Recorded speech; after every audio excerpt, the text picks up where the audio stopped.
Globes were announced yesterday. And rather than going through every single category, because there are a lot, I'm just going to give you the top movies and the top TV shows. That's all that matters. And But by the way, the most Golden Globe Award nominations combined went to Barbenheimer. So you had Barbie and Oppenheimer. They got the most. But Barbie led the way with 9 nods and Oppenheimer close behind with 8 nods. Okay.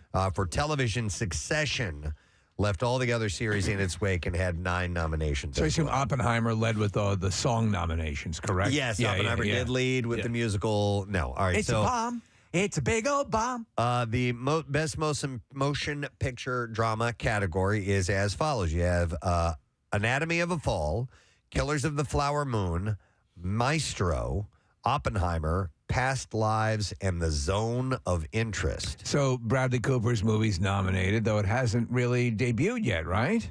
I guess Maestro? Yeah, maybe on Netflix. Maybe it popped up somewhere. Well, they'd have to run it in a theater somewhere for it to be eligible. So they. By the way, did. I only know 3 of those movies. Yeah. Killer of the Flower Moon, Maestro, and Oppenheimer. The other ones I don't know. Past Lives, The Zone of Interest, and Anatomy of a Fall. It's in theaters, Steve. It's on Netflix December 20. Oh, really? Maestro's in theaters now. Yes, sir. Best Motion Picture, Musical, or Comedy. The awards are, or the nominees are Air, American Fiction, Barbie, The Holdovers, May, December, and Poor Things. I want to see The Holdovers. Me lot. too. Yeah. May December's on Netflix as well. And what's that about? It's about 2 months of the year. No, it's about a woman who has a inappropriate relationship with a student when she was a teacher and he was underage, and then she does her jail time. I mean, it's basically that story of a woman Mary in Texas. Kay Letourneau? Yeah. Okay. I don't know if it's their exact story, but that's essentially it. And then I think Natalie Portman is an actress who was playing her in a movie. Blah, blah, blah. Okay. All right.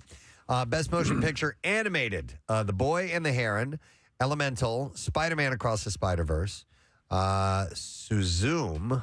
Suzume? Yeah, that's what it says. Suzume. And the Super Mario Brothers movie and Wish are all a part of that. And then they have a category called Cinematic and Box Office Achievement. So you have a number of movies. And I think this gives an opportunity for some more popular movies to be in there. So you have Barbie, Guardians of the Galaxy 3, John Wick Chapter 4, Mission Impossible Dead Reckoning 1, Oppenheimer, Spider-Man Across the Spider-Verse, Taylor Swift, The Eras Tour, and the Super Mario Brothers movie. Okay, so those box office base, clearly. and that's I think that's cool because it gives people who aren't into some of the more arty things a chance to have some stock in the awards ceremony. All right, so Best Director for Motion Picture, Bradley Cooper for Maestro, Greta Gerwig for Barbie, Yorgos Lanthimos for Poor Things, Christopher Nolan for Oppenheimer, Martin Scorsese for Flowers of the Killer Moon, and Celine Song for Past Lives. Nick, can you see if Maestro is in wide theater release? Because I don't even remember no Rotten Tomatoes score. We always do the movies every Friday, and I don't remember it ever coming up, Must be a limited release. All right, I'm going to look into television now. Best TV series drama. November 22nd, Steve. November 22nd. Wow, It was released, yeah. Wide release? All right. It must have just been like, maybe it was at the end of camp out or beginning of Thanksgiving or whatever, but yeah, it's out. No one called me, Nick. No one called me. Nobody called you? No. Yeah. I searched your friend Bradley Cooper. Best television series drama, 1923, The Crown, The Diplomat, The Last of Us, 1923 I loved. The Morning Show, and Where is the second season? and Succession are all up for Best TV Series Drama. Anybody watching the first half of the last season of The Crown? Not yet. I wrapped up with that last night, and it's just as good as always. It's so damn great. And Steve, I know you had a little, and I did too, a little bit of a reservation because it's somewhat recent history. Right. It doesn't matter. It's so well told. The acting's incredible, and it leads up to what happened with Diana in the late '90s. It's great. It's just great television. I might take a tip back in then.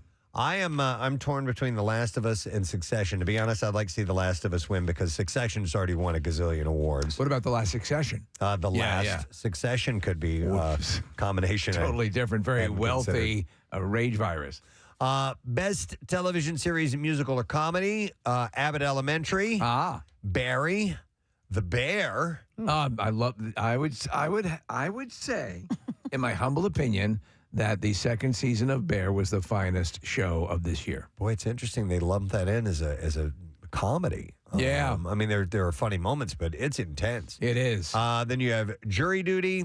Only Murders in the Building. Only Murray's in the building. Why is this so many Murrays here? That's another great one. And Ted Lasso. It's another great one. So, yeah, there's some good ones in there. I don't know where I'm putting my vote then. And then you have Best Limited Series, Anthology Series, a motion picture made for television. They are the following: All the Light We Cannot See, Beef, Daisy Jones and the Six, Fargo, Fellow Travelers, and Lessons in Chemistry. So some good ones in there, too. That was great. Yep, very much enjoyed that. So the awards ceremony will be on January 7th, and CBS is going to be broadcasting that live. So those are the nominees. I have some other celeb stories we need to get to. Naveed Sarwar, the man who drove Jonathan Majors and Grace Jabari home on March 25th, testified in the actor's domestic violence trial yesterday, while prosecution claimed that Sarwar would testify that Majors threw Jabari like a football back into the car that night. The driver seemed to paint a different picture on the stand. Sarwar said through a language interpreter he was not doing anything, referring to the actor. He said she was doing it. However, according to Variety, Sarwar added, when I reached at Canal and Center Street, Majors wanted to get rid of Jabari, and he opened the door. He was trying to throw her in the car, and I do remember Majors was pushing her back into the car to get rid of her, he said. This comes after text messages introduced on Friday showed Majors convincing Jabari to avoid seeking treatment at a hospital in the UK following a separate incident in September 2022. Yeah, they said these texts are very damning for him. Yeah, Majors wrote at the time, they will ask you questions, and as I don't think you actually protect us, it could lead to an investigation even if you do lie and they suspect something. LOL. And she writes back, I will tell the doctor I bumped my head if I go. I'm going to give it one more day, but I can't sleep and I need some stronger painkillers. Why would I tell them what really happened when it's clear I want to be with you? Later, another text from him confirmed Jabari's testimony about him threatening to kill himself. He wrote, I'm a monster, a horrible man. I am killing myself soon. I've already put things in motion. Okay. Well, that's heavy. Yeah. So the drama continues. I would award them both $50 million. Why not? Yeah. Yeah, just call it wrap quits. it up. Yeah. Who's going to pay that, though? I'm somebody. Okay. Yeah. Somebody owes these Some two anonymous $50 million. benefactor. Yeah. Shannon Doherty spoke with her longtime friend and charm co-star Holly Marie Combs on Monday on an episode of her podcast called Let's Be Clear with Shannon Doherty. And she discussed her highly publicized feud with Alyssa Milano, explaining that there was competitiveness on the set of the show. She said there was a lack of female support. She also explained that Milano and her mother blocked her from seeing Combs in the hospital during the second season of the show, causing this weird divide between the two of us, which then continued throughout season 2. And she said, I think I cried every single night of season 2. And Combs agreed and said the season was hard for everybody. She said there was a lot going on behind the scenes. So did Combs agree that Milano was manipulative? She didn't flat out call her a say bitch? that, but she just said there was a lot going on behind the scenes. She said you were a little bitch, and I bet you like to suck. Man. I Yeah. think that's what she said. The Pretty Little Liars actor added that she didn't have a big family. She said, so when a family swooped in and basically tried to adopt me, it was very seductive for me, and I wanted everybody to get along. You're a little bitch. That's right. You're a bitch, and I bet you'd like to suck it, wouldn't you? Oh. There you go. There's confirmation. I said I wanted the show to be successful. There were no angels. There were no demons. We all had bad days. We all had good days. We all could have behaved better at certain points. Fun fact, that show was nothing but angels and demons. That was the whole thing. It was witches, demons, and angels. And Shannon had left the show at the end of the third season in 2001. During Monday's episode of Variety's Actors on Actors series, Jennifer Aniston revealed that she had been texting with Matthew Perry just hours before he died. Yeah. When she was asked how she wants the world to remember him, she said, as he said he'd love to be remembered, he was happy. He was healthy. He had quit smoking. He was getting in shape. He was happy, and that's all that I know. I was literally texting with him that morning. Funny Maddie, she said. He was not in pain. He wasn't struggling. He was happy. So if you've seen any interview that was recent, of his and within the past 6 months, he did seem that way. He seemed very good. Yep. It's sad. Reese Witherspoon, who was on that with her, had added, it's important people know that. And She said, I want people to know he was really healthy and getting healthy, and he was on a pursuit. He worked so hard. He really was dealt a tough one. I miss him dearly. We all do. But she had said he made us really laugh hard. Also on Monday, Perry's 17 again. Co-star Zac Efron paid tribute to him while receiving a Hollywood Walk of Fame star. He said collaborating with him and director Burr Steers, it was so much fun and really did propel me and motivated me in so many ways. I said it really pushed me to the next chapter of my career, and for that, I thank him so much. Matthew, thinking about you a lot today. So getting a star on the Hollywood Walk of Fame, a lot of it is you make a donation to the program, and then you have a little bit of manipulation. That's why I think we should have a star on the Hollywood Walk You of think Fame. so? Yeah. Raise the money and then just make this anomalous star that's, we have done no film work, what Kathy has. They have to approve you, though. Yeah. You can't just pay for it and get it. So, Well, we're very charming. By the way, Zac Efron had talked about his high school musical experiences while he was there and said that he still loves singing those songs. He was talking about the producer and director of the series. He said, you guys were both instrumental in giving me my start in High School Musical, and for that, I'm just eternally grateful. I still think about it every day, and I go sing the songs in the shower. And then he added, go Wildcats, referencing the show's catchphrase as the crowd cheered him on. His upcoming film, The Iron Claw, is set to be released on December 22nd, and it's a sports drama that's based on the true story of the Von Erich brothers, famous professional wrestling family in the 80s. The word on that is it's very good. I remember the High School Musical phenomenon when I first realized it was something. I was out at a family gathering of the whole extended family and the teenage girls. Yep. Knew all the lyrics. Yep. Did the whole thing. It was amazing. Kathy, I was curious if you saw this or not. Kevin Costner and Jewel are in the early stages of dating. Have you heard about this? No. And what do you think about that? First reaction. I guess it's okay. Yeah. I like it. I Do just that think thing of with her your teeth. tooth. yeah. I just think what my first reaction is her tooth. Yeah. So a source told the outlet it's very new. This comes after TMZ published an image of the Foolish Games singer sitting on the Yellowstone actor's lap, which we're looking at right now. They were in the British Virgin Islands together last month, and they look quite cozy in the pictures. Not a virgin anymore. The source said they enjoyed spending their time together. So I think that they look good as a couple, right? Or are you jealous? Are you jealous of Jewel? Do you now hate Jewel? No. I mean, as long as she smiles with her mouth closed. Yes. You don't want to see that I'm kidding. that claw coming out of her mouth. snaggletooth. She looks, when she It's smiles, cute. she looks like the xenomorph, an alien. It's cute. I just want him to get back to work. I don't care who the hell he dates. Oh, man. Damn it. Speaking of dating, Get back to work. Glenn You're doing a Powell good sweatshop. and Sydney Sweeney appeared on the Today Show on Monday to promote their forthcoming film, Anyone But You. Despite reports that the pair became an item while filming in Australia, they continued to shut down the rumors. He had said, no, but we do love each other when asked about the relationship. Physically. Have you guys seen the trailer for this movie? Yeah. It's obnoxious. Yes. They're both so damn good looking. It's stupid. And like their shirts are off the whole damn time. And they're pretending that they don't really like each Yes. other. And yeah, come on. It's right in my wheelhouse. I love that. I don't like you. I don't like the impossibly good-looking people. It's for me, that's a science fiction movie because I don't know where people like that live that look that good. He had said, honestly, this is one of the most spectacular humans I've ever met. She's really incredible, but they are not And I enjoyed having sex with her. in a relationship A together. lot. She really does this thing where she tickles my, my taint. yeah. And While I eat she gives me oral pleasure while I eat a hoagie. yeah, so they have a special relationship. This is sad news. Raven Simone is grieving the loss of her brother. Blaze Pierman was his name. She shared a video on Instagram on Monday saying that he passed away in November due to colon cancer. Thanking fans for their birthday wishes. Simone said in a video, it was a little bittersweet for me, to be honest, because last month I lost my brother, Blaze. He was battling colon cancer for about 2 years. He's in a better place now.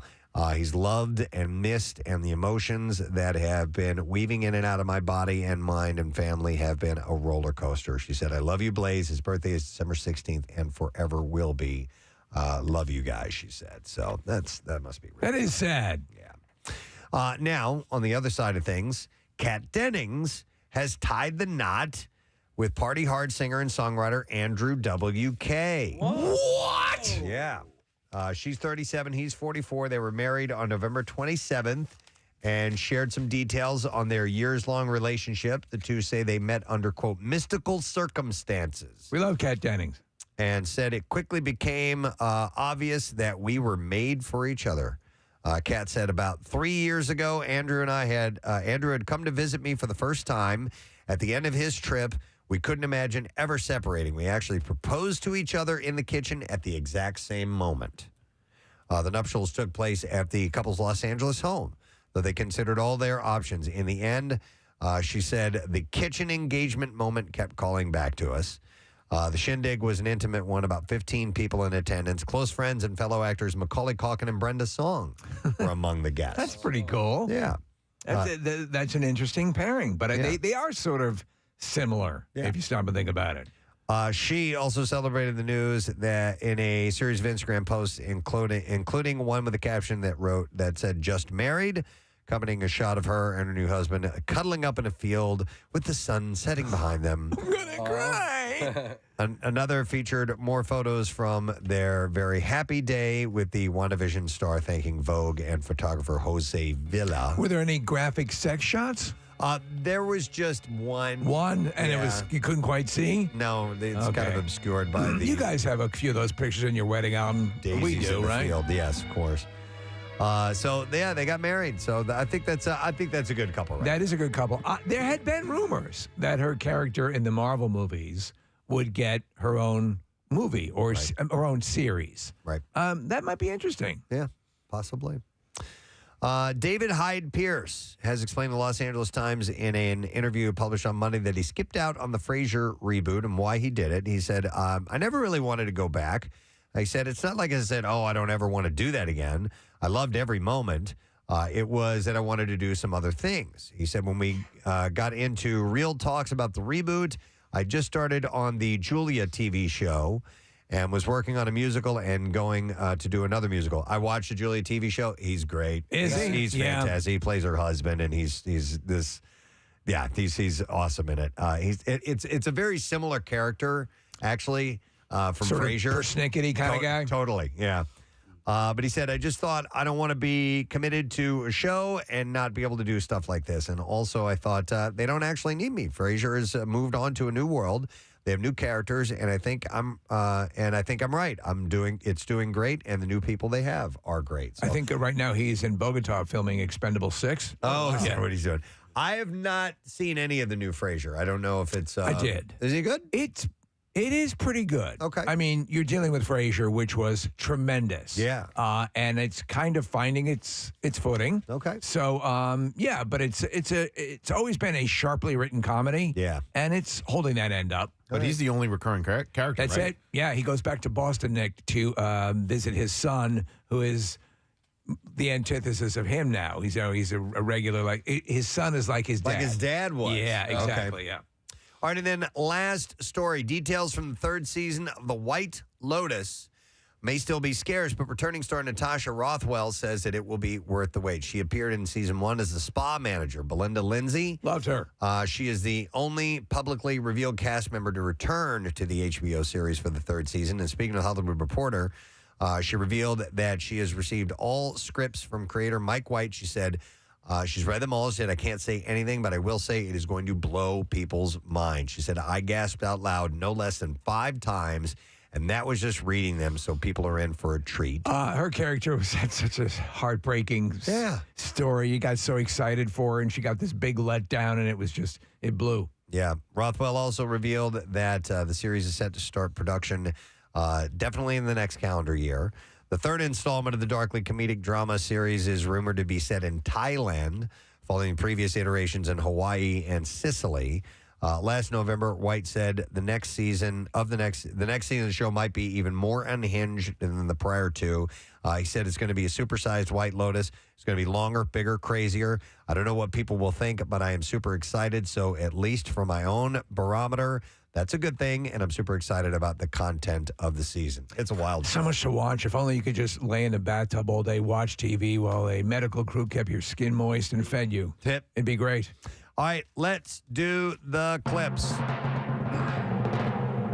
Do Justice tells the story of an attorney with a military past hunt down the gang who killed his wife and brother and took his daughter. And here, actor Kellen Lutz talks about his character's mission. Whatever evil you can see on a show, that evil takes place in real life. We just don't know about it. I have this injustice fighting theology for myself and just helping the innocent. Shut up, dummy. Do Justice is available to buy or rent on Prime. All right, so here's what's going to happen. At the end of the movie, you're going to find out his friend was part of it the whole time. I can't stand these movies. Like, it's every now, single are you time. Sure? Dude, I don't even know who's. I don't even know who's in it. But his friend, the whole time, you think this guy was he's part of it. He was part of it the whole time. I'm tired of that plot line. It just happens every single freaking time. All right, here's our next clip. In Candy Cane Lane, a man makes a deal with a mischievous elf who casts a magic spell that brings the 12 days of Christmas to life. In this clip, director Reggie Hudlin discusses fulfilling his lifelong dream. Here we go. I love Christmas movies. I've been dying to do a Christmas movie my whole life. When I read the script, I said, oh, this is fresh. This is original. We haven't seen this movie before. Oh, wait, and Eddie Murphy wants to star in it? Duh. That's not a very hard decision. I don't give a Candy Cane Lane is now available to stream on Prime. Has anybody seen it? No. Yeah, it actually looks pretty good. Yeah, I have not heard one inkling about this as of yet, so remains to be seen. All right, and that's it. Entertainment Report, done and buried. We have a Tattoos Day today. Your chance to win a Preston and Steve Show theme tattoo. So text word tattoo to 39333 if you're interested in winning that. We also are going to have a couple of guests on the program. Weird Al Yankovic's going to be joining us around 9 o'clock this morning. And the great Darlene Love, who's going to be playing a show at the Keswick Theater next Thursday. This Thursday. I'm sorry, day after tomorrow. Will be joining us. And we also have a concert announcement. So you see, there are several things to get to this morning. So hang out with us if you don't mind. We'll be back in a couple of minutes. Stay with us. Pennsylvania Department of Agriculture added the calorie pear, or Pyrus calorania, commonly called the Bradford pear tree, to a list of noxious weeds, plants that cannot be legally sold or cultivated in the state. Wow. So it adds the list that is populated by the durian and other? Well, no, it's considered invasive. So this is these are the semen trees. What? Oh, I did not know that. Yeah. So the popular non-native flowering fruit tree naturalizes, spreading from planted landscapes, crowding out other plants, and disrupting native ecosystems. So the semen tree is considered an invasive species? Check that, Nick. Double check and make sure the Bradford pear is the one we're talking about. If you don't know, this is a plant, a tree, I guess, that every year emits a smell that many have said, and I agree, smells like semen. Mm-hmm. Yeah, it's them. That's okay. So this is it. So it apparently crowds out other plants, disrupts native ecosystems.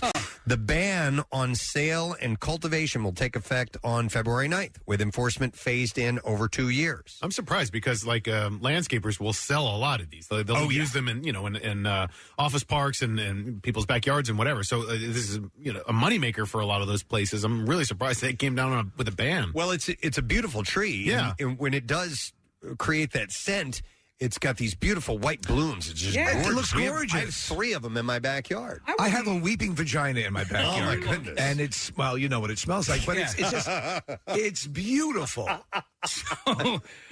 Okay. Now you got me thinking of Pussy Willows. I wouldn't necessarily categorize this scent as noxious, though. I mean, it is different. If you are around a bunch of them, like I have been in proximity to several of them, and it's like overpowering. Now, not noxious to the scent of I can't breathe. Yeah. Right. But definitely like, wow, this is overpowering. So, but it's apparently I guess it It's taking up too much space. It's invading the area, and it's not native in the area. So, according to the agricultural secretary, the Callery pear is another non-native plant that was brought to the country for its beauty and rapid growth without regard to its long-term potential harm to our environment and food supply. I didn't realize it was that sort of situation. Nick, as you rightfully point out, it ends up being used in garden plants. Oh yeah, they're sold a lot. And another one that I've heard people complain about because of the smell is the ginkgo tree, and they're really pretty as well. Especially in the fall, they turn like a bright yellow. But people sometimes refer to them as the stinko tree, and I believe like it's only the male of the species that stinks or whatever. But yeah. We have a butthole bush by our front door, and the flowers are wonderful, but it does. What does it smell like? It smells like a butthole. Is it year round or only in the spring? No, it's like for 1 week. Oh, you know, you can deal with that. Is your butthole open? Don't come over. It's butthole week. Is your butthole sprouting? Yes. Oh my God. The butthole's open. What's your and the scent You've got to come by. It only happens 1 week out of the year when the butthole's We'll sit between that and the semen plant. All right, here you go. Here's some big news. All right. Kim Kardashian is making it clear, and I have a few Kim and Kanye stories here. Clear to Kanye, wants to set healthy boundaries. Healthy boundaries. So, in an interview with Hollywood Unlocked that will be released today, West claims that Kardashian's security team wouldn't let him into her house with their daughter North after he picked the kids up from school one day. Now, a source told People that while it's true that West was not allowed inside the house that day, Kim's security team didn't stop him from seeing the kids, picking them up, or dropping them off. The source continued saying he can no longer just walk inside her home without her permission, and Kim has a right to privacy and is trying to set healthy boundaries. So she's a lawyer, you know. Those who have gone through divorces, I assume, deal with this particular issue, which is somebody just walking right in. That has to change. You've been doing it for years and years and years. However, if you've been married for a long time, and then all of a sudden it stops there, and you have to ring the doorbell, you have to knock, or something like that. It might be uncomfortable, but that's part of the deal. Yeah, exactly. The nature of the relationship has changed, and though you would imagine Kanye would have an easy time adapting to change. Right. He's not, apparently. Apparently, the need to set these boundaries arose from Kanye making, quote, recent unannounced visits to Kim's home. In the Hollywood Unlocked interview, West is quoted as saying... That's when he stops by? Yeah. Unannounced. Yo. Yeah. So West is quoted in the interview as saying, "Don't play with me. Don't play with my children. Ain't no security going to get in between me and my children, and you ain't going to gaslight me." End quote. Okay. Hey, don't play with my children. I thought you want people. Yes, of course. So they grow up healthy. Play. They like to play. I'm sorry. Go ahead. No, he goes by Yee now. So wouldn't he announce himself Yee? Yee.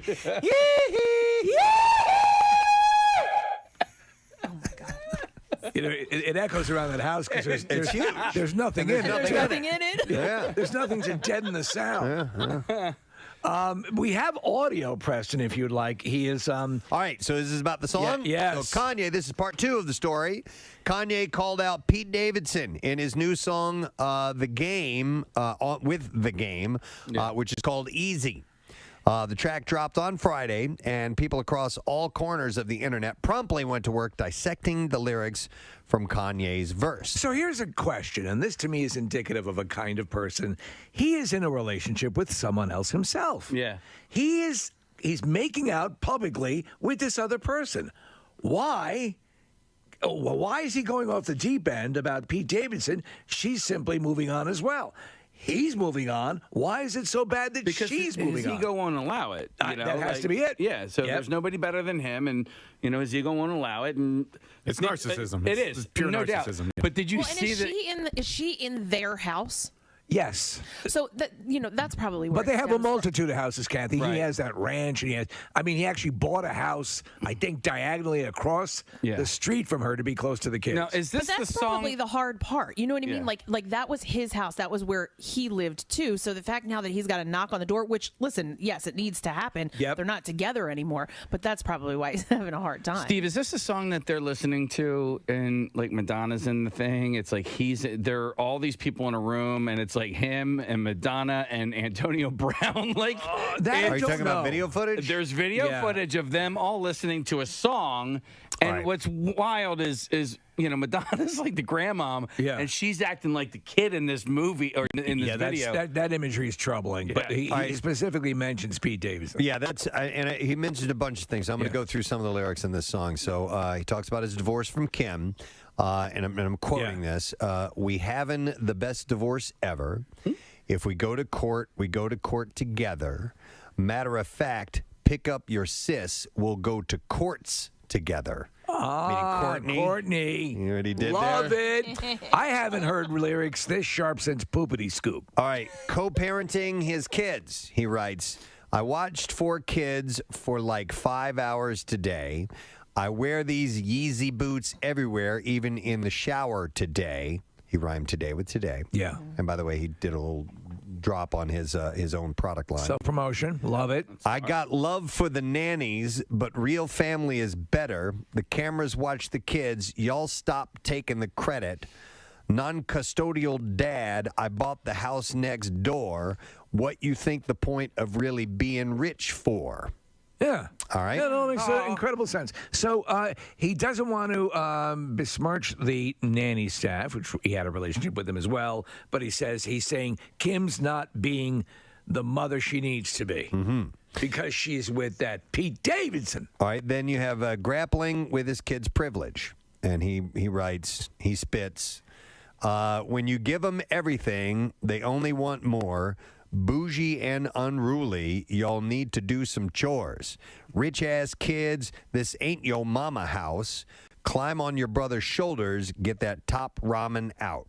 Ooh. Okay. So, all right, he had me at ramen. He had me at ramen. God save me from that crash just so I can beat Pete Davidson's ass. That's it. And my new bitch bad, I know Illuminati mad. Yeah, man. How did he drag the Illuminati into I don't know, but he's obviously a big fan of that point in history. They mad, so he found out about it. All right, we're looking at the video that Casey was talking about. Yeah, Madonna's over-emoting in this particular video. She's moving around a bit too much. She's making a spectacle of herself. I'm 60 years old. Stop I it. got to act like a...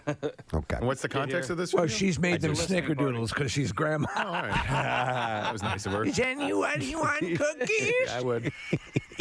Snoop, do you? That's pretty much the only reason they invited her. Yeah. They're piping hot and they're great with milk. All right. Let her in. All right, last bit Yo, of... who let your grandma in? Last bit of lyrics are his public romance with Julia Fox, and he wrote, Oh, no, that was it. That's it. That's it? Yeah, that was it. Talking about I know my new bitch bad. New bitch bad. I know Illuminati So bad. beautiful. So there you go. My That's new bitch bad. the latest on the Yeah, tube. it's definitely a study in narcissism because she has a relationship, he has a relationship, move on. Yeah, exactly. Yee. If you guys didn't know, Kathy had the Rona. She got past it, but there are some lingering effects. Yes. And a lot of people have dealt with this lack of taste thing. Would it be safe to say that it licked her ass? I think it licked her ass.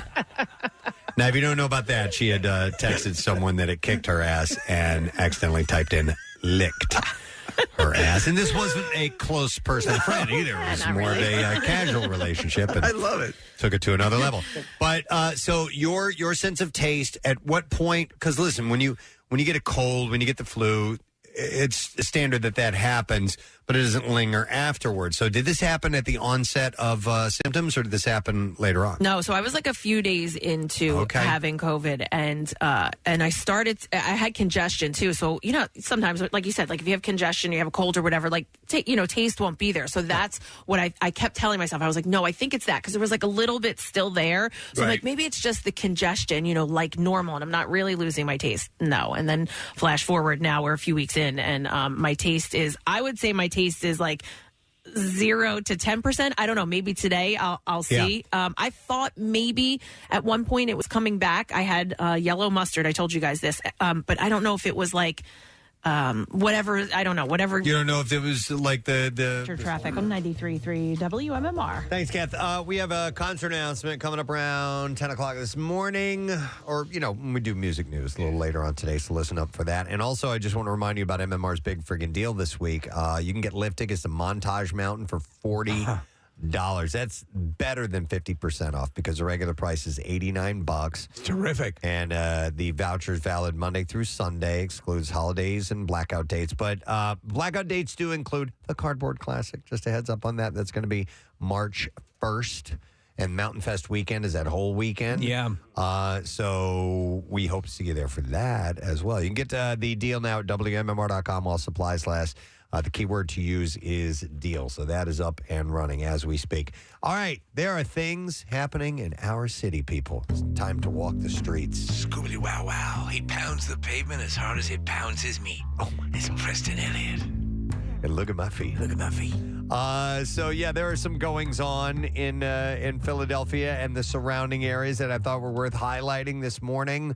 I saw this yesterday in the Philly Voice, and you got to love it. In the Italian market, there is a rusted bottom metal barrel that sits on the asphalt. It's on 9th Street. Flames coming up out of that barrel as wood is burning, and this is now on YouTube. It is entitled The 9th Street Italian Market Burn Barrel at Christmas.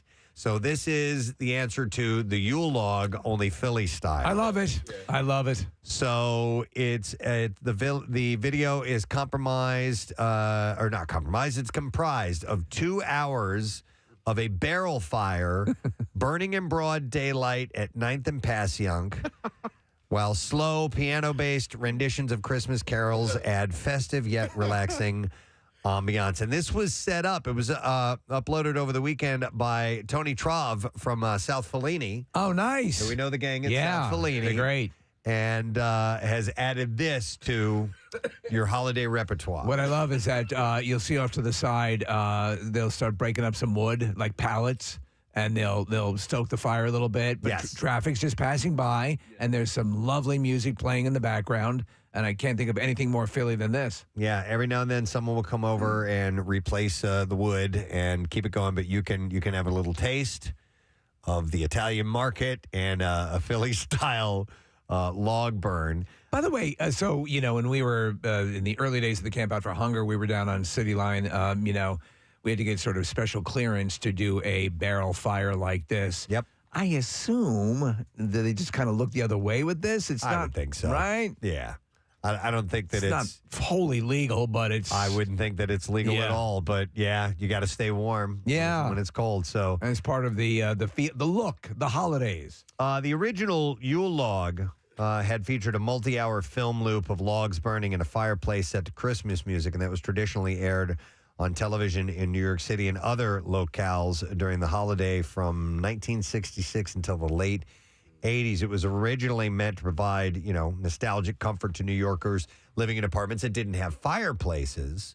The modern-day digital Yule log video concept attempts to do the same thing on internet-connected screens ranging in size from mere inches to the size of a living room wall.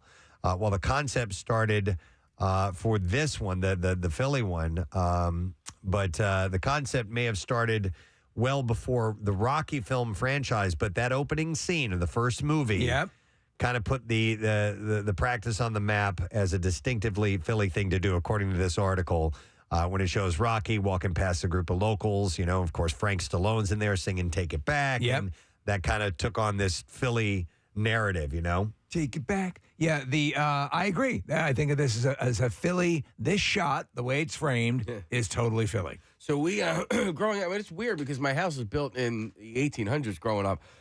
We did not have a fireplace. And so every Christmas we would get one of those cardboard fireplaces. And we'd put those in and we'd hang our stockings on that thing. Yeah, that's cute. Yeah. And my mom actually still has one. She puts one up in her little apartment. Dude, we do the Yule log. We and we had a fireplace. We still have the Yule log on. And then over the different channels, especially like the horror channel Shudder, has their own Yule log, which is, adorned with horror-based things, and a couple of them have their own variations. There are now, though, Nick, I sent Nick a video on Friday, which is sort of, it's just a cabin in the snow and a guy just going about, there's no dialogue. He's just doing wintry things. How soothing is that goddamn video? All right. Well, two things, Steve. I watched it when I got home on Friday afternoon, and it lulled me into such a nice sleep. It just was delightful, and so thank you for sending that to me. Secondly, my dad is not exactly the handiest person on the planet, but we had a fireplace, Casey, when we grew up, and one of the best home improvement projects my dad ever did was he helped to install a wood stove. And we used that. So they actually had to put like a hearth out in front. He put the tile down, bought the stove and put that in, and it cooked the house. Like we use that as a heating source in the home, and we always had, especially in the wintertime. Well, especially in the wintertime when it's cold out. Okay. We had fires going. Fire up. I realized what an obvious sentence that was when I started. I know, but it seems like something you need to say. It's late August. Let's fire that thing up. No, but do most the stoves I've seen don't really have sort of a display window? No, in fact, when you had the display, when you would open it up, it actually didn't put out as much heat. So when you closed it, it would cook the fire on the inside a lot hotter. And so, man, that side of the house was always warmer than the other side of the house. Did you guys ever burn the pellets? No, just because I don't know. It was the '80s, and I don't know if they were as readily accessible then. Whatever. We bought firewood every year and burnt that. Did you cook on it? Occasionally, my mom would. My mom would make. We had a griddle. My mom would make pancakes. Meatballs? No, but pancakes. But like when my brothers and I would go out and play in the snow in the wintertime, and we'd come back and we'd we'd put all of our dripping, wet, freezing cold snow gear around that fireplace, and we'd cook them. It was just fantastic. I dig it. By the way, no matter what your mother makes, she needs to put raisins in everything. Everything, right? Everything. Well, everything she makes. Even clothing. Tuna salad, whatever it is. I saw her this weekend. Spaghetti. I didn't want to tax her too much, but they live in Phoenixville, and I was like, "Hey, Mom, if you want to come over to the Colonial Theater next week, we're doing Christmas Miracle." And she's like, "Do I have to make meatballs for Steve?" Yes. And I was like, "Yeah, probably." I love you, Mrs. McElwain. I'll say this, Preston. You go to Europe, that pellet heating system is very popular. Yeah. Yeah. So there was a. Is it efficient? It is apparently. Okay. Yeah. The machine, it looks like something out of Star Trek that actually feeds the pellets into the system. But what you end up with is a classic looking stove in the living room. Right. But it's constantly feeding those pellets into it. When we were in Ireland that first time around in this small town, everybody would burn peat. Yeah. Yes, I love that smell. In their, I guess they were kind of like those wood burning stove type of things. What's your name? Is it Pete? And we would go from pub to pub, and you would smell that. Yeah. It was kind of oily smelling, I guess. It's like You're a whore, Peter. It's a precursor to coal. Yes. If you let peat stay in the ground for another million years or whatever, it'll turn into coal. It turns into coal. Yeah. And it smells like that. That smell, though, Preston, you're exactly right. Whenever I smell that smell, I am whisked back to Newcastle West in Ireland. Hang on, I want to go to Gretchen on the phone. Hi, Gretchen. Good morning. Hi, good morning. Hey, what's up, Gretch? So I heard Casey talk about the cardboard chimney. And yeah, my family has one as well. I've never heard of anyone else who's had one. When I was little, I seriously thought Santa came through that chimney.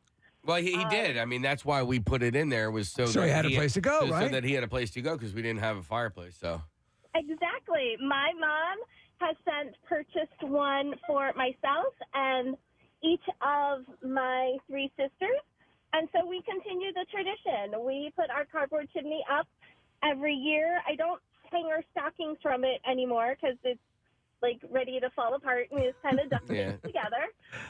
But it's not Christmas till the cardboard chimney goes up. I love that idea. A little faux. Now they have the ones that are like the ones that we had in the RV, Preston. The sort of electric, false flicker, heat generating setups. Yeah, so you'd see you can see a flame of sorts. All right, thank you, Gretchen. By the way, and if you don't have a fireplace, Santa goes through the toilet. A lot of That's people. right. don't Yes, realize absolutely. That's a way to get in, and he can squeeze in through there, and so you're fine way to get. He uses the Terminator's method. He drives the sled through the front door. Okay. Yeah. I wasn't sure if he had like a poop knife, sheathed poop knife, or a poop sword. Maybe. In order. Yeah. Got to get through some stuff. But so this is available now. If you want to see this on YouTube, it is the Philly. It's officially called the 9th Street Italian Market Burn Barrel at Christmas HD.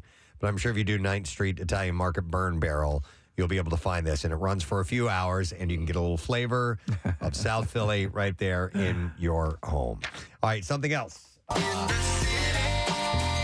City Beat time, and I wanted to mention this. Our friends at Fishtown Pickle Project, their Christmas alternative to the traditional Feast of the Seven Fishes, returns for the 3rd year. This time around, diners can expect a pickle-centric menu full of Philly favorites. This is the Feast of the Seven Pickles. Dude, this is you. Oh yeah, I went to it last year. Had a great time, and our friends Nikki Toscani and Mike Szynski are the ones who created this, and they have I have my own pickles. Will they be on hand? With Fishtown Pickle Project? I don't know. Did that run end? Rissa, you want to see if Nikki's around, and maybe she could answer a question real quick? You basically set up a pickle empire and then just let it die.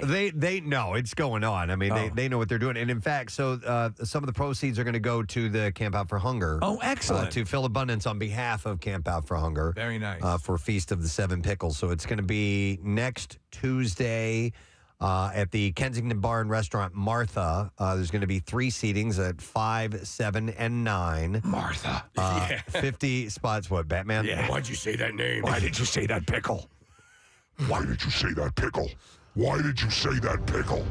With 50... Is this just a pickle? You said the name of thy pickle. Martha. The 50 spots available per time slot. Tickets are $95 a piece and include a welcome drink of champagne as well. I love stuff like this. I do too. I'm so anything that's holiday based, even on the flimsiest of pickle concepts. I would. Dude, I'm going to say it right here. You're going to say I'm going to make the statement. Your pickle. Yes. Preston Elliott. Yes. Is my favorite pickle. I'm telling you, man. Wow. Preston's picks from Fishtown Pickle Project are the best pickles I've ever had. It is. And I only, really good. I just suggested a few things, and they took it and ran with it and did a bunch of batches and eventually came up with one that was perfect. Yeah. So you can order that if you like from Fishtown Pickle Project. So anyhow... and the dinner is great. It's a 7-course meal. Are they associated with the Alan Parsons Project? They are What? a spin-off of the Alan Parsons Project. I did not know that. That's crazy. But every course has some sort of pickle-related theme to it, and it's not like you're just getting a plate of pickles. I mean, they're real, really well done gourmet. Are you saying those pickles are real? They are real. But no, the courses are top notch, and Excellent. so they decided to make the event an annual holiday tradition after showcasing the pickle-themed menu pairings in 2021, and the 7 courses at last year's fest had an Italian-style gabagool motif. This year, it's Philly favorites: cheesesteaks, scrapple, and a version of a tasty cake served with a pickle-flavored gelato as well. So they do some interesting things with it. Interesting. So you can go to Fishtown Pickle Project, I assume, to get the reservation. Yes. For that. All right. Just thought that was cool and wanted to pass that along. All right, what else we have here for you? The City Beat.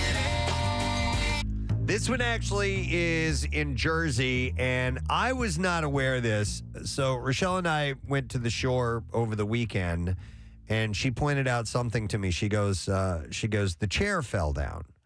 And I go, what are you talking about? She's like, there's a house that's on the way down. Oh, yeah. That's dilapidated, and there's a chair that's been balanced on the roof, and it finally fell down. And I'm like, I notice all these little things on that drive down there. I never once noticed this thing. Clearly, you know it, Casey. So it's one of those things you notice from the road as you pass. Yes. You I noticed it. I'm not the noticer, but I mean, listen, it's just Casey's not the noticer. It's just a dilapidated house that's falling down, and but other people had taken notice of it and had its own Facebook page and stuff. So so there was this beat up house, and there was a Facebook group called Chair Watch. Chair Watch. And the chair apparently defied gravity and has finally fallen. The news was reported like a doctor may pronounce the time of death. Chair is down at 7:10 a.m., wrote one member of the Chair Watch Facebook group, which has like 12,000 members. And it was dedicated to keep an eye on the chair, turned roadside attraction on the much-traveled Route 47 path of the Jersey Shore communities in Cape May County. I will say that, I mean, having gone down the shore for a long, long time, that like stretch of New Jersey is just crap, right? Is it? So yeah, so you say that in the best of ways. No, I just mean like I feel like maybe that area has an opportunity for some growth or something like that. I don't know, but like when you go down, so I know some people that came to this area that weren't shore people, that when they were coming down to the Jersey Shore, it just seemed a little dingy, you know? Right. And when you're coming down those back roads, when you're coming down 47, it's a bad advertisement. Oh man, and I hate saying stuff like that because I think you're right. I don't want to. I'm not trying to position myself as better than, you know, or anything like that. But you're not a mansion person. I'm not a mansion person. But no, it's like when you drive into Philadelphia from the airport and you pass some of the not nice parts of Philadelphia. You're like, I wish that this looked better. You know, you want your city to be represented better. Exactly. Well, I think that Casey feels that maybe there's an opportunity there. There's a lot of traffic going for sure. there. Chair World? Yeah. Oh. Well, start with the chair and build a whole new amusement complex around it. Casey, you know what I'm actually really surprised by is that there's not really much shore development along the Delaware Bay. You get above like Cape May on the bay side. Yeah, a little bit. Like you go past the villas or whatever. But there's a lot of really nice waterfront property in between, I don't know, like Camden and Cape May. And not a lot of it is developed very much like the shore is developed. Or at least I hope it's headed that way because, fortunately for a lot of people, people are being priced out of, you want to get a vacation home or retirement home. And some of the more affordable areas down there are not as affordable.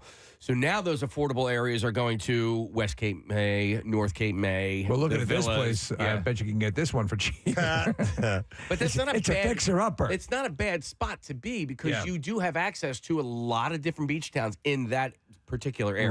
Right. So this is and you get a chair. This is considered Dennis Township. That's where this is.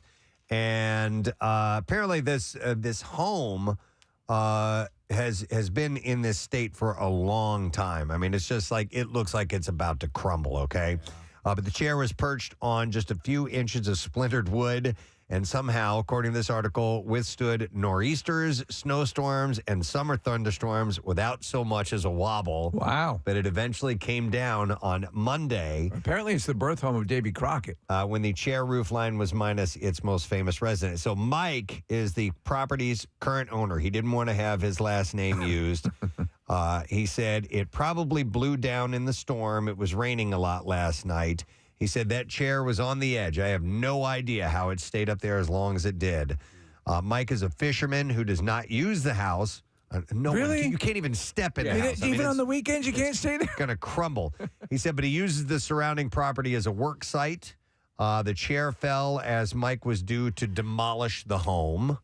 The 1940s home, which is located near the Pinelands National Reserve in Cape May County, is a relic of its previous owner's life, mostly untouched since a fire broke out on the third floor in the late 1970s. So it's for decades. So he was about to demolish it, Preston. Yeah. I think the chair wanted to go out on its own terms. I'm surprised he was able to keep it like that for so long. Yeah, like they would. The township doesn't make you. At some point, if you have a dilapidated structure on your property, can you be told that you have a... I assume that there's right? Yeah. That it would be dangerous. Yes, I think you can, but I do think that it has to do with, or can a lot of times it can do with if people are complaining about it.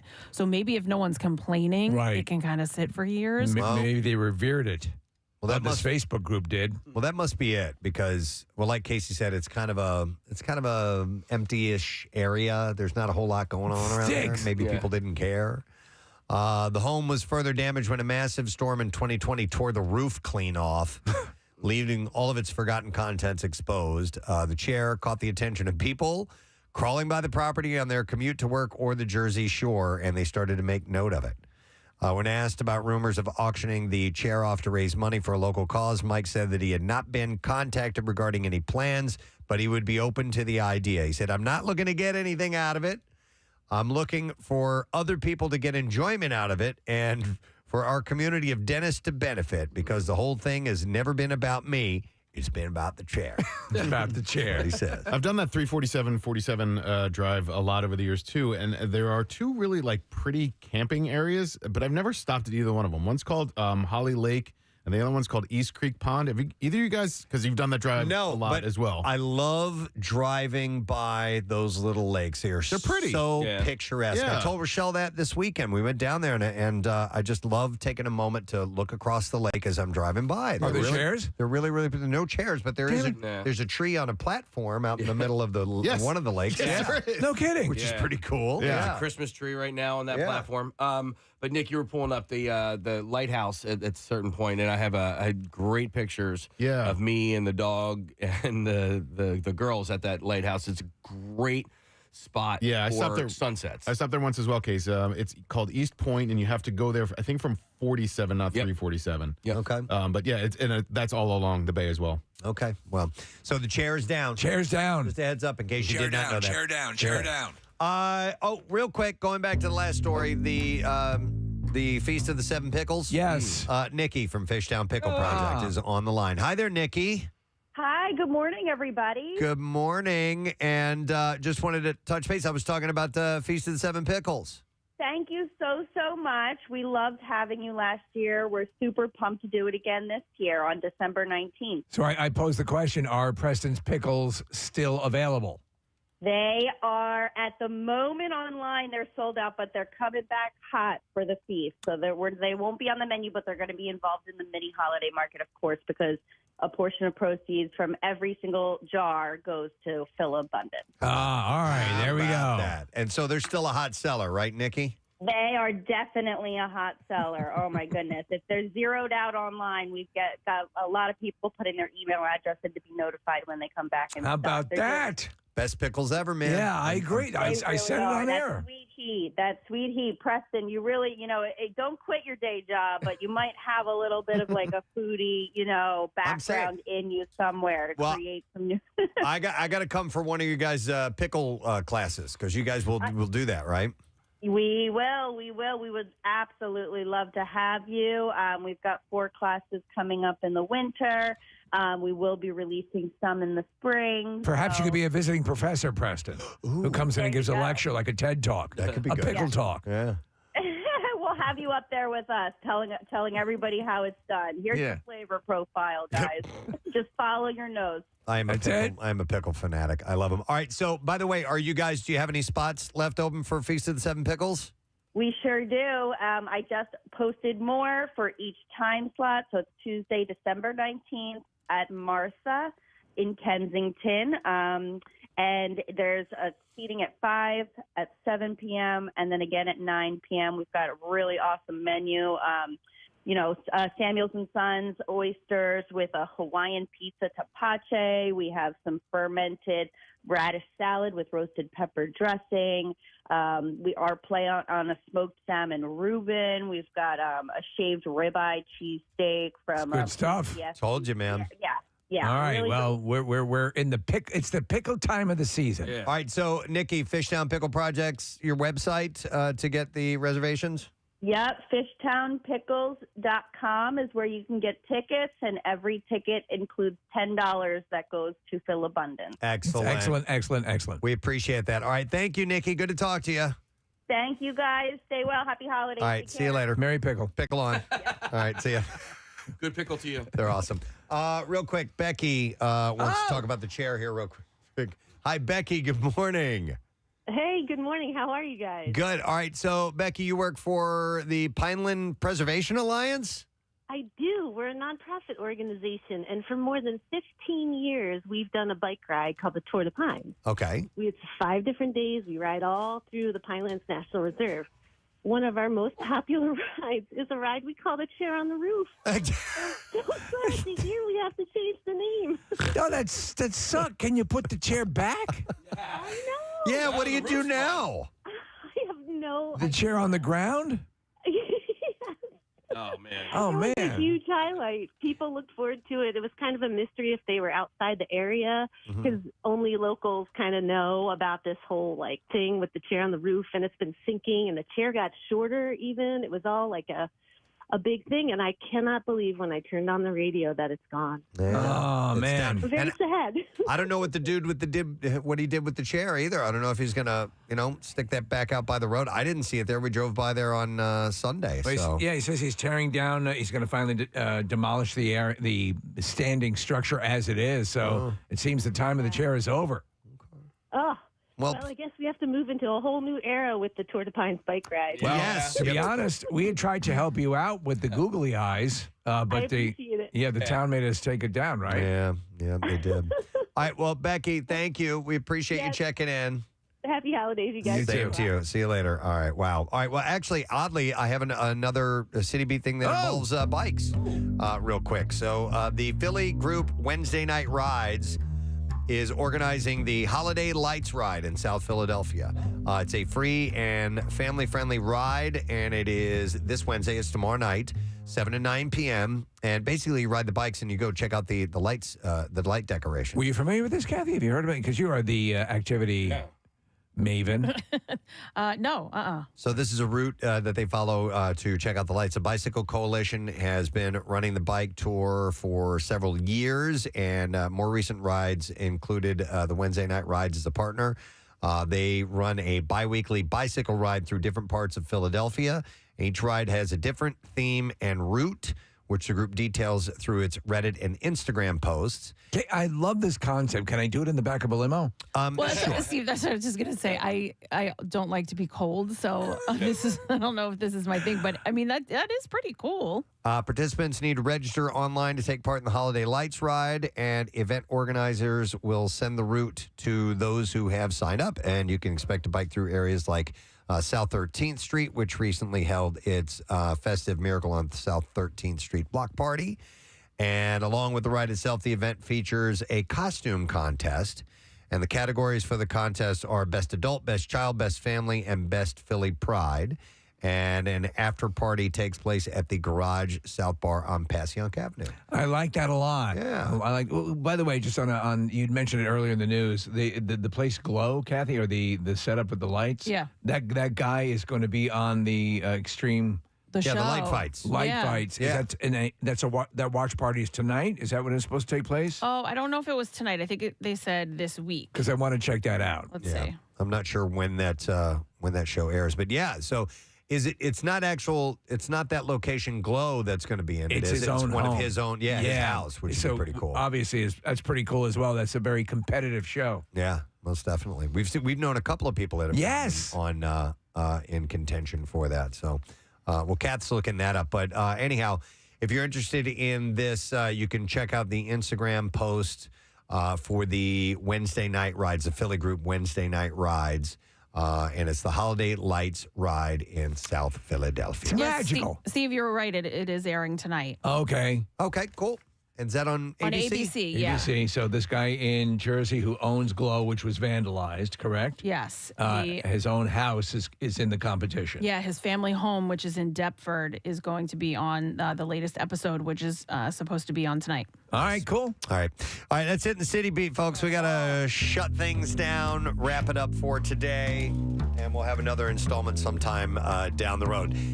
In the meantime, let's get you to the Christmas Miracle. Can we do some giveaways with that? I can take 3 callers right now, 215-263-WMMR, only if you are free a week from tomorrow to join us for the entire morning as we broadcast live in Phoenixville from the Colonial Theater. How about we get you on board? 215-263-WMMR. Make sure you have an ugly sweater to wear. Miller Lite is hosting the ugly sweater contest that we are doing, and we will have lots of prizes. It's not just a live broadcast. We play some games and we give away prizes, and everybody in the audience will be qualified for something at least.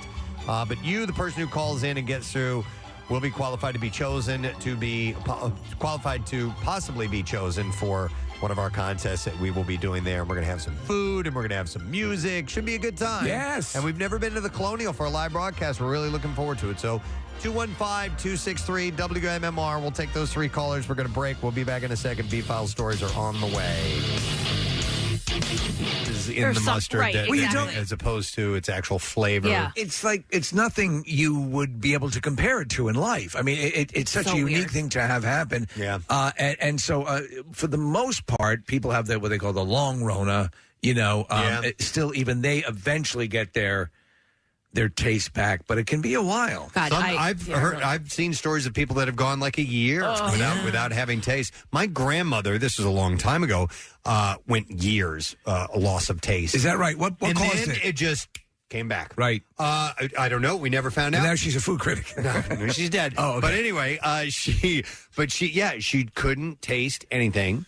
And then it just came back around one day. What's weird here, and not to sound too alarming here, but there is something cerebral going on there, which is a little bit scary, don't you think? So I heard a doctor talk about it and why, and it all stems from the nose and the blood vessels that are in the nose. The nose. And again, I just watched a quick video, so hopefully that's accurate. But that's what he was saying, and my sense of smell, I think I have a little bit of it. I would say maybe 25%. If I stick my nose in something, I might be able to identify. Well, they go hand in hand. Yeah. I mean, so your olfactory senses inform your taste to some degree. Ooh. I don't know what the percentage is. Hey, if you were going to lick someone's ass, now is the time to do it. No, This is the time to do it. We can give away mixed martial arts tickets. Yeah. All right, so what we've decided to do, and actually it was Kathy's idea, we're going to do a taste test this morning of some various things and see if she can identify. Now, they have various consistencies to them, so that might be a clue into what you might be tasting. Right. But nonetheless, we want to see if you can identify. And some of these things are very strong flavors. We're not throwing anything. All right. You're not going to taste anything effed up. Yeah, like toilet water. Yeah, we're not doing that. You wouldn't know It's what all that tastes legit. like anyway. It's all edible, and you'll be fine. Is there a foot chance? shavings? Yeah, None foot of shavings. that. No, Is there a chance that this might, because of the wide variety to her palate, is it possible this might kickstart your taste back up? Ooh. Possibly. Listen, I also read a lot about that. People trying to do that using pepper, and there was another thing where if you burn an orange peel. Yeah, Carter told me about it yesterday. He's like, "Ooh, there's this thing," and I saw it, and I was like, "Really?" And he goes, "He goes, hang on." He looks at me, and goes, "Oh, it's not real. Never mind." It's not real. Yeah, so- people were trying it, but there's no scientific evidence that it works. All right. hang on. Let me go to Steve real quick. Steve lost his taste. Hey, Steve, how you doing? Hey, how you guys doing? All right, buddy. So, did you have Corona? Yes, last year. Okay, and how long has it been since you've been able to taste anything? Over 400 days. 400 days. Now, Steve, let me ask you a question, because you're not necessarily eating for taste anymore. Have you lost? I am anger eating. Yeah, anger eating. All right. So, have you lost any weight as a result, or nothing's changed? You know what? Everybody says, "Oh, you must have lost so much weight." I lost some in the beginning. In the beginning, I lost a lot. But I have, as time goes on, I'm just anger eating. I'll buy Reese's Cups and I'll be like, damn it, I'm going to taste these Reese's Cups. And I don't. Steve, do you feel, and you're constantly searching for it, right? You constantly, you're like, okay, let me try this. Maybe there'll be a little bit there.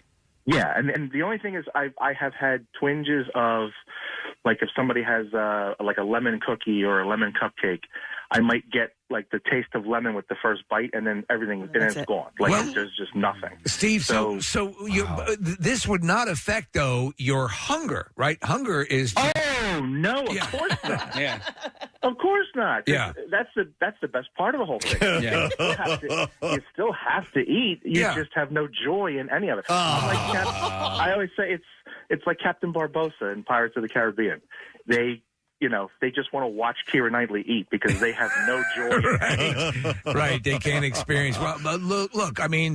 Statistically, you should get a return, but there's no guarantee it's going to be, anytime soon. But man, my heart goes out to you. I've tried the other things.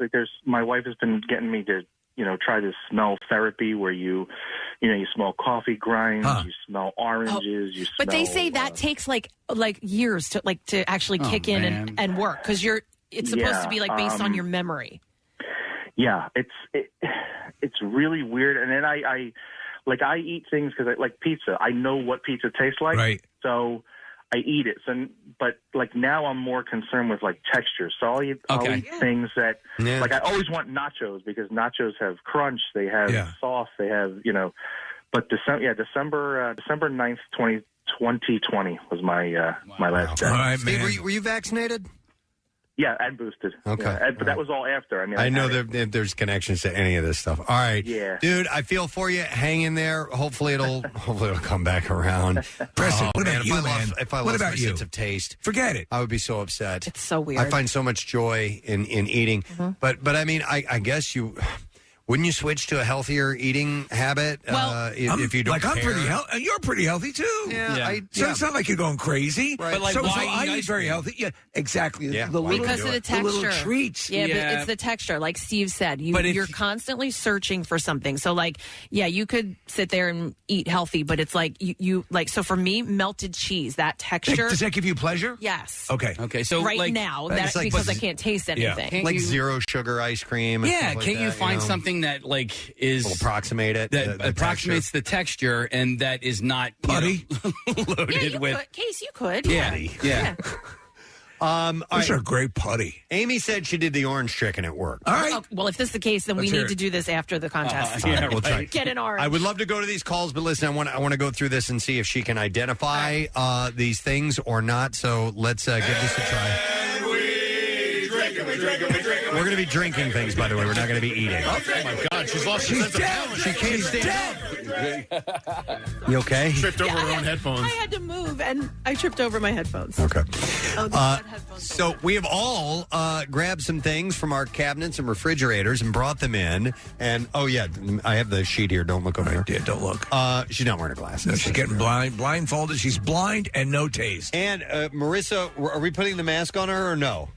We're putting the because it covers up her nose. Exactly. So we have a But full. I do want to try to smell it afterwards if I mask. can't taste it. Okay. All right. Yeah, we'll figure this out. This is a legitimate. Should we be wearing goggles and lab coats? So here's what we'll do. Marissa has put all these in numbered cups, little shot glasses, and Kathy's going to sip it, and we'll just have her guess. And I've got the list here, and then I'll reveal what it is, and we'll see if she gets anywhere near it. Okay. The password is. Yeah. So do you want me to put these goggles on? Do you want to eliminate the smell as well fully? I mean, listen, I can sip it. If you hand it to me, I can sip it without smelling it. All right. Because I want to see if my sense of smell is there or not afterwards. All right, let's leave him off as long as it doesn't tip you off. So, Marissa, give her number one. We'll start with us. We can go in order. This is a good Marissa, I don't know where you are. order that we have, and she'll up. Okay. She'll up.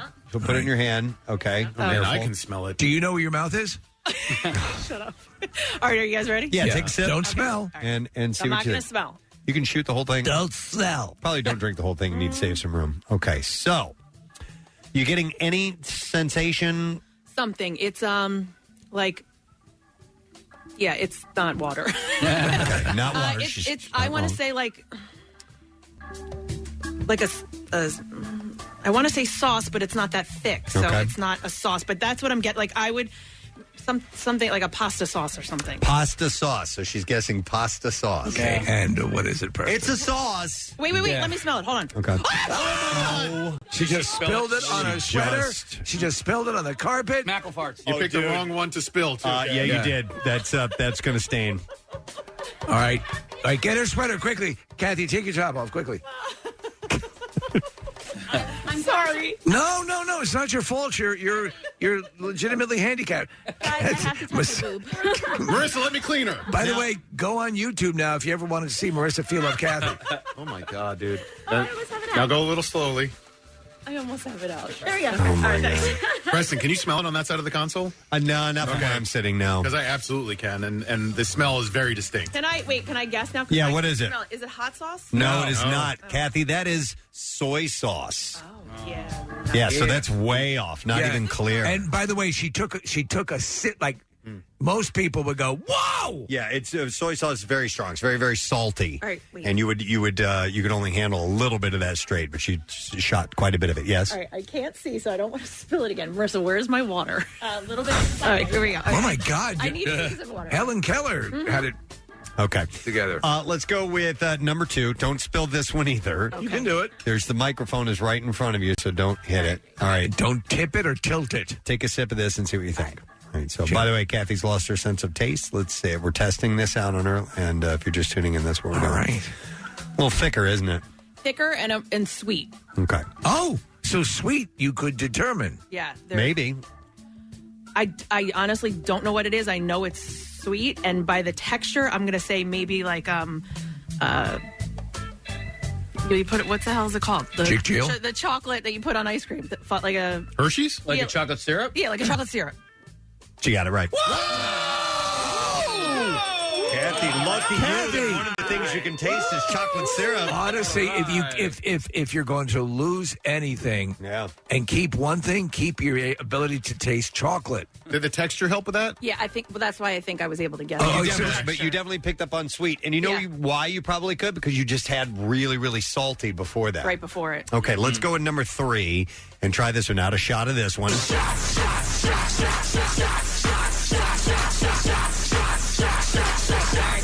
Yep. Jinx. All right. We'll sip this one. Oh, wow. Strong reaction from this. Oh, what the hell is that? Wow. So a big reaction. Like it definitely triggered something. Like prom night? No, like some sort of taste buds in my mouth, but I have no idea. Just describe. So sweet, savory. What is the reaction? No, like vinegar, maybe. She's right. Yeah. But here's the thing: it doesn't taste like vinegar. No, it's the guess is the way it made me feel. You probably got a little tangy, sensation like you would on your tongue, like mouth watering a little bit from. Yeah, absolutely. Yeah. But here's the thing: I'm smelling it, and I can't smell it either. It was white wine vinegar. But I could. Where's that? Is the hot sauce still? The FUD, the chocolate sauce. The FUD. What about I think she was going to say fudge. Like FUD. So that I can smell. I can smell the hot sauce, but I can't smell that vinegar. That's not hot sauce. It's chocolate sauce. Sorry, chocolate sauce. That's what you would put on a chocolate FUD sundae. Let's do the next one. We got to move through these. All right. So number 4, Marissa, if you would please. So she's gotten 2 out of 3 so far. That's not bad. But it was kind of guessing. And not going, yeah, that is this. You're right. It's a combination of cues that are helping her get to the answer. All right, Kathy. This is another one. All right. This one's kind of thick too. Pondering. I don't want any more of it, whatever it is. Okay. Yeah, that sounds about right. Does it? Yeah. I think so. Okay, I have no idea what it is. Mm-hmm. Do you ever watch Dr. Pimple Popper? No. Oh my God! Stop it, Steve! Don't do that to me. Can I smell it? Yeah. Try it that Yeah. way? Okay. So you don't have a guess. Oh no! But smelling it? No smell. Nothing. Nothing. Okay. It's ranch dressing. Oh. Yeah, that's Hidden Valley ranch dressing. The goat of ranch dressing. Yeah. And by the way, you guys know my sense of smell and taste. Like incredibly acute. Normally, I would have been. I could do this in 2 seconds. All of it. You were able to discern between water. Yeah. Types of water. Different water. Seriously. All right. Next sample. This is number 5. Go ahead whenever you're ready. And this one this is very identifiable. Okay. There's a little sweetness to this again. Okay. Maybe like I want to say a juice. A juice. Like apple juice? Like apple juice. She got it right. Yep. Well, you might. And here's the thing. I'm smelling it, too. I can smell the apple juice. Is it safe to say that the sweet stuff, You're can picking up taste on a sweet. little bit. You're more rocking so sweet. than anything else. Yes. And you know what? A text came in and says sweet is the last taste to be lost, even with aging. Like that's the one that we hang on to the most. Okay. Don't know if there's any validity to that or not. Well, but this has nothing to do with aging. That's why old people love pudding. Yeah. All right, here's the next. On 93.3 WMMR. WMMR presents Preston and Steve's Bizarre File. All right, brought to you by Lehigh Valley Restaurant Group, and they've got holiday gifts all wrapped. You can give the gift of yum with a $25 Red Robin holiday gift card and get a $5 bonus buck reward for you now through December 31st. Red Robin Yum.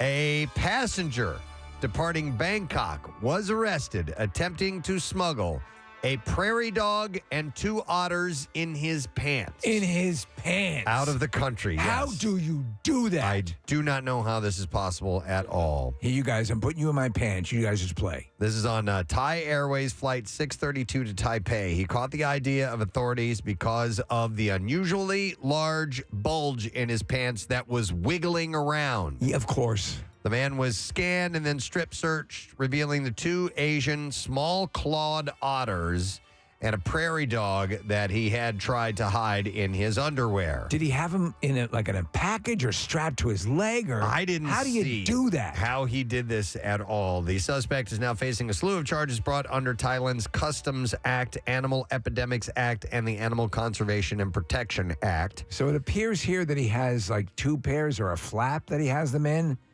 almost like a kangaroo pouch. I don't know. That's the way I would smuggle my otters. Was in his underwear. And otters are a surprisingly common animal to smuggle at the Bangkok airport. I don't get it. Both in luggage and in passengers' pants. So it's something that happens from time to time. Is that an otter in your pants, or you're just happy to see Yeah, that thing's moving. A 76-year-old Texas resident's body was found Friday under 4 feet of debris after neighbors called in a search and rescue team over the man's excessive hoarding. Oh, man. Neighbors reported that they hadn't seen the resident for months and that there was an unusual odor coming from the house. Rats greeted the search and rescue team at the door using hazmat suits. The team entered the home. It's a disaster in here. Come on in. And cadaver dogs finally found the body. Like they couldn't find it. You know, the dogs had to root around in there to find him. Yeah, we've been looking too. The smell is just killing us. Neighbors had reportedly tried to help the man before, but he refused them. According to the Daily Beast, the neighbors called the city to help with the clutter, but the city did not respond, and the Homeowners Association was forced to call in their own search and rescue. I wonder how many people die from their own, because this does happen fairly frequently, of their own clutter caving in on top of them. And if you watch the show, the Hoard, that Hoarders show, Yep. There are loads of people who live in a maze of stuff that can just absolutely fall on top of them. And Preston, they at any tend to time. be older and a little more frail. Yeah. Tim Miller with the search and rescue team commented on the incident, saying, just when we think we've seen everything, we get a call, and we know we haven't seen everything. Oof. Wow. Let's see. Florida police arrested an 11-year-old for allegedly calling in a fake school shooting. The boy reportedly told a friend that he wanted to leave school early, so you can hear him in the 911 call saying, help, there's a school shooter walking through the hallway. Police responded to the threat on December 5th with a SWAT team, aviation unit, and canines. I guess you'll have to let me leave school early. In Florida, filing a false police report comes with a punishment of paying for the cost of law enforcement response. The sheriff, Billy Wood, said this young man is going to need to mow a lot of lawns to pay for that bill. Beat his ass. So he is in some trouble. All right, Marissa sent me this story. The DJ of Northampton Town FC, which is a small town soccer team, or hockey team, has apologized after he played Wham's Last Christmas at a recent game, potentially wiping out thousands of participants in the Whamageddon game. Oh, okay. In recent years, Whamageddon has seen players trying to avoid Wham's iconic festive hit until Christmas Eve, with players knocked out of the game when they hear it. But DJ Matt Facer was met with a backlash after he played the song at the Cobblers' 3-0 home loss against Portsmouth, potentially wiping out thousands of players who were at the stadium. He said, I never knew people took it so seriously. He said, I gave it a spin, thinking that it would be quite funny to wipe out 7,000 people who couldn't avoid it. But clearly, it isn't funny. Where does that song fall in your list of holiday? I like it. I like it, too. I think it's enjoyable. Facer explained that he had faced insults on Twitter as well as from within the stadium. And he said, so I officially apologize to everyone whose Christmas I've ruined. He also vowed to avoid playing the song at any future games, adding, I can take on the chin with my home fans and Portsmouth, but I don't think that I'll be playing it again. So he caught some crap for that. All right, this story is out of Ireland. Storm Fergus has seen severe winds sweep across County Leitrim with some locals saying that a tornado hit the village. No. In Ireland, which you never hear of. Tornado! The freak weather event has caused damage to property and cars, with residents saying squally winds resembling a tornado hit the area. Some squally winds. A pub and shop have been badly damaged while the roof of another building was blown off. In a statement, the council said the village will remain closed for safety precautions. A cleanup operation is underway in the village to clear the significant amount of debris that was thrown into the footpaths as a result. Oh, my God! A witness of the possible tornado said his Jeep was pelted with debris as he drove through the storm. He said, I was actually driving through the village myself. If I was a second slower, I'd have been in the brunt of it. Tornado! I was driving my Jeep, and it sounded as if there was a crowd pegging stones at my Jeep as I was driving through. I don't like to be pegged. With all the debris that was flying around. It just happened all of a sudden. So tornadoes are not a common occurrence in Ireland. Roughly 10 are recorded every year in the entire country. I'll be honest, I always assumed that tornadic activity was more U.S. U.S. I thought so, too. Yeah, but I guess it does happen from time to time. Crazy, isn't it? All right, one last story. This was the quote from Reggie Braswell when he was watching security footage from his security camera. He said, our washing machine just exploded. Whoa. It blew up. He said glass is all about the front, around the door. Glass was everywhere. He took pictures of the aftermath as his Samsung top loader washing machine was mangled in pieces with the top blown off. He said, I'm just thankful no one was there. He documented the damage to his dryer, garage wall, outlets, and his car. He cleaned up his garage, and since the washing machine was in pieces, he took it to the curb. So he called Samsung to report the issue. He said, the lady told me that, oh, well, since you don't have the washer anymore, we can't do anything for you. What? He started doing some research online and learned the Samsung top loader washing machine was part of a massive recall in 2016. Sarah Price of Holly Springs and her washing machine exploded mid-wash as well after this guy's did. I know someone who had the exact same thing happen. Really? Yeah. It blew up. Yeah. Samsung. The recall included 2.8. They're getting rid of that blow-up feature. 2.8 million Samsung washing machines. It's right next to Delicates. Yeah. It's just a plunger on a dynamite. So several different models apparently was in the recall. When Braswell searched his serial number, it showed that it was a recalled machine. He said he had no idea that it was recalled and claimed that he didn't get a recall notice. He called the number listed on the notice for Samsung. He said, they told me if I don't have the machine, they can't do anything for me, even though I have the videos. That sucks. And serial numbers, yeah. Do you pay attention to, like, you get recalls in the mail or whatever? I don't know. Rochelle reads the mail. Yeah. So, yeah, yes. I guess we do. And there you go.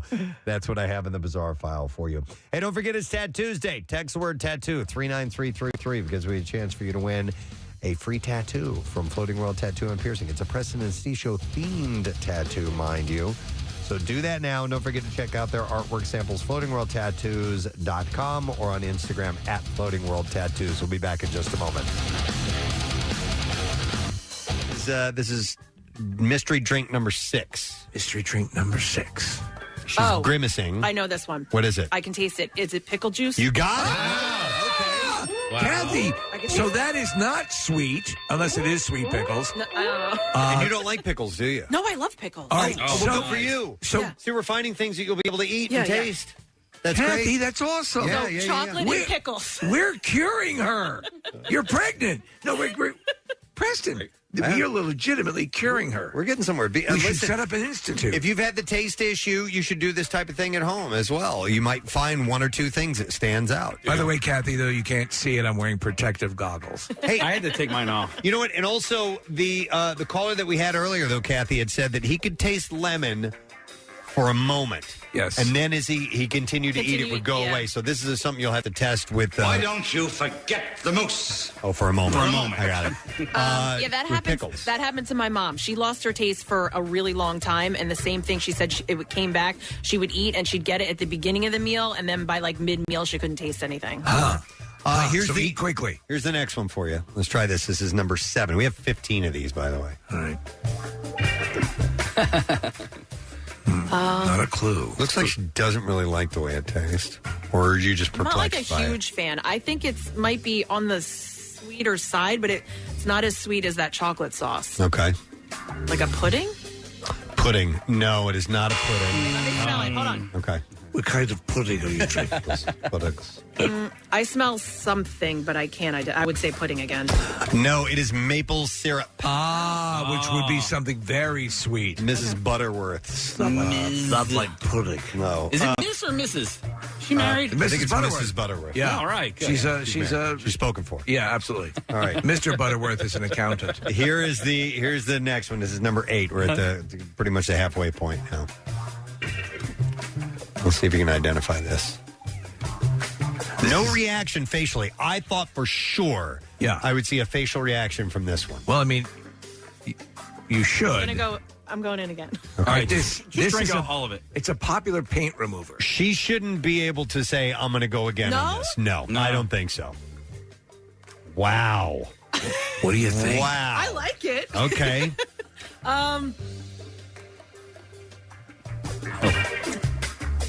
I don't know. Don't know. Can we look? So we don't know. Preston has the answers. All right, she doesn't know, so you can take a sniff and now guess after smelling it. What is it? Is it lemon? It is lemon juice. It's straight up lemon juice. Normally, if one is drinking straight squeezed lemon juice, you'd be puckering up and going, Kathy, you didn't do any of that. Not even a whiff. So that Preston. So she got that wrong. She could smell it, but she couldn't taste it. That raises the question. That reflex. Yes. What causes that reflex? It's a good question. Well, let me ask. I'm going to show you guys. I'm going to try something. We're going to do a scientific experiment here. I'm going to drink this lemon juice, but I'm going to hold my nose. Now, we've never met. We've right? never. Well, we have met many times. Many times. But I'm going to hold my nose so that way the smell part does it. That's the way to do it. It's still sour. Like you made the face? But your taste is intact. Yeah. But I wasn't sure if any of that stuff Kathy drank it, and there was no puckering, no pursing whatsoever. Like, even with her drinking that, and I knowing what it is, caused my mouth to salivate a little bit. Yes. Because that's what I'm a little engorged. Your mouth will do. Well, that's great. All right, so here's... Okay, this will be interesting. Oh, boy. This is our only solid of the day. Oh, God. All right, Kathy, go ahead. So wait, do I have to Yeah, just stick your tongue in there. Yeah. Stick your tongue in there. Stick it in. Stick it deep in there. Ew. What? I don't like that. I'll give you a hint. It's not sand. Yeah, like that. It's gristly. Yeah. Move your tongue around. I have no friggin' idea. No idea. Smell it. I feel like it's probably a spice or something, but I have no idea. But it should be very recognizable by taste, no question. Nothing when you smell it? I'm trying. She's not getting it. And she's inhaling deeply. You would know this in a heartbeat. Cinnamon. Oh, it's just straight up cinnamon. No. Yeah. Nothing. Even after you know, you don't recognize it. Not that one. Okay. The more you know. If you're tuning in, Kathy lost her taste, and we're testing her on that. Let's do number 10, if you will, please. And we're back to liquids now. Okay. Let's have a little sipperoni and see what you get from that. Is it alcohol? Like rubbing alcohol, yeah. No. That's all I She's get. saying It doesn't alcohol. taste anything, but I feel like maybe like vodka? Like a vodka or, something like that. Do you get a burn from it, or? Yeah, like a little burn. Down your throat? Yeah. Okay, then that's why, because it's alcohol. It's vodka. She can taste that it's alcohol, and I get that, because as you...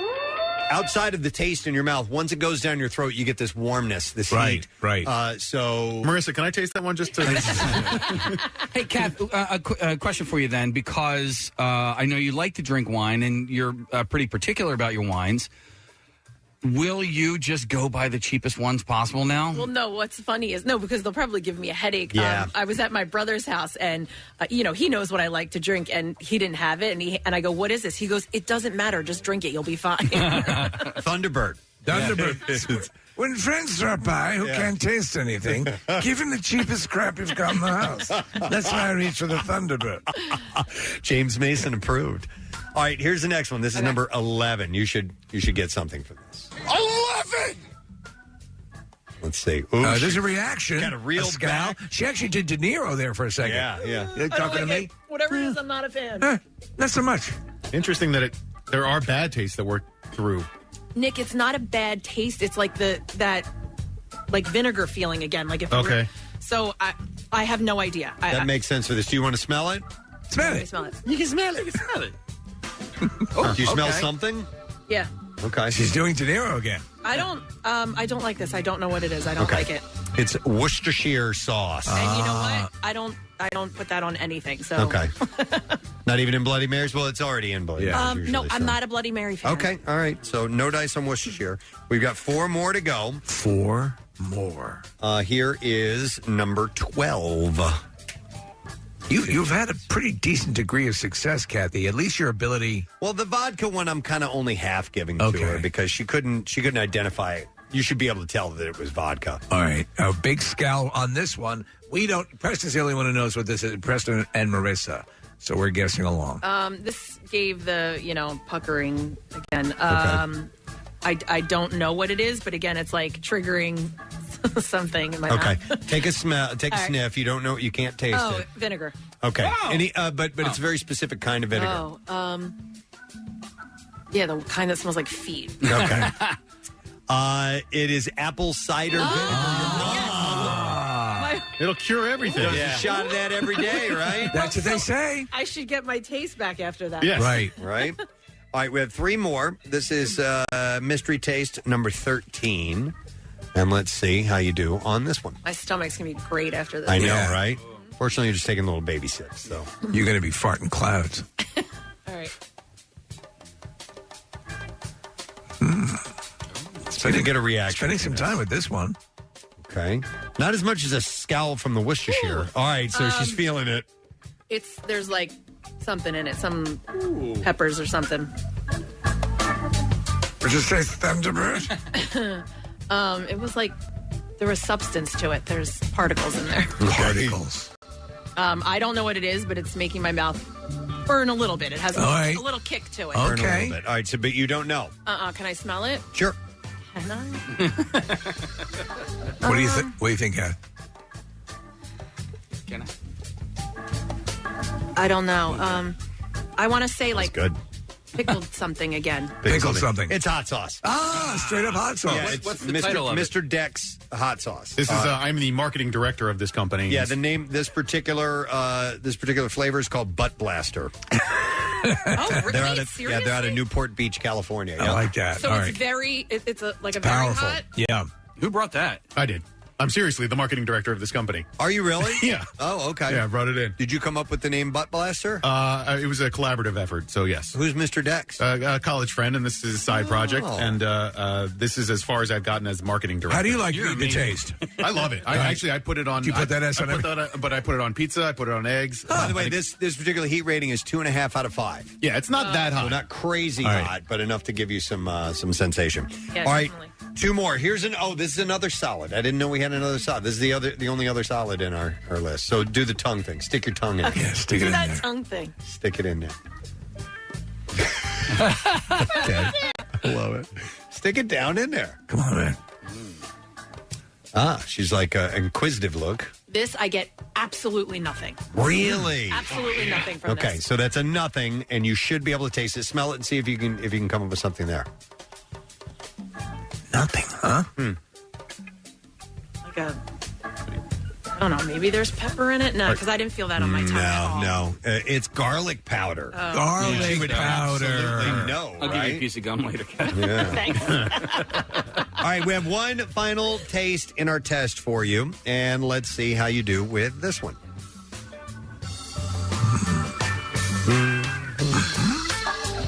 This one, Yes. I also get absolutely nothing. Like it could be water to me. Okay. Like it could, that's the consistency. All right.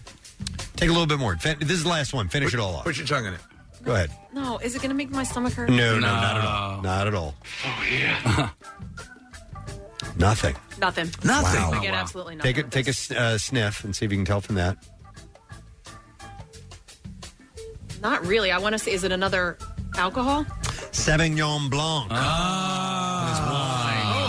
Your favorite brand as well. It's Nobilo. Oh, wow. you get poor nothing. thing. Nothing. That's a shame. Oh, man. So, Kat, let me ask you then. Wait, are we done? Can I take the? Yeah, that's it.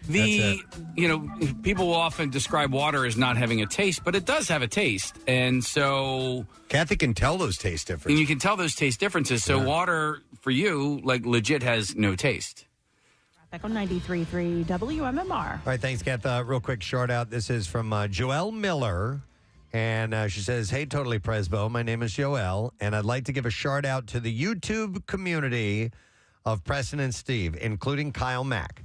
I found wonderfully funny and supportive people that I am glad to call my friends, even though if we've never met in person, at least not yet. And I can't wait to talk to them each and every morning. I am incredibly thankful for your show and all of them. Thank you. You guys rock." And it says, "P.S. If you could, Steve, if you could yell, not Yoo-hoo, but YouTube, they would love that." All right. And then a short. Tapers alert. Okay.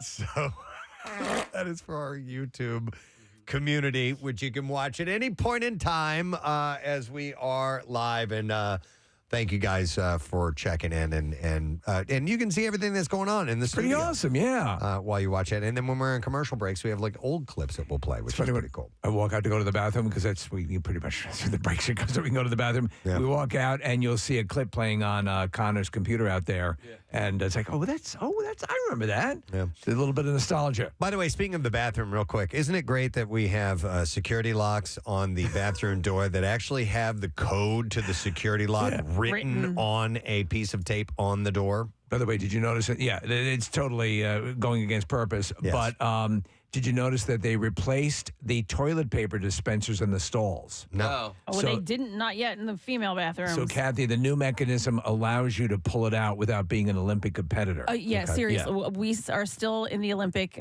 competitive situation in our bathrooms. I heard somebody in there yesterday, and she was like, because it's so annoying. You can't get the friggin' toilet paper It's like out. a tug of war. So annoying. I had just gotten used to the temporary code, which was 13579. Yes. And then they switched it back, and I know that this is a first world problem, but I went over the other day and I was like, yes, I figured it out. Nope. The old one again. And then they changed it. Yeah. The other day, as I was walking up, I noticed that so that the lights will go off after a time of inactivity, and so it's dark in there, which is great. You know, you'll know that you have the bathroom to yourself. So I go in, the light's dark. I go in, I walk up to the urinal. Nope, somebody's sitting in there. Some poor son of a bitch had taken a dump that took so long that the lights actually shut off on him, and he was sitting there all by himself in a cold, dark, empty room trying to do his business. I've had it happen to me. Sometimes, let's say it's a lot more involved than you thought it would be. The lights will shut off, but then when the door opens up, the lights come back on. One thing, and by the way, a little addendum to the toilet paper dispenser replacement, it used to be flat on top, which was perfect to rest your phone. Oh, they took the now flat it's away. rounded. Oh, yeah, I do like set the it there? flat. Yeah. Hate it. And I used to, like, if I wanted to eat something, I could set it up nicely on the... Sure, yeah. If you had, like, a steak and or whatever. sometimes I bring a vase with a flower. I like to put it there. All right. By the way, here's a text came in about our YouTube community. It says, the YouTube community is the horniest bunch of teenage adults I've ever seen. Really? So I guess there's a lot of sex talk going on our YouTube stream. So anything we can do to help. Absolutely. I'm happy to hear that. So at this time of the year, we always end up getting these year-end lists and stats and all that stuff. So am I an idiot for liking these things? I really enjoy them. The Google search history for 2023 has arrived. So here are the results to the most searched items for the year via Google.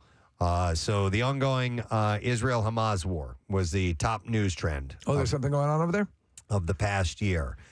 Followed by queries related to the Titanic-bound submersible that imploded in June. So that's second. Yeah. As well as February's earthquakes in Turkey and Syria. So those were the top three. The obvious ones. As far as news goes. Yeah, you remember the whole, because not only was it the submersible imploding, but it was the search that went on for quite a while. Yeah. And then the aftermath, and then everybody started to give their assessment about what had happened. So, yeah, I can understand that. And obviously, the Israeli Middle East conflict is huge. Google puts out a video every year sort of highlighting some of the searches, and I find it to be terrific. They just the way that they highlight the things that have happened, and it's, Steve, like you pointed out, like some of it's awful and sad and really serious.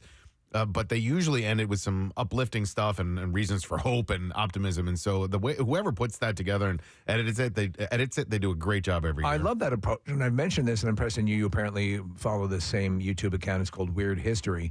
And they will do basically, Nick, it is that. It is a boom, boom, boom, one right after another presentation about basically from almost day to day or week to week, or there's obviously they're not doing 365 separate segments, but there's enough to just keep rolling, and you're like, oh my God, all that.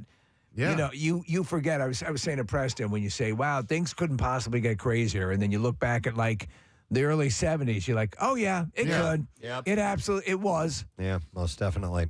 The top trending person on search this year was Damar Hamlin. The football player who had the near-death cardiac arrest on the field during a game back in January. So all the way through the year, still there were no searches. Someone still has a chance to have a cardiac arrest. Then him, and then Jeremy Renner came in second. Yeah, that was huge. Yeah, the snowplow. I can't believe that all happened this year. Casey, I can't believe Jeremy Renner's walking around in the shape that he's in after he had a 14,000-pound snowplow on Was him. that New Year's Day, or it was like right it was that around weekend. Then, he was clearing the snowstorm. It was in Lake Tahoe, and he was clearing his neighbor's driveway. I forgot the date on that, but I thought it was right at the very beginning of the year. And that was followed by Matthew Perry, and Tina Turner. They led the search trends amongst notable individials who had passed away. Tina Turner was driving that snowplow. No, she was not. It was January 1st. It was this year. Yeah. Okay. Right on. The first day of the year. Wow. Mm-hmm. In the world of entertainment, Barbie dominated Google searches movie trends this year, and that was followed by Oppenheimer. So can I, by the way, conjecture that, Kathy, do you believe this is going to be a banner year for Barbie sales and Oppenheimer doll sales? Definitely the Oppenheimer. Yeah. Hey, how was Barbie represented around Halloween, Kath? We saw a lot of Barbies. I get nobody that comes to my house. So I didn't see Barbie. Did anybody go? I didn't go to any Halloween parties or costume parties. Yeah, they did the box. It wasn't just like dress as Barbie. It was like dress as Barbie, but go inside the box. Right. That box was all over the place. We had many Barbies at the house. You did? So, yeah. Okay. In TV, The Last of Us. Loved it. Led the searches. Wednesday was second. And Ginny and Georgia. Oh, I love that. What's that? It's a show. It's like it's kind of like a little Hallmark meets like a Two Girls in a Cup. No, not that far. Don't go that far. Right. No, like a Bridgerton. No, not Bridgerton. Like a little crime. There's a little crime in it. Okay. There's a little like secrets and not so Hallmarky things. Okay. Like a little shoplifting, little sodomy, bestiality, illegal little guns. felching. Okay, what? There's something they address some not so Hallmarky, but like I feel like the overall vibe. Like at least that's what they want people to think. But underneath, that's not what it is. I see. Was it like a teen thing, tween thing? Yeah, there's. I remember seeing a little bit of this. Yeah, there's a couple teen storylines in there. Is it Desperate Housewivesy? Whether you see this, what appears to be this bucolic, wonderful thing, and below the surface, is it? Yeah, I mean, yeah, kind of. Yeah, below the surface, it's not that. Okay, well, that was one of the top searches as far as television shows goes. Then you had for music, and I'm lost here on a couple of these guys. Yoasobi, the song "Idol" was Google's top trending song on search. How do you spell that? Yoasobi, Yoasobi. Is that K-pop? So it probably is. It says it's a musical duo, and the picture's up on the screen here, so it might be K-pop. It's a Japanese pop, whatever. Japanese. Yeah. Is that J-pop? J-pop, I guess, yeah. Okay. Jason Aldean's Try That in a Small Town, and then Shakira and Bizarrap. Is that right? Bizarrap's I don't envy you this list. Bizarrap Music Sessions Volume 53. Scissorp. Dude, I just, It's not your jam, man. It's not my jam. You're Dan Fogelberg. All the way. All right, then the top trending recipe was bibimbap. Which is what? It's Korean. I had to look it up. It's a Korean bowl dish. It looks pretty damn tasty. So do you know the Korean food is considered like on a par with Mediterranean food for a healthy diet? Oh, awesome. Yep. Really? Like kimchi and all that stuff? Yeah. All right. South Korean primarily. This is it. This looks good, doesn't it? Yeah. North Korean is water and cardboard. Bibimbap, I guess is how you It does look pretty good. Yeah. So bibimbap to bibimbap. There you go. I want my baby back. Then Inter Miami CF. Messi. yeah. Yep. And the new home of Lionel Messi led Google's sports teams trends. Is that Nick? Are those playoffs still going on? I know we lost. I don't know, Casey. I don't know when the MLS Cup is. All right. And specifically in the U.S., the Google people spent 2023 asking why eggs, Taylor Swift tickets, and sriracha bottles were so expensive, while Riz was a front runner for trending slang definition inquiries. Right. It made the, was it Oxford Dictionary or Webster's Dictionary? It was Oxford. Oxford's number one word, or word of the year. It was also searched heavily on Google this year. And by the way, your Columbus Crew MLS Cup winners this year. 2-1 over LAFC. Okay. There you go. To mark the search of Google's 25th birthday, they released top search data of all time across various specific categories. So they can tell us what people were looking up in the 1600s? No. Since 2004. Oh, yeah, well, that's right. Which is when the data first became available globally.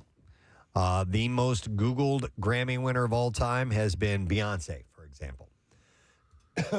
It's beyond. Listen, there's no arguing with the whole Beyonce legend and movement and the movie and the whole thing. Is there too much hubbub about Beyonce? I mean, and the actual regular delivery talent wise, or I mean, I'm not a fan. I don't. I think she's talented, but I don't know. She's overrated. Yeah, I like that's that. kind of what I'm thinking. She's got a lot of juice behind her. She's got a lot of money and all that marketing behind her. Yeah. And that helps. It doesn't mean that she's not accomplished. She's not incredibly talented. Like, it's just, it's overexposure. It's a lot. She ain't no Kathy. Yeah, she ain't no Kathy. That's right. But people who love her, they're like, they're kind of like the Taylor Swift people. And I get it. Yeah. Yeah. I think both of those. I think they're both great, but I think they're a little both overblown. Both Tay Tay and the Bay. Yeah, and the Bay Tay. Yeah. Maybe we should get you trending for hating Taylor Swift, Preston. Yeah, should we do that? Yeah, there could be no ramifications. I never said I hated Taylor Swift, by the way. Yeah, I think you just did. No, I did not. And then Cristiano Ronaldo is the highest search athlete of all time. And the most searched movie or TV cast of all time is Harry Potter. And there you go. Wow. You guys happy now? Yeah, I like it. Well, all right, so do you have your own personal trends? I keep that exact same list of my own personal trends. No, but does Google do that? Because, like Spotify and Apple Music, they do your personal trends. Or if Google did I don't the know. same thing. Can you hazard a guess what would be your number one search thing, Casey? Would it be nipples? Either probably Bernie's Mountain Dog Puppies. Aw. Yeah. Do you actually search that, or does that just come up? Because on mine, it search just comes up. Yeah, no. But I mean, it shows up on my Instagram feed. But I just, like to see what's available and, whether you can adopt one. I was so close to adopting one. By the way, so close to adopting one. I thought it was going to happen. If you want, I can put you through to the particular rescue organization that always finds these, and they're out there, Case. Believe it or not. Case, I saw. I'm looking for a home, Casey. Case, I saw it was a Bernedoodle, but it was the tricolor. I forget what they call them. But it was tricolor. A Trinodoodle. No, it's called something specific. I forget. She told me the name of it, but it is that Bernese Mountain Dog color, the three colors, but it was a Bernedoodle. So cute. Oh, my gosh. She was 4 months old. Oh, my gosh. So adorable. Where is it? You have two huge dogs right now. No. Fozzie's not huge. Fozzie's not huge. Reggie's huge.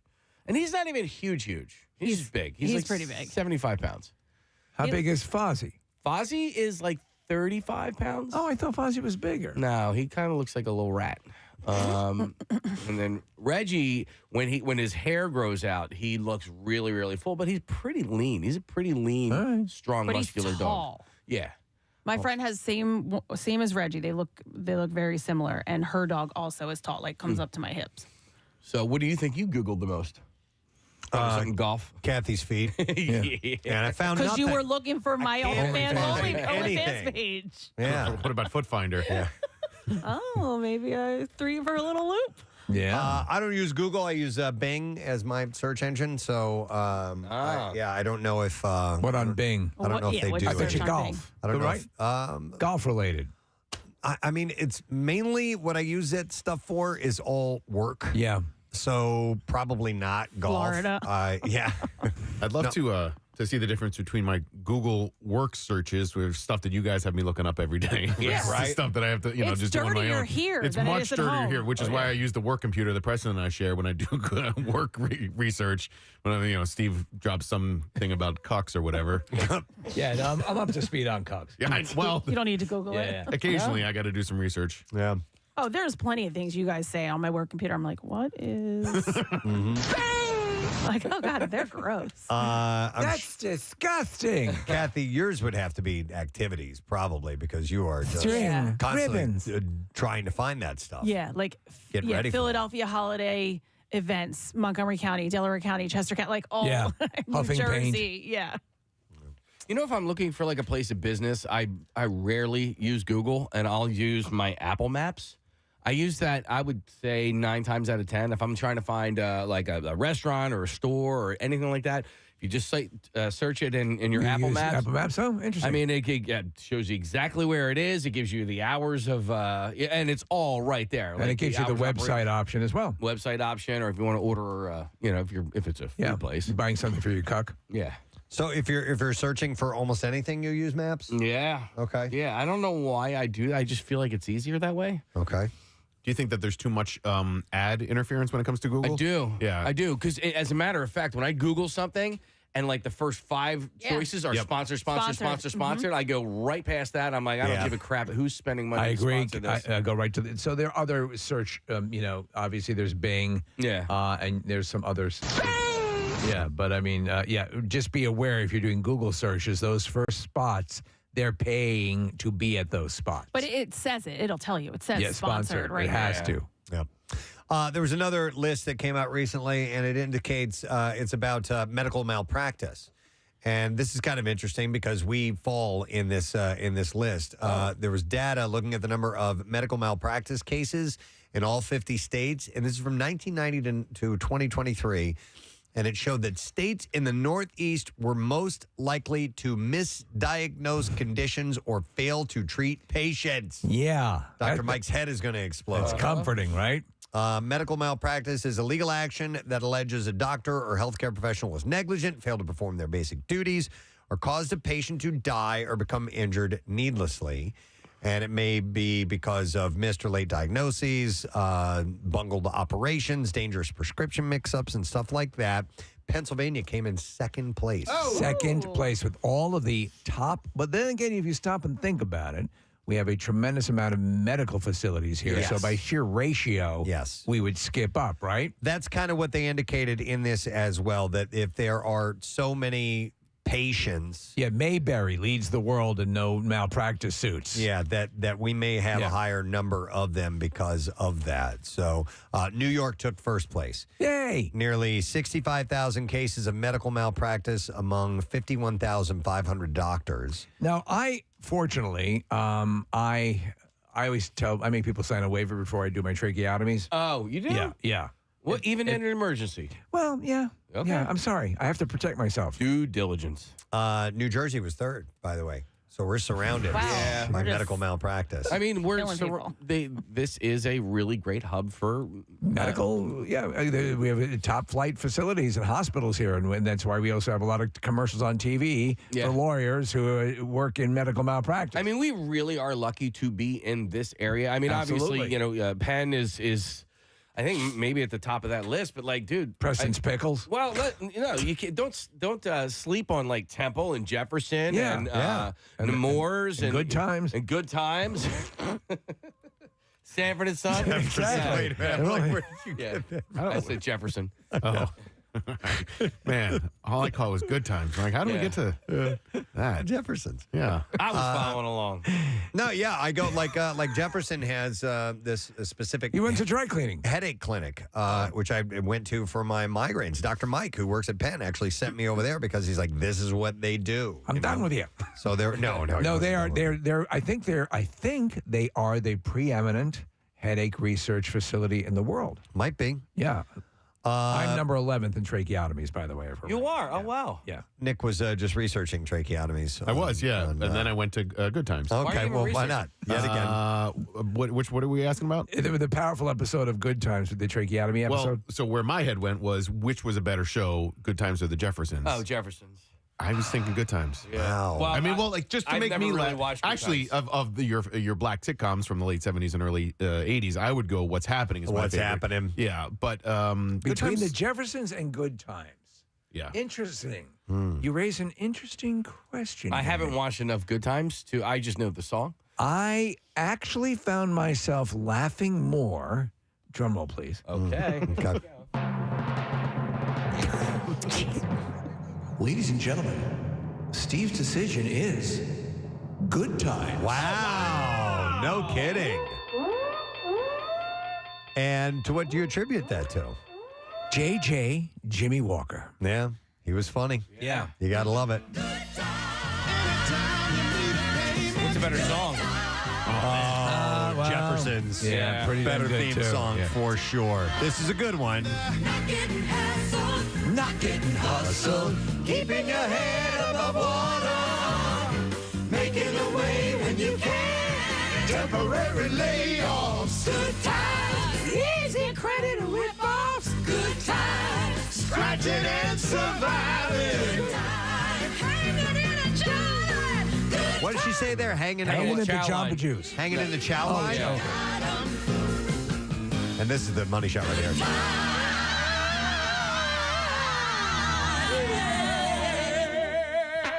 All right, Steve, with the passing of Norman Lear. Passing of who? Norman Lear passed away last week, right? So he was responsible for Good Times, Jeffersons, All in the Family.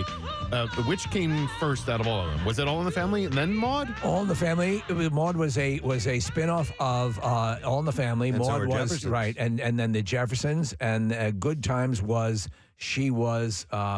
the maid. Okay. And then all of those begot many successful sequels. It's crazy. Actually, they were showing. MeTV did a big tribute to Norman Lear, and I mean the amount of stuff that the one crappy aspect of I'm off on a complete tangent here, but the one crappy aspect of a lot of these shows were shot on the video of the time, which has not aged well. Right. Yeah. It That's doesn't the look of it. It just doesn't look I see quite what you're as saying. good. Yeah. I wonder if they could digitally give it that kind of film I'm sure they treatment, could. make it look yeah. a little bit differently. I mean, just in the 70s and 80s, All in the Family to Maude to Sanford and Son, One Day at a Time, The Jeffersons, and then Good Times. Yeah. And that's remarkable. The prime time lineups would be dominated by sitcoms, and now they're few and far between. When I look at the prime time schedule, it is all reality shows, chef shows, singing competitions. It's all either game shows or that sort of stuff. There is no the amount of scripted TV. Do you have a sitcom you watch?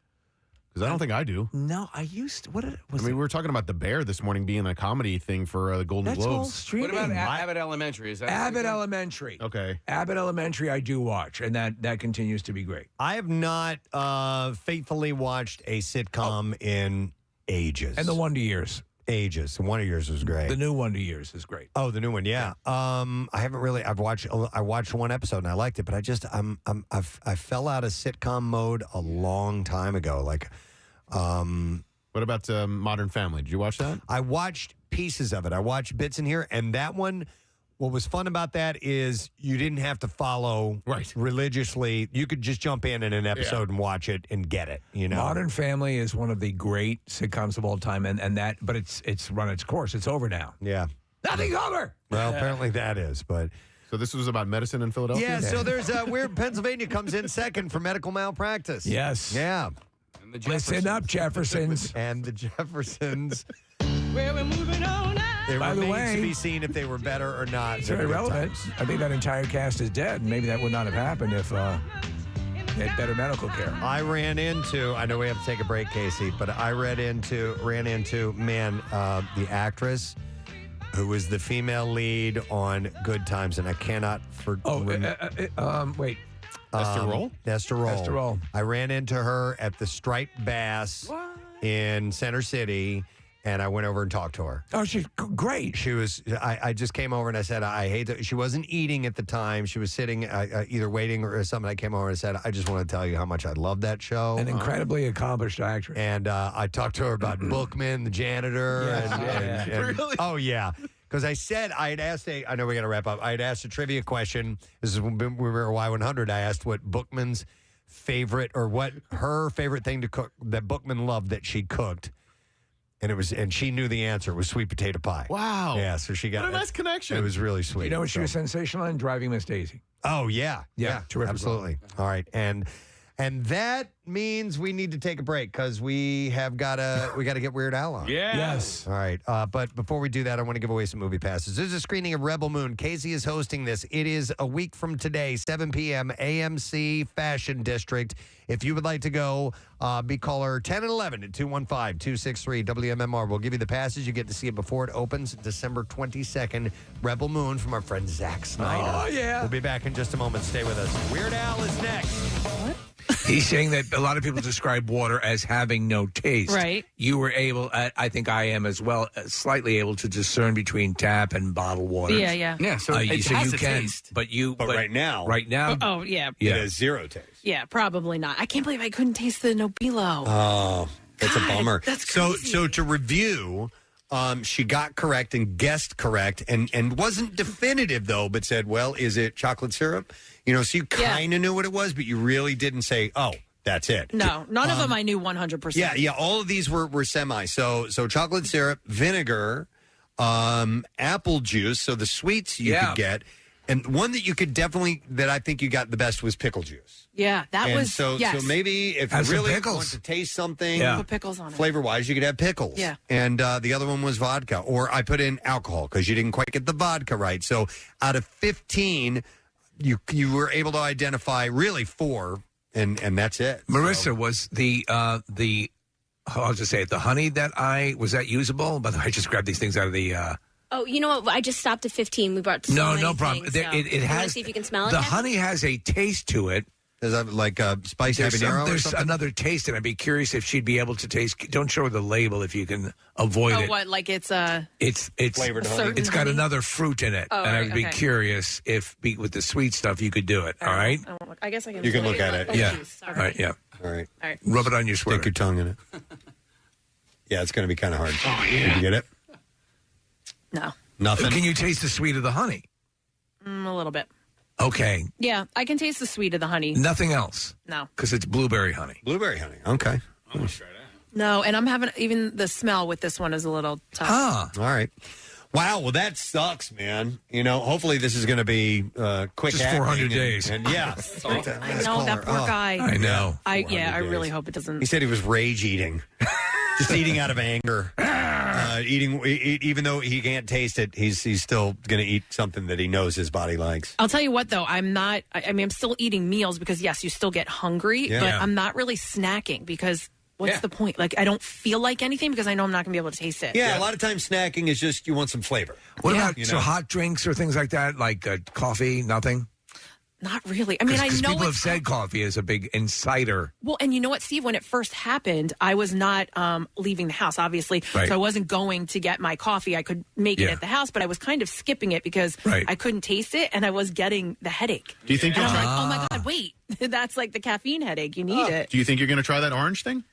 Listen, I'll try anything. Let's. Might as well, right? I mean, Try if it it. doesn't work, it doesn't work. Yeah. And if for some reason it does, then you're good to go. Okay. All right, this has been the Kathy Romano Taste Test. And, you know, We cured her. That's so yummy.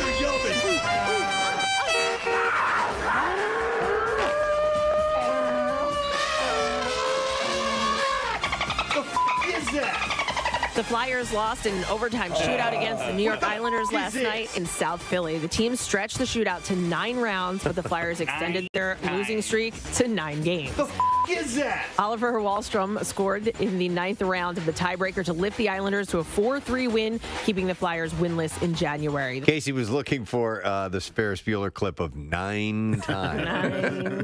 But we don't have it. It would have been perfect to play it twice this morning during sports. Our buddy Jerry Blabbert, the Geeter, will be joining us. He's got his first show at the Kimmel Center Cultural Campus in years now. Because of COVID, these haven't been happening. So he's going to be super fired up, even more fired up than he usually is. And there's a lot of classics that are on board, including freaking Frankie Valli. Frankie Valli. Frankie Avalon. Freaking Frankie Avalon. Freaking little Anthony, the Chai Lights. Well, I guess so. Who else is that? The Darlene Love. Darlene Love, Freaking the Vogues. That's cool. Gary U.S. Bond, so he's pulling out all the oldies and goodies. Press, you know how many times we've had Jerry Blabbert on our show? Probably 6 or 7. No. 9 times. Really? Yep. 9 times. 9 times. I'm kidding. I'm glad you got that. Very few times. There are very few moments that we can actually use a clip like that, and today we can use it. I mean, I can't believe the Flyers went 9 entire rounds last night without scoring. 9 that they didn't score a goal last night. 9 times. Right. All right, so didn't they have a stretch earlier this season where they lost 9 in a row as well? Well, they've lost 9 in a row. 10? Now they've lost 9 before. 9 times. Before they lost 9 times. Yeah. And then last night, 9 entire rounds of the shootout. Wow. Yeah. That's crazy. 9 times. Yeah. But the good news is the Sixers have won 9 of their last 11 games. 9 times. Yeah. 9 times. 9 times. All right, well, maybe we'll celebrate that entire day today. It's a beautiful thing. Hopefully we don't get to... I love it! We're going to pray that doesn't happen. Listen, we can't let a Friday go by without talking about some food stories. I want to make sure that we do that now. It's time for the Friday edition of The Connoisseur, the most popular version of The Connoisseur. It'll be a quick one. Today is National Pie Day. Sunday. Oh, is it Sunday? Yes, I just wanted to send that to you so that you were armed with that knowledge. Okay. And we all like pies, don't we? I love pie. Yeah. Well, why I don't have pie enough. No, but why don't they do Pie Day on Pie Day? 314. Yeah. Good question. Yeah, that's it. That's when that should be. Do you guys prefer pie or cake? Like if you had to choose. Well, it depends on which kind of pie and which kind of cake. All right, so if you're saying, and I understand the parameters in the most general terms. Yes. With the accumulated vast array of pies and the accumulated vast arrays of cakes, I'm going to have to go with cake with the acknowledgement that I adore pie. If you took my favorite cake and my favorite pie and put them in front of me, I would go with the cake. I'd go with the pie. Would you? If it was my favorite pie and my favorite cake, well, it depends. See? What's your favorite pie? Remove a la mode. The first thing that pops in is a great apple pie. Just a well-made apple pie. You just can't beat it. But like a coconut cream pie is freaking God, we have fantastic. such different taste palettes. Oh my God, Nick, I would. Yeah, you hate hot fruit. I would go 100% cake. That's the main reason. Is most of them, a lot of them, have some sort of warm fruit in it. So for me, the pies, like if you're talking apple pie, blueberry pie, I love. I'm not a big fan of cherry pie. But Boston cream pie. What about key lime pie? That's my. I love key lime pie, and I don't know, and I love lemon meringue pie. Okay, let me throw this at you. Pies are made with more love than cake. Yo, I think that's how can you say that? What a horrible thing to say. Nope, I know It's made with disgusting hot fruit. You call that love? To me, it just seems I like pies think are no. just kinda It's more difficult to make a pie. I think than I believe than a wonderful cake. I think there's more love in a pie than there is in a I cake. disagree. You know, listen, especially if you pleasure yourself. If it's all willy-nilly, maybe, but willy-nilly. Are you kidding me? Willy-nilly. You just chuck stuff in a pie crust that's already been pre-made or whatever. Yeah, that's what an amateur says. Yes, you would say that. That's what a Marxist says. If you can do cake mix, and that's kind of a cheap way for a cake too. But Steve, watching like the Great British Baking Show, which I've referenced my God, far too many times, when they make a cake on there and it's like a cake made with love, I think like if it's a chocolate cake and it's a cake made with love. I'm gonna err on the side of cake over my favorite pie. Cakes are decorated with love. Pies are made with pies love. to get it. Here's the deal. Now, listen. You've all acknowledged that I'm the expert on this issue. We have. We have. We have. For the purpose of this, Okay. This argument. I am an expert. Preston has a legitimate point to the actual making of the apples, the syrup, the whole substance, the meticulous nature of it.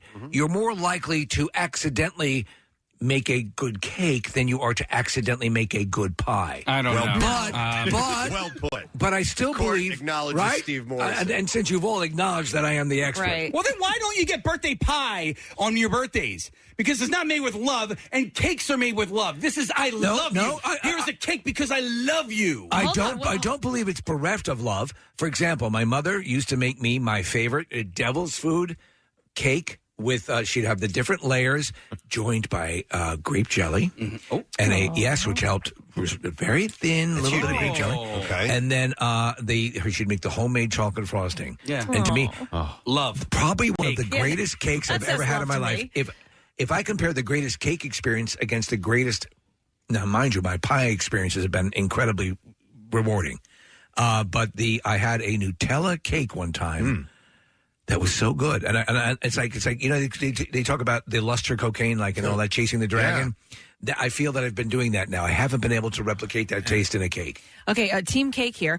What about a lava cake and all the oozing chocolate? I mean, come on. As far as I'm concerned, Kathy, Nobody said anything about lava. I don't care. The lava. No one can ever down talk lava, even if it's the kind that's wiping out villages. Right. I have a new because it's associated with the chocolate lava, and I love that. I have a new controversy to throw into this. All right. Cheesecake. Is that cake or actually a kind of pie? All right. If here's what I'm going to tell you. It's absolute garbage. It's got a crust. Shut your hole. Cheesecake is garbage. Cheesecake is Preston. There's a whole restaurant chain named after it. Cheesecake is extraordinary. I would say this: you have more of a case to say it's a pie because you're not. What you're eating is not cake. Right. So you have to have a cake element to it. I love. Give me a classic cheesecake. Give me with a little bit of chocolate in it too. I'm thrilled. By the way, I love this text I got. It says, you don't put cake on a windowsill like a pie, therefore pies are more love. That is from Amy in you're Millville. just leaving a pie out there for the freaking bears to eat. Don't put that pie over there. The bears will get it. Bears are going to get it. Or the squirrels. Well.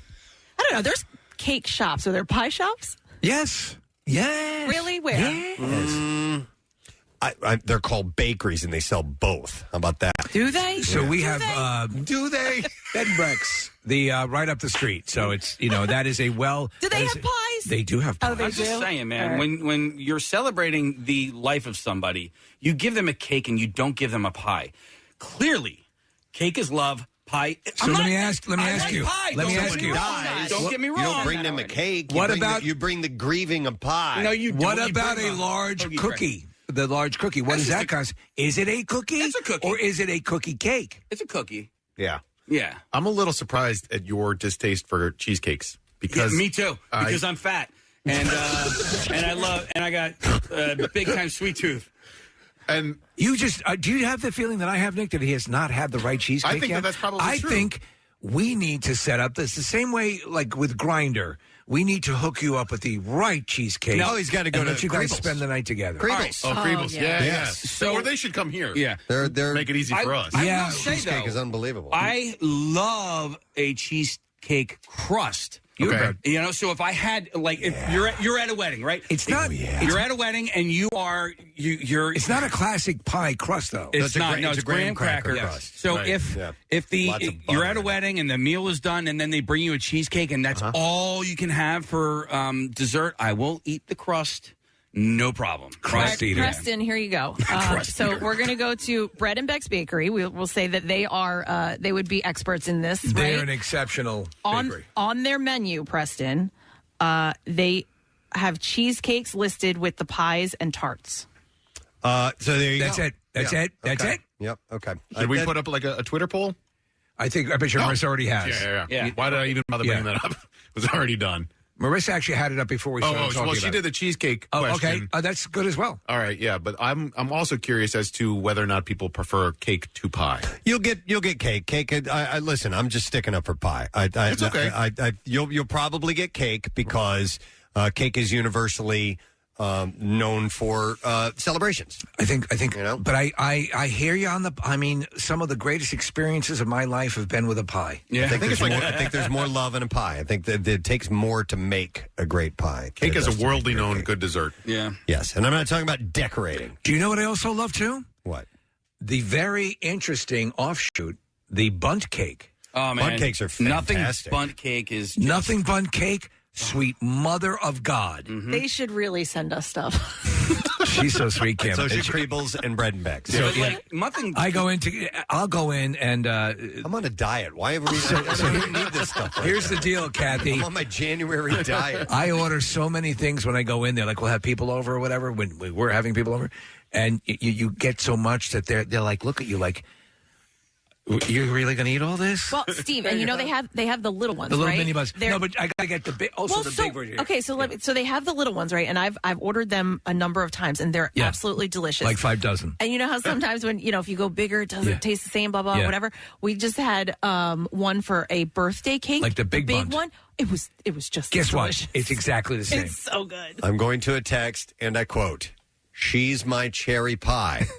She's not my cherry cake." Okay. Okay. All right. There We've you got go. a point. That was a song by Warrant, Cherry Cake. Right. No, cherry pie. It was by Warrant, starring famous model Bobby Brown was in the video, too.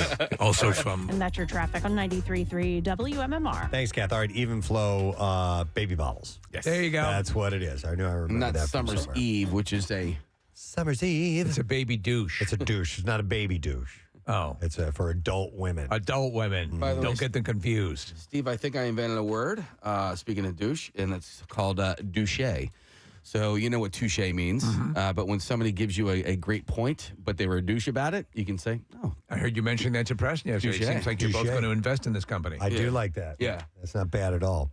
Hey, I got an email concerning, we have Weird Al, we got about 5 minutes before he's going to be joining us, so we got a little bit of time here. But I got an email from somebody yesterday. We had mentioned a sport called ski jorking or ski yorking. Yes. Which is where a dog pulls you on while you're wearing cross-country skis. And there's also horse versions, too, where they pull you over jumps and things like that. I got an email from our friend Kurt Anderson who said, love the show. Got to say, there's a brief period of time when I shortly held the world record for skjorking. 9-dog team. Pure, unadulterated terror, crazy fun, shattered my hand. Wow. Record broken shortly after, and girlfriend said she'd leave me if I tried to set a new record. I didn't. She left me anyway. So that answers my question. Moved to dog sled, he said. So yesterday Peace, I Kurt. asked if it would be, if you could have a team of dogs pulling you the way you would like an Iditarod. Yeah. Right. And the only difference is you're not on a sled apparatus of some sort. You're just on skis. Right. So and he I did can that. see, yeah. He did that apparently, but he ended up moving to a dog sled afterwards. Yeah. So I've always wanted to do an actual dog sled across terrain. It seems pretty cool. Yeah. I mean, pull it. No, you would like to pull I'd it like to be with yourself, the team of dogs. I like the teamwork. What was the movie that you and I loved with William Dafoe? Is it Togo?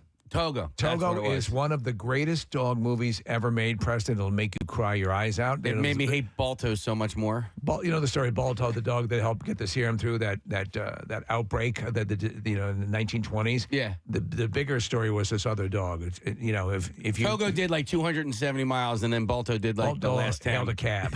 Yeah. There's a few. Yeah. There's a few of those snow dog movies that we had, and we had two of the stars. We had, Cuba Gooding Jr. and Paul Walker in promoting either Snow Dogs or whatever the other one was called. 8 degrees or something. Is that where the vagina clip comes from? Vagina. Is that from that? No, that's I don't from. know. I know it's Cuba Gooding Jr. It's Cuba Gooding in the remake of Mad Men World. Oh, okay. Cuba was in that. Oh, yes. Yeah. Like, funny line for a snow dog movie. That dog has a Vagina. Paul Walker was in a movie called 8 Below. 8 Below. That's it, Right, 8 and then Below. I'll look up Cuba's. 8 Below. I think Cuba's was Snow Dogs. Snow Dog. Speaking of this, though, I got another email concerning this particular sport. And it says, hey, I was listening to the show today via podcast form and heard you guys talking about the skjorking. Wow. I live in Anchorage, and it is big up here, he said. There's also bike jorking as well. Fat tire bike riding up here is huge. He said you guys were also talking about bar shampoo, and you should look at Lush. They aim for a minimal packaging and eco-friendly ingredients. The company is out of Vancouver, British Columbia. And that was from Kevin Douglas. I got this morning, so I sent a response back to him asking if on the bike, if it's a dog pulling you on the bike, or are you riding the bike pulling The dog. No, pulling somebody on skis. Oh, okay. So What about I don't know. Bjorking, where Bjork pulls you on a sled? That'd be nice. I bet she's stronger than she looks. I'm not very strong. Yeah. Run! So this guy listens from Anchorage, which is pretty cool. Winter sports are great until, I'm good in the cold, but after a while, Just as long as you have the right gear. Right, so I was at a couple of Eagles games this year with miserable weather, and the first one I wasn't as prepared. And then last year for the Eagles-Jags game, I was not prepared, and it was miserable. It becomes miserable is the exact word. But last year, in my defense, I had no idea it was going to rain until I opened my garage door and it was raining out. I was like, oh, I didn't look at the weather, so that was my own fault, and I accidentally grabbed. A tube top? No. I either grabbed 2 rain jackets or 2 rain pants. Whatever it was, I didn't grab the full set. I know. But I have also been in those elements and those conditions where I was fully prepared and I had all the right gear and it was fine. Same thing with skiing. Okay. What do you think about that? Well, apparently this is something that they do, and I want to find out if you do indeed get pulled while riding the bike or the other way around. And I didn't think about the fat tire bike riding up there. I guess you can ride on the snow with fat tires, kind of like going out on the beach. Yeah, I've ridden one of those bikes. on snow, and it's very cool. It's a wholly other experience, but still sounds like a lot of work. It is. It's more work than taking a tractor. Yeah, I would imagine. All right. Well, anyhow, I thought that was kind of cool. So maybe he'll get back to me and let me know about that. Checking in from Anchorage, Alaska. Any word on Weird Al? We still nothing yet? Okay. Well, I saw this story I thought was kind of interesting, and it's about poinsettias. Do you say poinsettias or poinsettia? I say poinsettia. Poinsettia? Poinsettia, yeah. I said poinsettia when I was a kid, but it's spelled poinsettia. But you know what? There's recently people that are searching this time of year whether or not poinsettias can kill cats or dogs. Always. Yes. But apparently they are not deadly to pets. Oh. Yes. Claims have been circulating on social media for years and pre-social media. It was considered, that was a fact. You can't let your pets get anywhere near these plants because they're lethal, but the word is they're not. Right? According to the ASPCA, the holiday plant has been called lethal to pets since around 1919, but poinsettias aren't as dangerous to cats and dogs as many people believe. The SPCA helpline, their poison helpline said all poinsettias are only mildly toxic to pets, not fatal, due to chemicals found in the plant's milky white sap. So it's not good for them. No, you don't feed them as treats. But it's not going to be a death sentence, apparently. So what about hand grenades? Hand grenades are can cause a little bit more damage. It all depends on the scenario. You're laying out stuff for the holidays, go with the poinsettias and not the hand grenade. Well, if you're going to do the hand grenade, leave the pin in. Or set it up high. Yeah. Well, then you got cats that can get to them. No, they love to knock things off it, yeah. But anyway, our guest is on the line, so I apologize. We do need to cut it short. But we've been waiting for this esteemed guest. Yeah, be careful with your hand grenades. All right, he's on to promote his movie, which is called Weird. And Steve, you went back and watched it last night. I was howling. I love this movie. And it's available now on home entertainment formats for the first time. It starts today, so that means 4K, 8, Blu-ray, all those things. That's what I'm looking for. Are now available. Please welcome the incomparable, the one and only Weird Al Yankovic. Yeah. Hey, how you doing? Good to see you, Al. Thanks for joining us, man. My pleasure. Hey, before we even start, I want to get this out of the way. I got an email concerning your appearance today. It was from a woman named Mrs. B. She's a middle school fine arts teacher at Philadelphia Performing Arts Charter School. And she said, I have an 8th grader named Sydney who is a lifelong fan of Weird Al. And on her last project, she did a life-size charcoal portrait of him and explained all about him to the other students. She said she's amazingly talented. She's quiet and rocks in general. And so I wanted to show this to you. I just have an email of it, but for her, for Sydney, I wanted to show you that. That's so, beautiful. To make sure that you saw that. One of your biggest fans. I think that's an A. That's an A+ for life. Excellent. That's gorgeous work. Excellent. When you find out about kids that age, now discovering you and becoming a fan, that's got to make you feel just awesome, right? It really does. I mean, every Halloween, I post on social media hundreds and hundreds of kids dressed up like me from the 80s, the old look with the glasses and the mustache. And these kids weren't even alive when I looked that way. Yeah. They're dressing up like me for Halloween. Well, with the movie, by the way, so, Weird, the Al Yankovic story. Prior to this UHF, they released the anniversary edition, Blu-ray, all sorts of additional stuff. So I've been waiting for this. Watched the movie again last night. It is so sharp, so funny, and so bizarre. And you try to explain it to people. And I understand when you guys, it originally was, correct me if I'm wrong, a Funny or Die skit, and then the idea was to go more full feature. It must have been a nightmare trying to sell this. I thought it would be a lot easier than it was because I thought it was a really funny idea. But yeah, it took us a couple of years to find somebody that wanted to actually foot the bill for it, because it was in fact based on a Funny or Die video that Eric Appel, the director, and I made back in 2010. And at the time, that video went viral, and I played it during my live shows, during costume changes on the big screen, and everybody loved it. Oh, this is great. When's the movie coming out? And I'd have to explain, no, it's just a bit. It's just a gag. It's just meant to be like a 3-minute long sketch. But people kept asking year after year after year. And finally, in 2019, I emailed Eric and said, listen, I think we should make this into a movie. I think the time is right, because Bohemian Rhapsody had just come out and won all the Oscars and broke box office records, and all these other biopics were in the pipeline. And I thought, I think it's time to actually make a movie out of this. Well, what was great is that, and I was telling Preston, watching it again, I was reminded of it. You really fold in all those tropes from those biopics, from those rock biopics, and there are many times where, I'm watching. There's a particular scene where young you, and the actor who played you as a young teenager is fantastic as well. He's sitting at the table, and his mother and father, who are great, character actors as well. She basically says to him, your father and I have decided we would prefer that you not pursue things that make you happy. Yes. Paraphrasing. Stop being who you are and doing the things you love. But every setup is like the music will start to swell in an inspiring way and then cut an immediate left. And it is terrific. So how much additional stuff, how many outtakes and things are included in this package?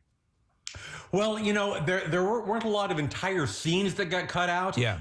Because we were working with a fairly low budget, and we had to shoot the whole movie in 18 days. It was a crazy schedule. But having said that, there is a 25-minute deleted scenes package on the Blu-ray with Eric and I hosting it and talking about why we had to cut certain things out. So yeah, there's little snips and trims and a lot of jokes that I loved that got cut out, but they're on the Blu-ray because we wanted it to have a very specific tone. We wanted it to feel like a serious Hollywood biopic. And, so we actually cut out some of the funniest gags in the movie just because we didn't want to, overplay our hand and just keep the heart and keep the emotion and the tone sort of serious to make it feel more like a real movie. Well, it is a fantastical depiction of your life in all sorts of ways. There is a pool scene in it, and you've done a video for Variety explaining this pool scene is sort of an homage to the Boogie Nights pool scene, where you have so many cameos. You have Conan playing Andy Warhol. You have Emo Phillips playing Salvador Dali. How did you get all of those people, tons of celebrities and faux celebrities, together for that one day? Well, I've been around Hollywood for a few decades, and I've got a lot of celebrity friends. So that I was sort of the junior casting director for that particular scene. I just went through my address book. I went through my Christmas card list, and I said, "Oh, I'll email this person. I'll reach out to this person."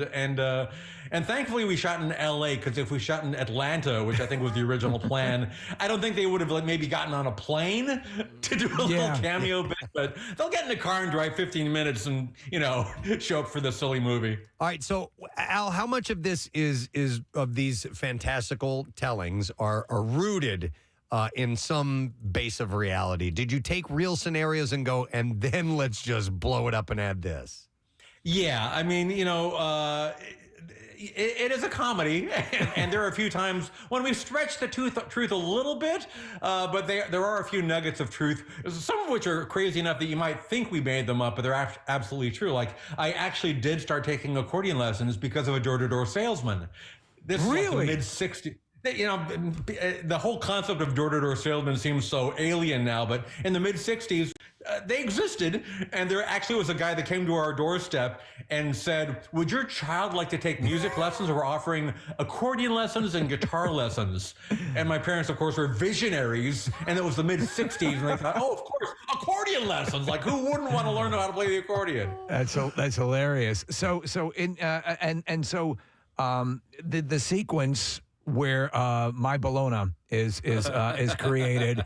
It's an epic moment that is depicted. Everything is very histrionic and dramatic. But the fact you did, when you recorded that with your friends, it was recorded in a bathroom, correct? Yeah, and in fact, the original recording, I know in the movie we have the whole band there, but the original recording was literally just me in a public bathroom with my accordion, and that was the version that got released on Capitol Records ultimately. So wow. The Evan Rachel Wood, by the way, is terrific as Madonna. She's great. There's this whole faux relationship that involves drug cartels, Pablo Escobar. I mean, it goes, Scarface and so much. The initial reaction is really good. It was released, though, on Roku, their channel. And so this is actually kind of a re-premiere of the movie, is it not? Well, it's the first time it's been on physical media, and if you watch it on Roku, it's been available for the last year, but it's with commercial breaks and everything like that. And now it's all together like a movie, and it's in 4K. It's the best it's ever looked. It's at Dolby Atmos. It sounds and looks amazing. We were thrilled to see Quinta Brunson also again as Oprah. So funny. She had one of the best SNLs in a long time. Yeah, was it a pleasure working with her? She was the best. Yeah, I mean, everything was very quick, and she was only on set for a couple hours, I think. Yeah. But yeah, she was absolutely the best. We love her to death. And you obviously appear in your own movie as various people. So what was the best? Obviously, it's you when you're doing what you do, having fun. What was the big highlight for you filming during this 18 days? I would have, I think my big scene was the second day of shooting, and it was odd because I'm there playing the record executive that turns Weird Al down. So I'm sitting across the desk from Daniel Radcliffe, who looks like me in the 80s, and it's just, the whole thing was very surrealistic. It was like an out-of-body experience, and it was difficult for the director because he would say, "Okay, Al," and Dan and I both go, "Yes." Like, no, original Al. There's a lot of confusion. Radcliffe is so good in the movie, and he is. Listen, everyone's going, Daniel Radcliffe, and then you see him in the movie, and he delivers. I mean, I busted out laughing. I forgot how funny this line was the first time. John Deacon, who's David Dashmalian, right? Dashmalchian, yeah. Right. The great character actor. He's playing, that John Deacon from the Queen.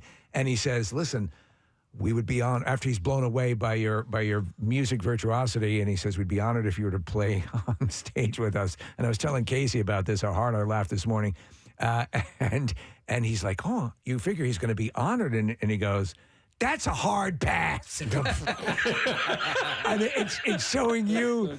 Apparently, the notion is, okay, now I'm in it. Now I've made it, and I can turn down an offer from Queen. It was hilarious. It's great stuff. Offer. Would you join us on stage at Live Aid? Like, now. Fart pass. It is absolutely, as Steve was saying, just filled with stars. Lin-Manuel Miranda is in it, to name one of the big names in there. And you, speaking of stage actors like him and people who produce these amazing productions, did I read correctly? You made your Broadway debut not that long ago. Oh yeah, that was like a week ago. I was in New York with my family, and I got invited to be in Gutenberg the musical with Josh Rad and Andrew Rannells, and they have like a different celebrity cameo every night. And I got to like make my Broadway debut. I'm the producer who comes up out of the audience and offers to buy this musical that they've been pitching the entire show. So that was a lot of fun. Oh, that's Those cool. guys, yeah. You know what's awesome about, by the way, one thing I absolutely wanted to mention, because I used to listen to Dr. Demento, years ago, and you basically, he's a prominent part. Rainn Wilson, plays him in the movie, but there's basically no Weird Al without him, correct? Yeah, I can't imagine there would be, because, I mean, this is, the late 70s, and there was no YouTube. And certainly I can't think of any other disc jockey that would have given airtime to a teenage kid playing the accordion and trying to be funny. I mean, Dr. Demento was unique that way. He gave me a break. Yeah. It's actually nostalgic watching the movie again. I was sort of possessed of that. It was a great time, and there were all these quirky characters, and they're jammed into this in one way or another. But that whole Dr. Demento, where you got to hear this song, you got to hear this Weird Al, or and you get it on. If you're lucky, you could record it off the show, and then you have the cassette. You know what I'm saying? The same stuff we can call up instantaneously now. It was like it was a holy quest. Kids today don't know the whole process of like having a cassette tape full of songs that are missing the first 5 seconds. Yeah. Because I like this one. You hit the record button. Yeah, exactly. Like, all my songs were missing the first 5 seconds. Oh, there was a Bruce Springsteen concert where there was a minute in the middle of my mother hitting the record button accidentally. It's just one of those things, and it becomes memorialized. It becomes part of the song, part of the performance. Yeah. Wow. Well, listen, congratulations on all the success you've had with this film. I mean, obviously you've had it in music for ages, but are you touring anytime in the near future or anything like that, Al?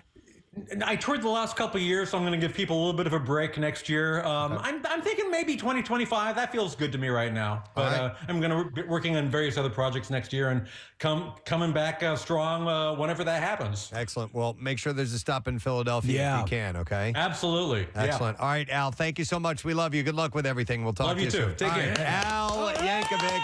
And the movie Weird is now available in all these different formats, and you get a lot of extra love in those with the Blu-ray 2-disc pack, blah, blah, blah. There's a whole bunch of different ton of stuff. I've already ordered it. Nice. All right.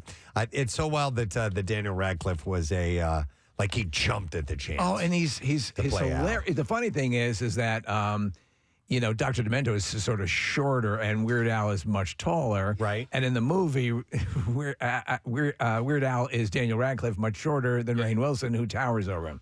Do you think Daniel Radcliffe, has a long, successful career post Harry Potter? Because I kind of do. And initially I was like, can any of those kids escape the shadow of what that did, to the early parts of their career? Obviously not in a bad way. Oh, yeah. I think he's going to have a lucrative career for a long time. He's set many times over. But again, you watch him in this movie, and the fact that he throws his all into it, because there are, there's just goofy stuff. What was the movie he was in where it's him and the dead body? Yeah, so no, he was the dead body. He was the dead body. So Caroline was watching that recently, and I watched about a half hour of it, and I'm like, what is this acid trip we are watching? Because it was, to use a phrase that was just used a little while ago, is demented. Yeah. It is bizarre. It's a ballsy role to take. It's called, Swiss Army Man? Yeah, Swiss Army Man. Yeah. That's it. And he's a dead body that washes up on shore with his guys, is on a deserted island, and he uses this body for all kinds of stuff. He uses him for drinking water. Yeah, it's oh my messed up, man. And he's just, I can't even explain it. I didn't finish watching it. Caroline gave me the rundown of how it ended, and I was like, okay, man. It is freaky. But he is but Radcliffe and we were all, me and Steve and Nick and Casey. I don't know if you saw it, the Boy Who Lived, the documentary about the stunt double. No. So there's a documentary out on Max. It's about Daniel Radcliffe's stunt double all through the Harry Potter movies up until the next to last one, Deathly Hallows Part 1. He has a traumatic injury on stage which paralyzes him, or on set, and it paralyzes him. It is a wonderful documentary. It is excellent. And Daniel is a producer, and he's in it for most of it. In almost all of it. As a little boy, and you see him as his little boy self when he first started the series, he was looking up to his stunt double, who's a couple years older, and they became, dear friends. And so that friendship is portrayed throughout this documentary. And the just genuine, good-natured way of this man who was, rendered, this way because of this onset accident, and his constant positive attitude is amazing. And Daniel, he just comes off as just a guy, who's got a buddy, and it's. I really think he's bizarrely managed to remain grounded amongst all of that fervor over Harry Potter and the spotlight being on him. Well, you see those scenes where they're talking about the enormity of his celebrity, and I'm just part of a. He keeps talking himself down. Yeah, Steve, I'm grateful to you for recommending it. The Boy Who Lived, and The Boy Who Lived obviously is a takeoff of one of the lines in the Harry Potter books and movies, but this boy has lived. I mean, this David Holmes, like what he's done with his life pre and post injury is really remarkable. And for somebody who's gone through something as awful and as traumatic as what he's gone through, to continue to have the attitude that he has is really uplifting. And I mean, there were several moments in this documentary where I was crying, but at the end of it, you're like, man, this is a great perspective on life. And then for all the Harry Potter fans, of course, which are a legion, at the end they go to the warehouse where they store a lot of man. From the Harry Potter. Yeah. And that's pretty cool. Yeah. And the Batmobile's sitting there too. Oh, that's right. Yeah. And Daniel hits the wrong thing or something like that on the Batmobile. He's like, I broke the effing Batmobile. It's pretty funny. If you get a chance to see that, it's definitely worth it. All right, our next guest. Ready to go. We have another musician online, and she is one of the greats, folks. Absolutely. And we are delighted the fact that she is going to be appearing at the Keswick Theater on Thursday night, and the show is at 8 o'clock. You can get tickets at keswicktheater.com. Of course, I have to play a little bit of music, Lean.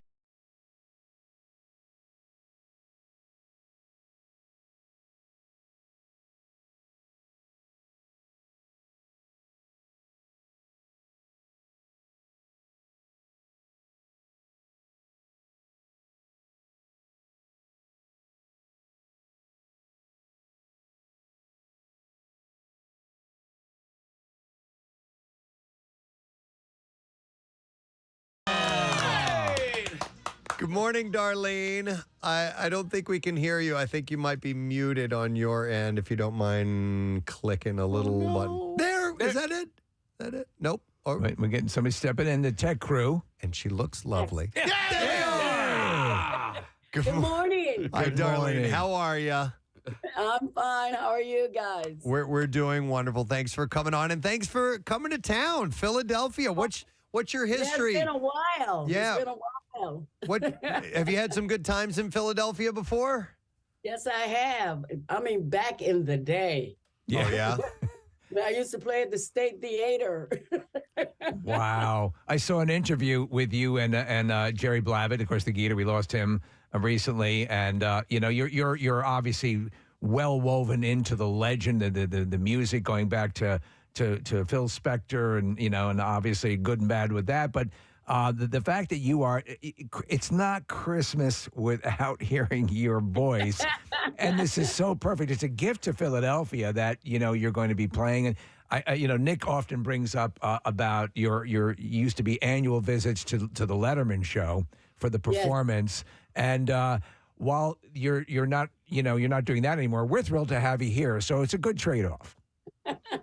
Yeah, well, because, I just changed over to The View. So I've been there now 7 years. There you go, yeah.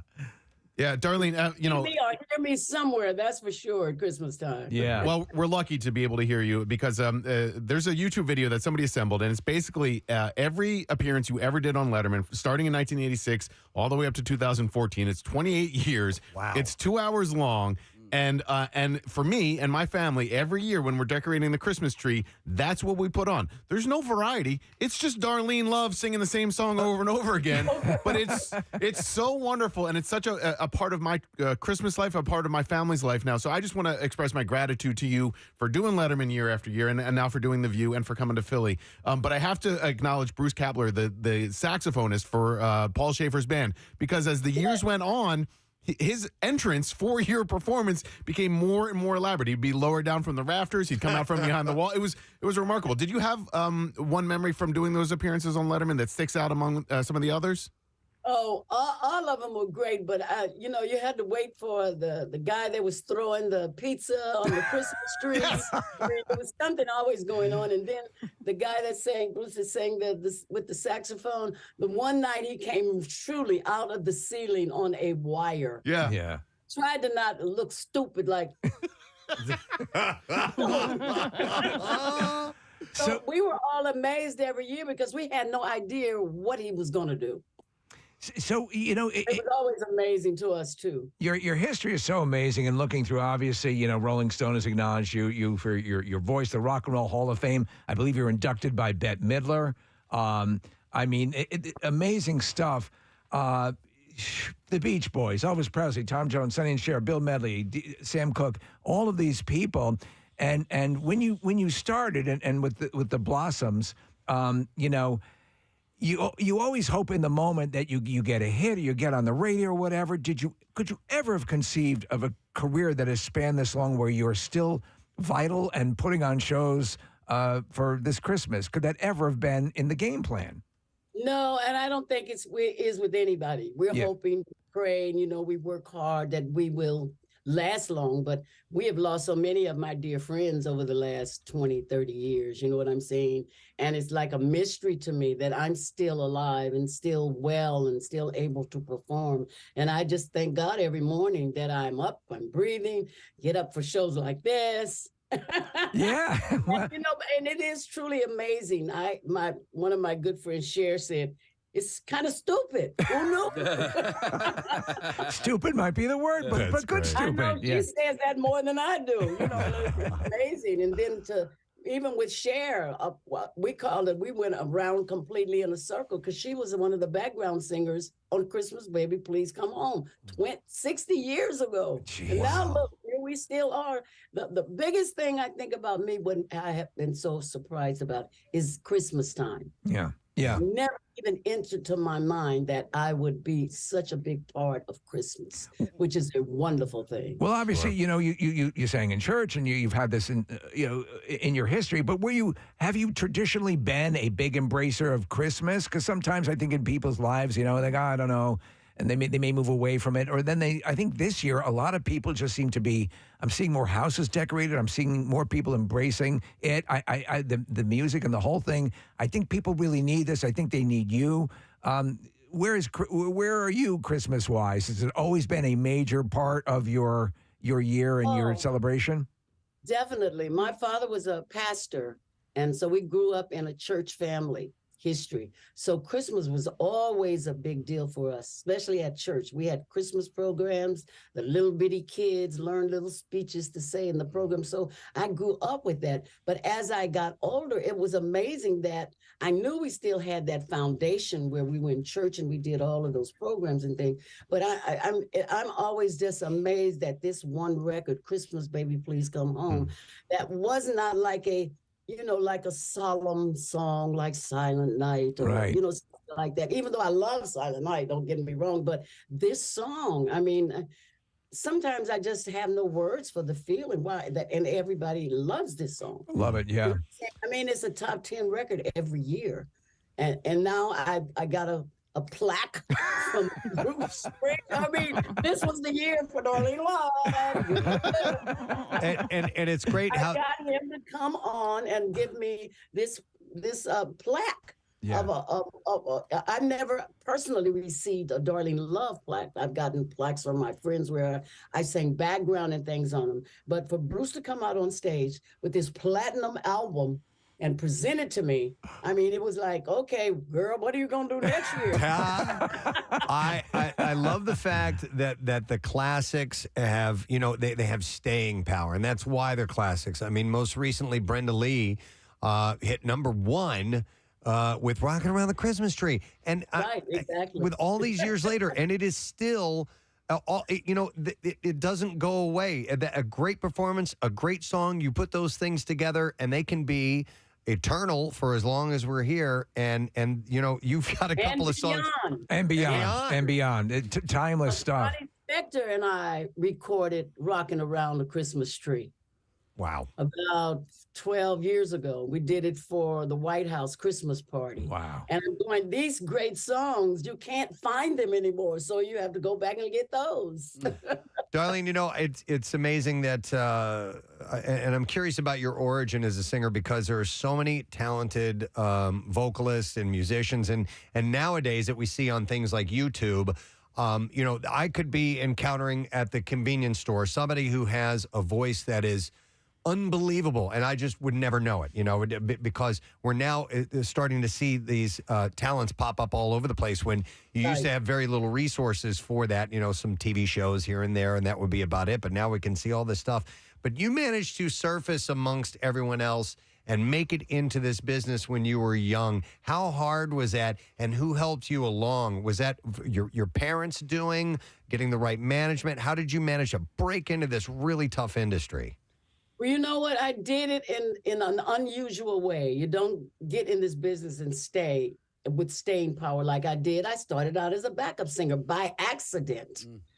I got with this group, the Blossoms, who were already a formed group, and we just did background for everybody. A lot of them, they couldn't afford us, but we would do it for them anyway. We say, you're working hard, we'll do the session for you for nothing. Yeah. And we do it under the table because our union wouldn't have liked that. It did help a lot of struggling artists at the time. And slowly, but surely, I decided that I wanted to be a solo artist. Mm-hmm. And with the help of everybody that I had helped, especially a gentleman named Lou Adler, who, like my buddy Herb Albert and Lou Adler, were partners back in the day, who we worked for free for. But when I asked for help, they came running. You know what I'm saying? So I think that helps too. You got to start doing something to get where you're going. I don't think you just get there. Right. Yeah. Got there, and you have to be sorry, but you have to be appreciative. You can't get to that place where you say, I'm it, I got it all, and I'm going to be this. You still are going to need help to work. Family was very important to me. And I still had my family support, even though they didn't like the music I was doing, because there was no secular music playing. Right. Because of our religion. Right. That's what we called it. You know what I'm saying? Mm-hmm. But I still had their support. They didn't hold me back and say, you can't do it. You know what I'm saying? And I had that to fall back on. And also I had my faith that is so strong. I used to tell my husband, without God in my life, I don't need power and I don't need money, because it just seems to just make you just go nuts. So do things you said you can do now because you got so much money, you can do it. So that was my background, my hope and my faith that I love people, the comments they make after my show. Oh, I was so down and out when I came to your show, but I feel so good now. And that's my whole object with my gift, to really share it. Yeah. Well, I didn't realize that we're celebrating 60 years of this song. I didn't realize that it came out on November 22nd, 1963. That's 60 years. Instant classic. And over the years, a lot of people have tried to cover, and some successfully have covered Baby Please Come Home. So Mariah Carey being one. Obviously, U2 is a huge one. Cher, Meghan Trainor, Keke Palmer, Michael Bublé. Do you have a favorite cover of this song? Oh, this is trouble. You know, it's amazing, but it was U2. You too. Oh, wow. The reason why is because they called me and asked me to do the background for them.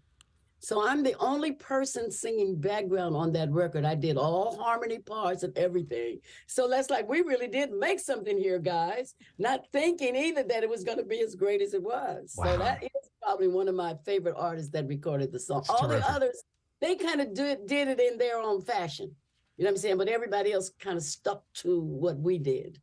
You know what I'm saying? And I think, matter of fact, my husband gave me, I was listening to the radio, and Cher, and who did this song? I can't forget. She did it with somebody else as a joke, and they put it out anyway. I can't remember. You guys, if I had Siri right here with me, she could tell me. I'll tell you in a second because I was just looking at that. But you have to give me a second, and I'll let you know. Yeah, while you're looking that up, Casey, you know, Darlene, you mentioned your faith and you know the secular nature of some of these songs.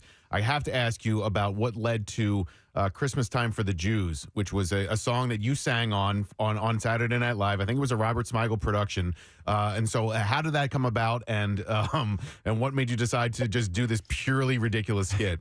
You're unfortunate. I did a show for them last night. That's why I'm laughing. Oh, that's cool. Autism is the guy that he wrote the song, and it was their annual yearly benefit. And they asked me, "You don't want to know how tired I was when I went." But we were all together last night, and that's all we kept talking about is, you know, Christmas time for the Jews. I thought it was funny. It's hilarious. It's hilarious. Yeah. You know what? I don't want to offend anybody. Do you guys think this song is going to offend anybody? No. They laugh at it, but I was really nervous about singing it. I did this song while I was doing Hairspray. So we're talking about a long time ago. Yeah. But now that song is coming up all the time now. And now people want me to sing it. And I can't sing it because it's a cartoon. Well, I can't find who Cher was doing the song with. It looked like you were the other vocals on that. But have you heard the Philadelphia Eagles version of Christmas Baby? Oh, you haven't? All right. So, yeah, Jason. You are kidding me. No. So Jason Kelsey, who is the Eagles center, and Jordan Mailata, who is actually, he's from Australia.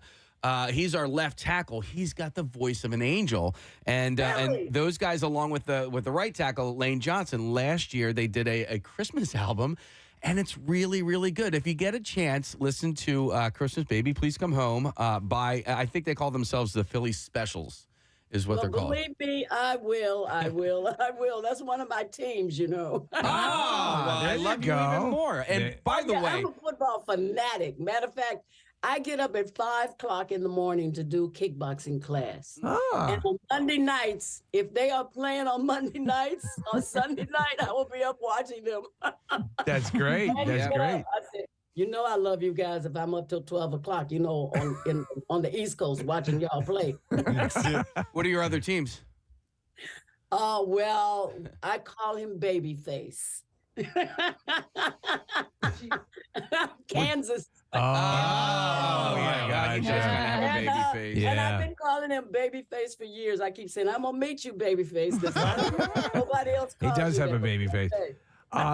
I wanted to bring up, because you mentioned about being a backup singer, and I'm fat. You know, Preston and I are big fans of a movie called The Wrecking Crew. You know, the documentary about those people and the backup singers and those unsung heroes. And you were in 20 Feet from Stardom, and they focused in on the stories of these people that go on many times to great things.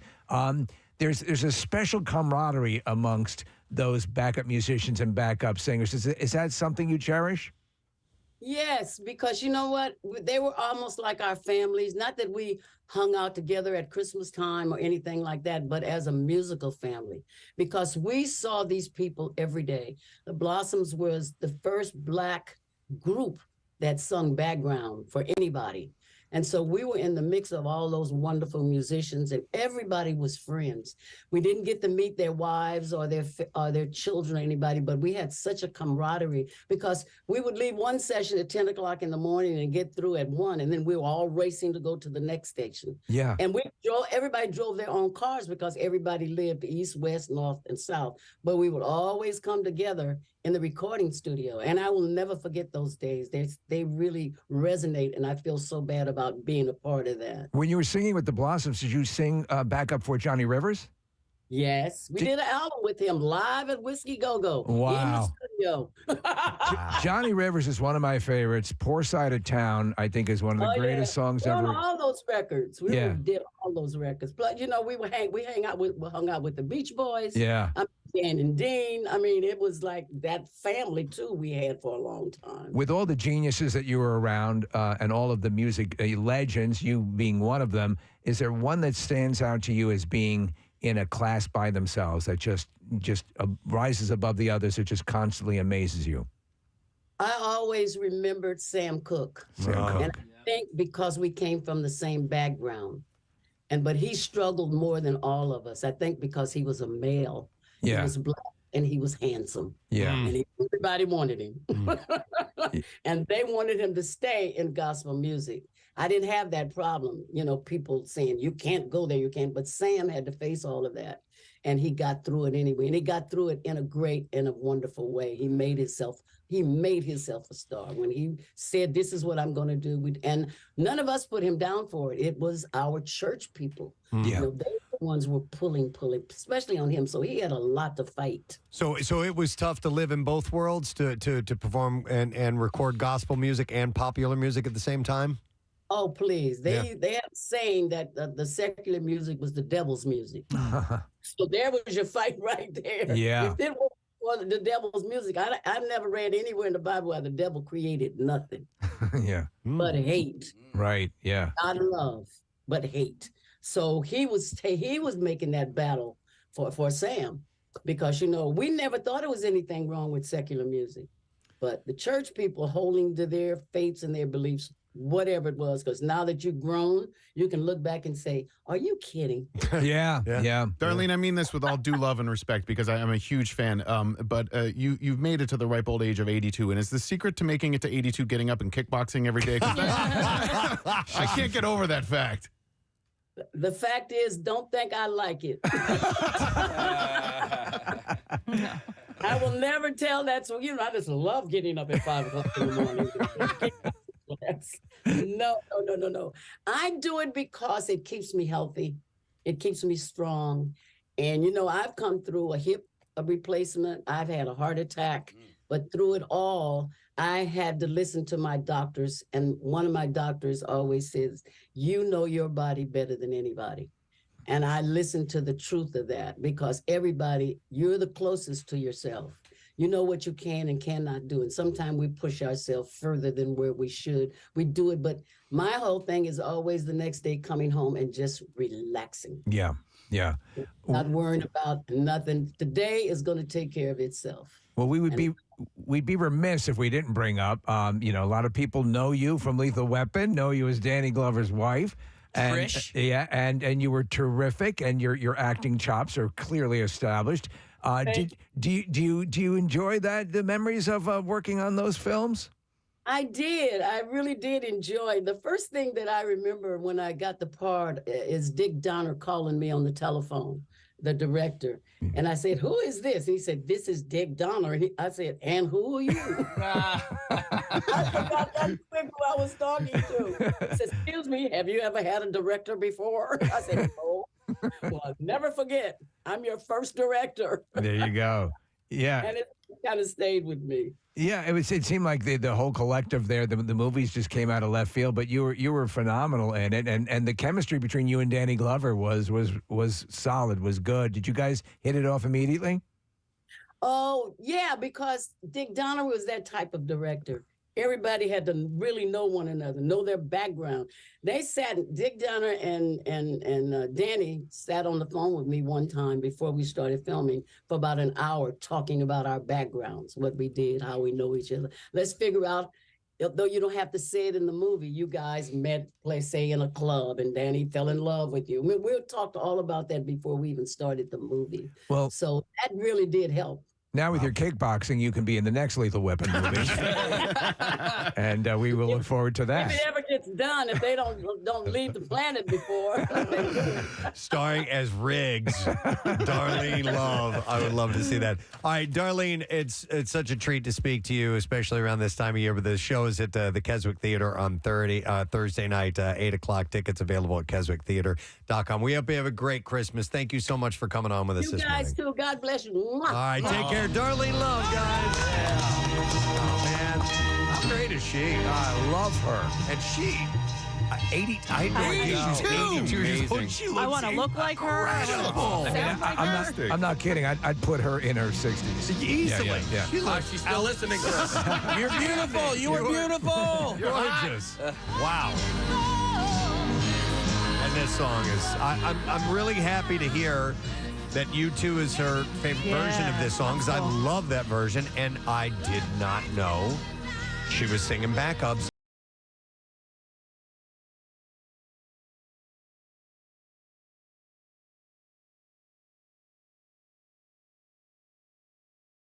I believe we have some bizarre file stories to share. Stay with us. We'll be right back. Whitney Houston. Hang on. I'm going to go to Christopher. It's a different podcast. Hi, Christopher. You're on the air. Good morning.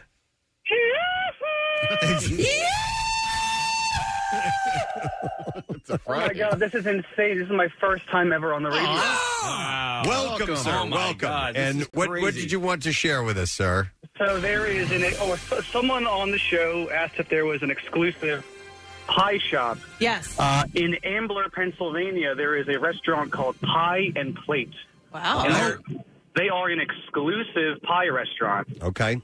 I love that idea. Good to know. Have you been, and do you recommend it? Oh, my God, I highly recommend it. They have some of the best chocolate chess pie and key lime pie. Hell yeah. So not only do they have sweet pies, but they have savory pies like quiche and pot pies. I'm down with that, too. Yeah. What is the name of it again? Pie and Plate. Yeah, it's right on Main Street in Ambler. Oh, I make a good quiche. Thank you, Christopher. Do they make, are there savory cakes? I guess so. Like meatloaf. Like meatloaf and crab cakes. Yeah, just put an icing on it. Pancakes. There you go. Juliana. Hi, Juliana. Good morning. Hello. How are you? Wonderful. What's up, Juliana?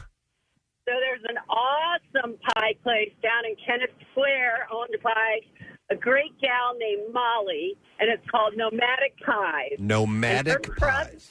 Nomadic Pies. We have the website up on our screen here, Juliana, and it looks pretty impressive. Her crusts are the bomb, and all of her ingredients are local. Okay. I love that. All of her fruit, all of her meat, and if you ever get a chance, you got to try her pie. They're really, really good. I'll say this, and it's been echoed a number of times, and you brought it up, and Preston, you agree. A great crust is a very elusive thing in the world of piedom. If you stumble across a great one, you're lucky. Man, this is a great name Marry for that crust. For a pie shop. This is in Boyertown. It's called Semper Pie. Oh, I love that. Yeah. That's great. Is it like veteran owned, maybe? I'm not sure, but it's Semper Pie. That's great. It's on Reading Avenue in Boyertown. I love it. Okay. So, yes, there are pie shops. In fact, for Pie Day, there are specials that you can get. And, Steve, there's none in our area that were really mentioned on this. But Red Robin has the Mountain High Mud Pie on National Pie Day. And Red Robin's good. Let me see. What kind of deal is it? I don't know what kind of deal you get there. But and just mention the Preston and Steve show. They'll give you 2 pies, and you bring one of them to us. No, don't do that. That's accurate. Don't do that. I mean, try it. Won't do that. I mean, you could All right, I was just trying. I like Steve's idea. They also have Red Robin also offers unlimited refills on sides when purchasing burger, sandwich, or entree. Unlimited refills on the bottomless root beer float. Bottomless root beer float. And even bottomless entree. The Mac It Yours is swirly twirly pasta. What? Okay. So if that sounds like porn. All right. So if you had how much for a swirly? A swirly twirly. Swirlies are blowies, right? No, the toilet. Well, there's 2 different kinds of swirlies. One is the one where your face gets shoved into a toilet and you flush the toilet, and then another swirly. Because my friend was a cab driver, and the chick didn't have money and offered him a swirly for a ride. I think she was just a crack whore. She might have been a crack whore. So she offered to shove his face into a toilet? Yeah. We also did where you would lick your, spit on your finger and stick That's a wet willy in their ear. That's a wet willy? That's a wet willy. Used best when it's your pinky finger. Also, you can use pinkies for stinky pinkies. Jesus Christ. Can you stop that? Yeah. What's better? Were talking about cake A and pie Yeah. or finger blasting? We're talking about hot fruit. Kathy doesn't even like that. What's better, apple pie or finger blasting? What if you had a pie shop? I mean, come on, and- really? Is that really a debate? It's already up on the website. Yes. What if you had a what? A pie shop and the mascot was a rabbit, and you called it hair pie. Would that work? Would you go to a place like that? H-A-R-E. Yeah. Actually, that's And then kind of put a it funny idea. in parentheses underneath, like vagina. Yeah, like pubes. Get it? Wow. Okay. All I know is I really desperately want either a good cake or a good pie, and I thank all the businesses that have offered to drive them over to us. Let me go to Pam here real quick. I didn't see what she had to say here at the end. Hi, Pam. You're on the air. Good morning. What's up, bitches? Yo, bitch. What's your story? So I called in because there is a place, and it's not in the area, but if you have a chance to go in Savannah, Georgia, called Pie Society. Pie Society. British pies. Huh. So they're meat pies, meat and potatoes, but they're baked in a pie similar to, chicken pot pie. They also make fruit pies, but everything is a pie. The pastries are awesome. Pam, this looks like it might be a franchise, is it? I only know of the one in Savannah, All right. but I do know that they have a website, and if you guys want to try one, you can go online and purchase one. Most of them you have to bake in the oven. They come to you already pre-made and frozen so that when you bake them when you want, and they give you directions. I highly recommend them. The other thing I want to say to you is that my nephew, for all the times that I had sleepovers with my nieces and nephews, he always wanted pumpkin pie. The kids were asked what you I wanted. love pumpkin pie. I made the pie or the cake or pie that they wanted, and he was the only one that wanted pie, and I was happy to make him pumpkin pie. I even made him one to take home. What was I think it's a personal preference. What was the cake that the Tom Cruise cake? Thank you, Pam. Sorry, Tom Cruise pie or whatever that thing that we attempted to order prior to the That was holidays. a cake. Yeah. It's a cake. Yeah. Is that so? I know Marissa Okay, hunted it coconuts on down. it. They hand cooked them, hand baked them, and but prior to the holidays, they were absolutely unattainable. Yeah. Marissa's got her finger up. Oh, hang on. Her swirly finger. Steve, we just got a message from Goldbelly that the white chocolate coconut bundt cake from Dones is now available. So I will gladly purchase so we can taste on the Like air. $150. I will do it, and I will Steve's doing hand that receipt to Bill Weston. It's for the show. All right. Anyhow, Sunday is National Pie Day. Should you be a pie person or not? It does incite the passions, doesn't it? It's what we love. All right, that's all we're going to have time for. For connoisseur this morning. I think we solved a lot of issues. Did we? Well, we do have a poll that's up, and it's is cheesecake a pie or a cake? And then do we have another one, pie versus cake? Okay, so you can vote. Now, I expect cake to win, but I believe that pie has more love. Throw out pie versus finger blast. It's what I believe. All right, connoisseur outro music Yeah, I'm as stuck we. here. What? The screen got stuck. It's frozen. Yeah. Oh.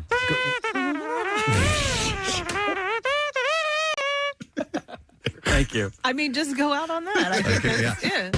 All right, thank you very much, Kathy. Some really great things about this next guest in the story.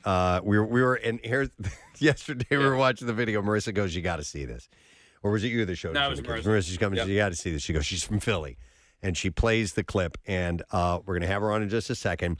A reporter in West Virginia, at a TV station, doing a live report, gets hit by a car. And not like a little tap. Like she got Boom. hit and knocked to the ground. Gets right back up again and continues the report. And I told Casey I felt like totally big time in yesterday because we're sitting here watching this, and I go, that's great. Get her on. Get her on tomorrow. And of course, Marissa took care of it and made it happen. I'm going to play the clip here for you. This is clip number 1 of this happening. And now we're starting to experience, unfortunately, in freeze thaw, we see this, water main breaks.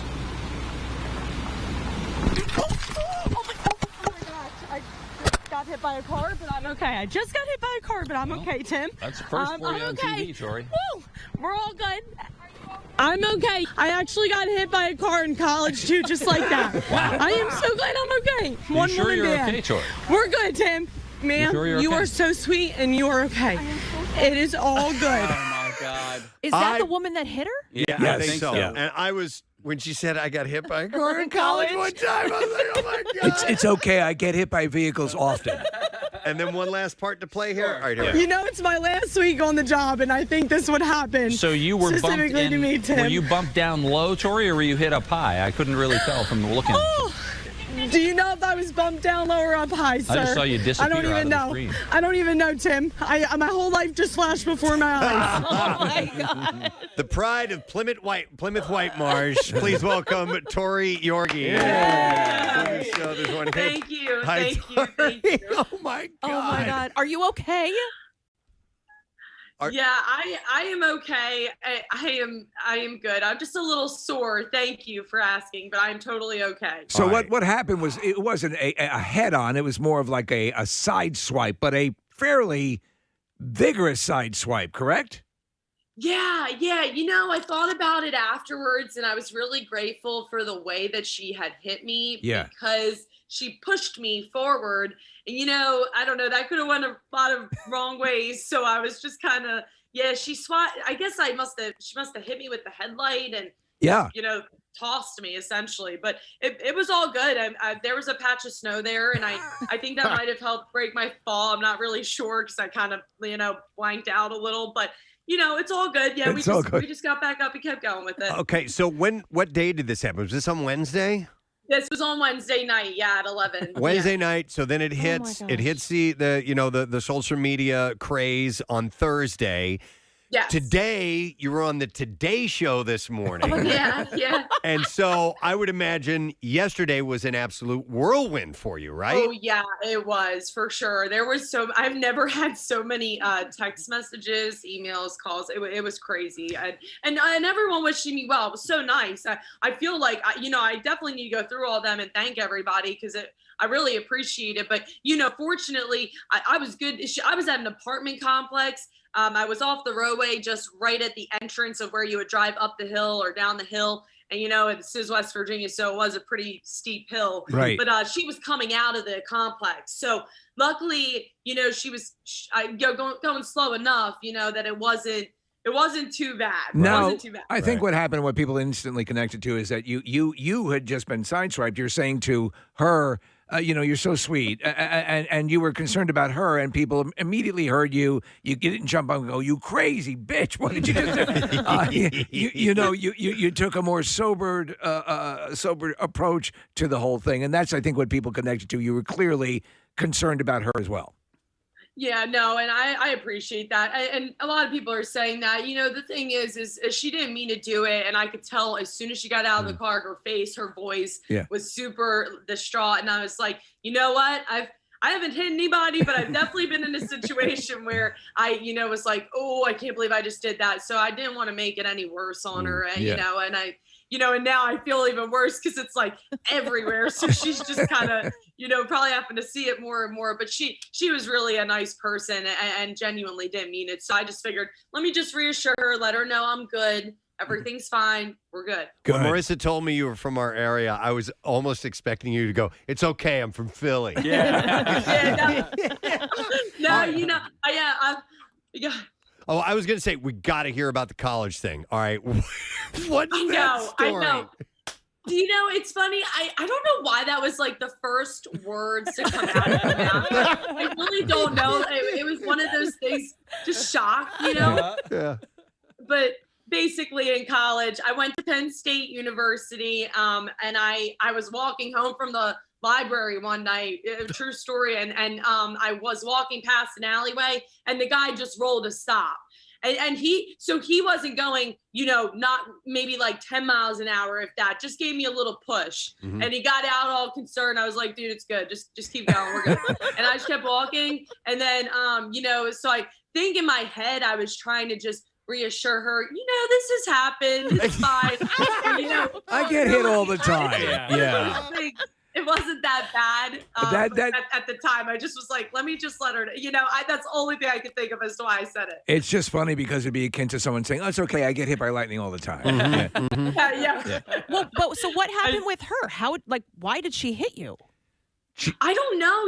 I was standing in, like I said, at the end of that apartment complex. I was up against the corner, and I was actually on the opposite side as to where the cars typically turn out like that.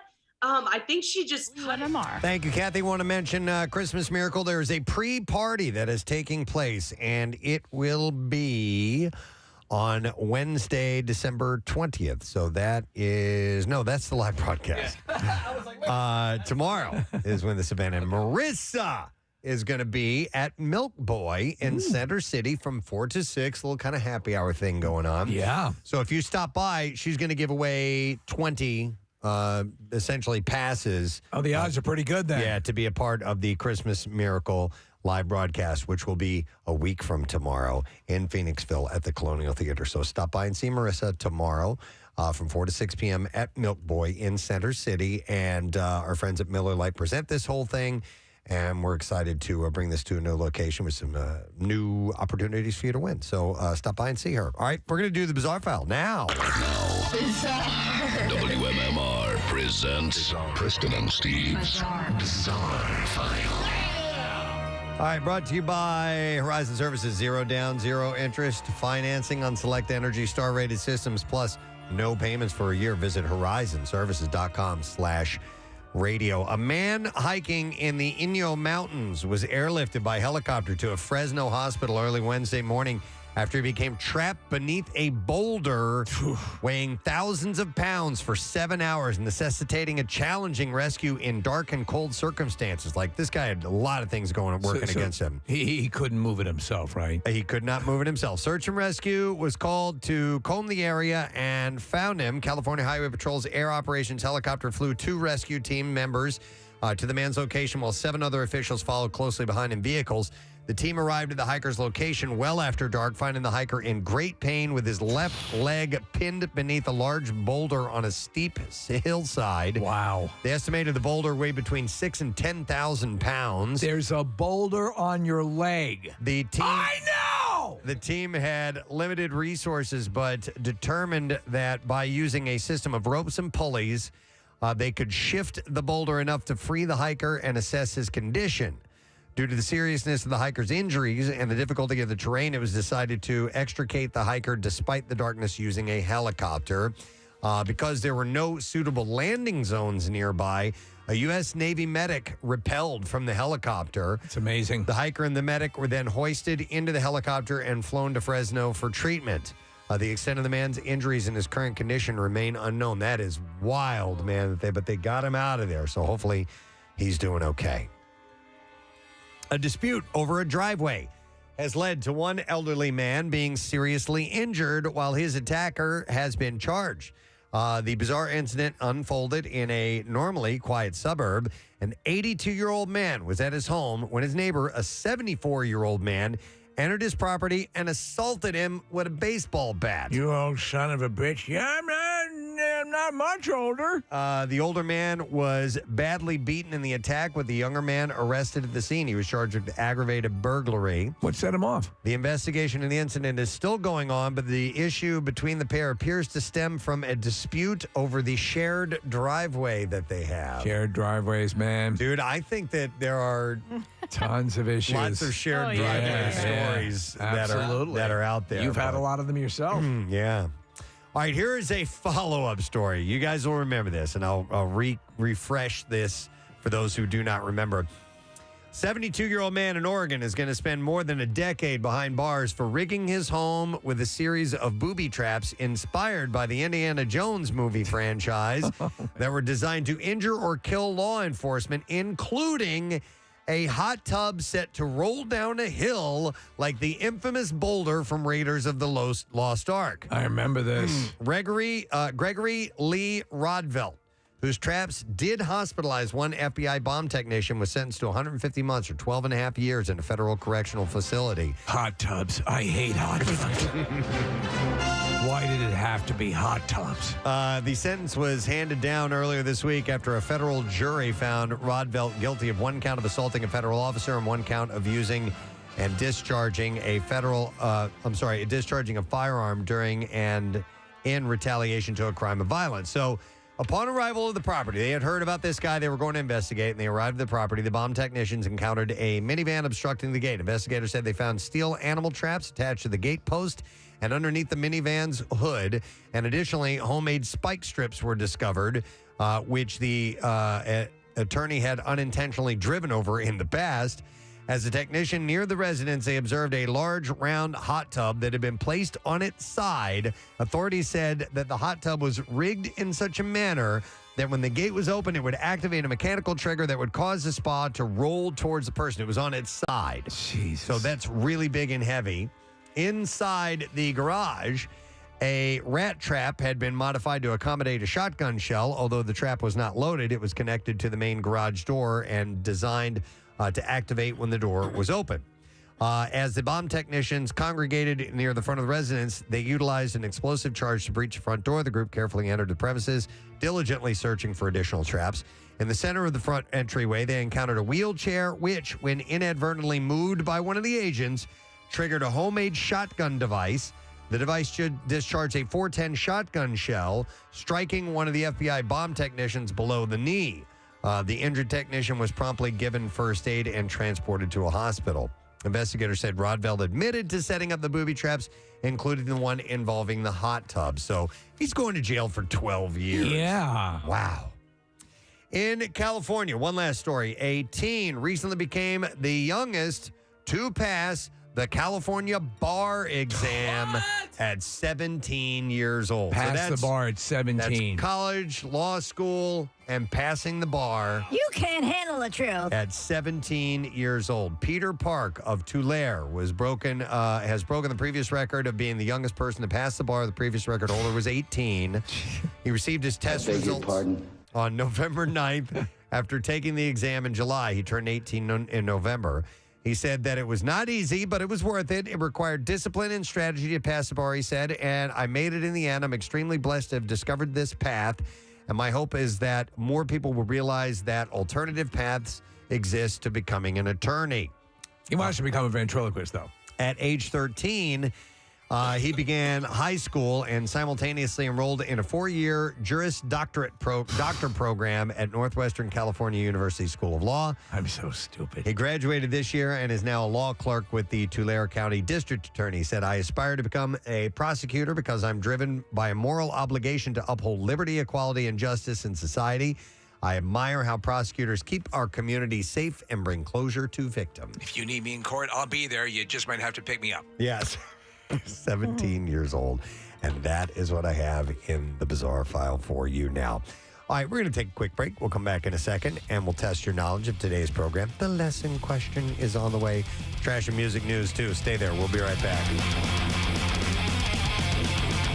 Good. And I don't know, maybe the emergency crews, because there was a water main break and the whole road was not closed, but down to one lane. They were doing slow, the workers out there with their slow and stop signs. Right.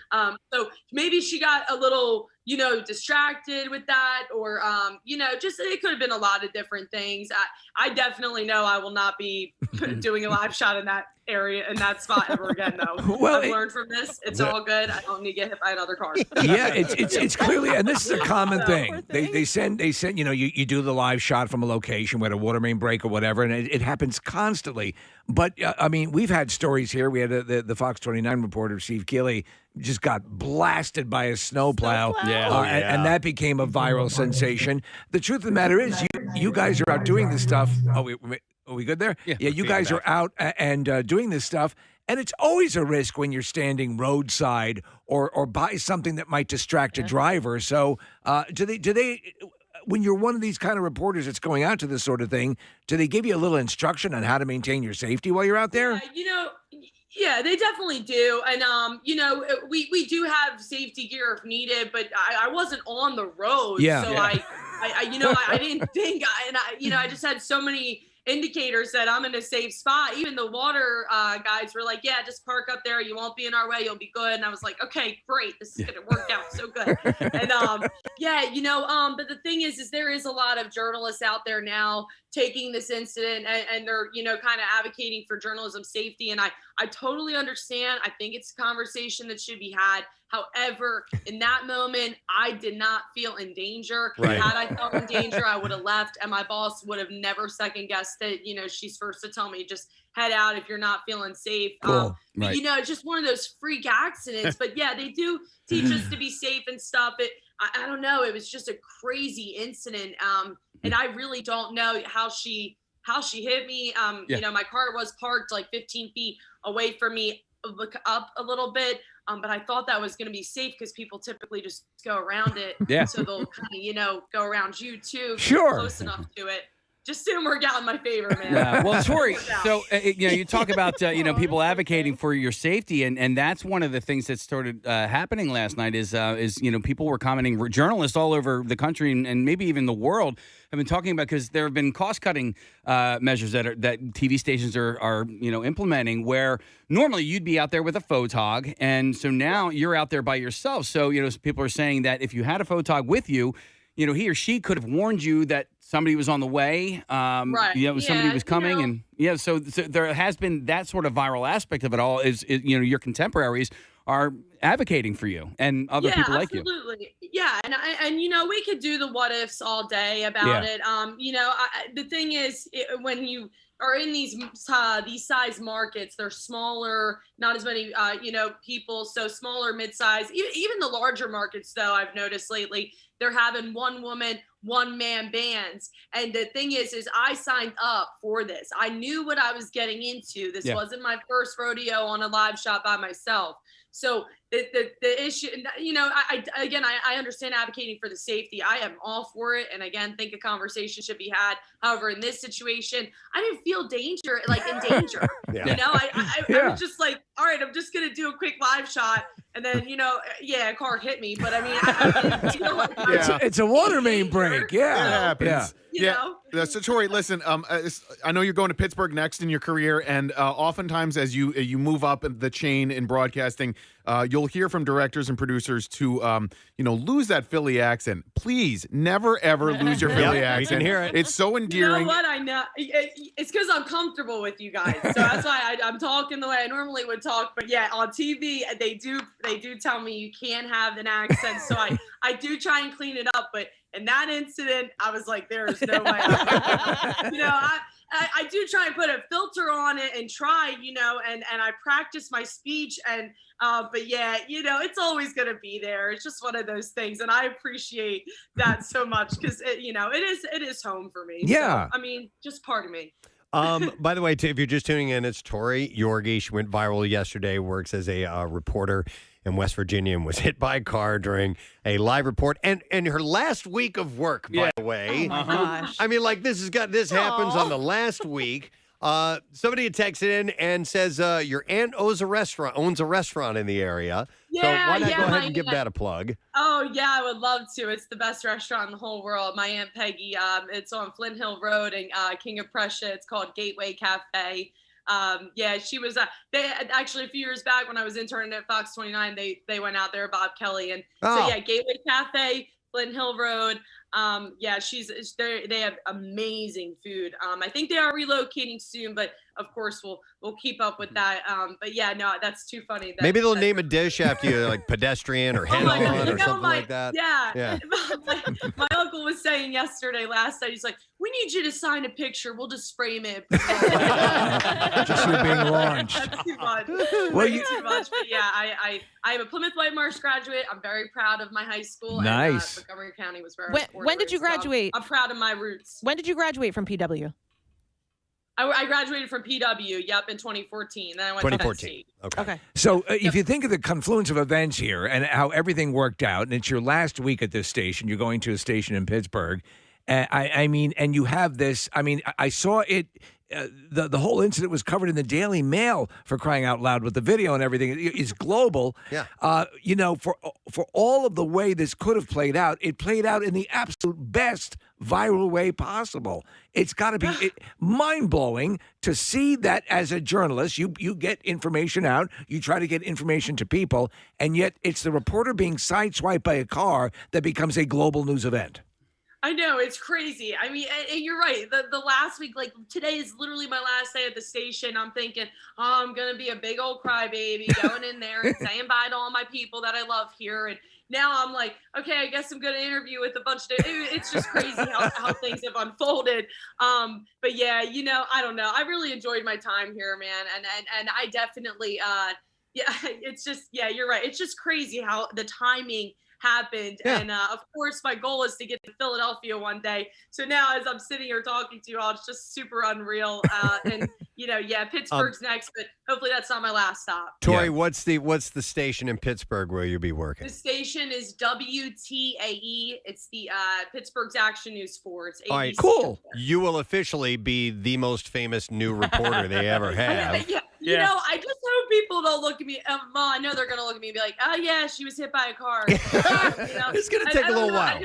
I hope they watch for the story, and not to see if I just get hit by another car. That's I mean, hope. you never know. That station might have planted that lady in that car and made her. Let's hit her in.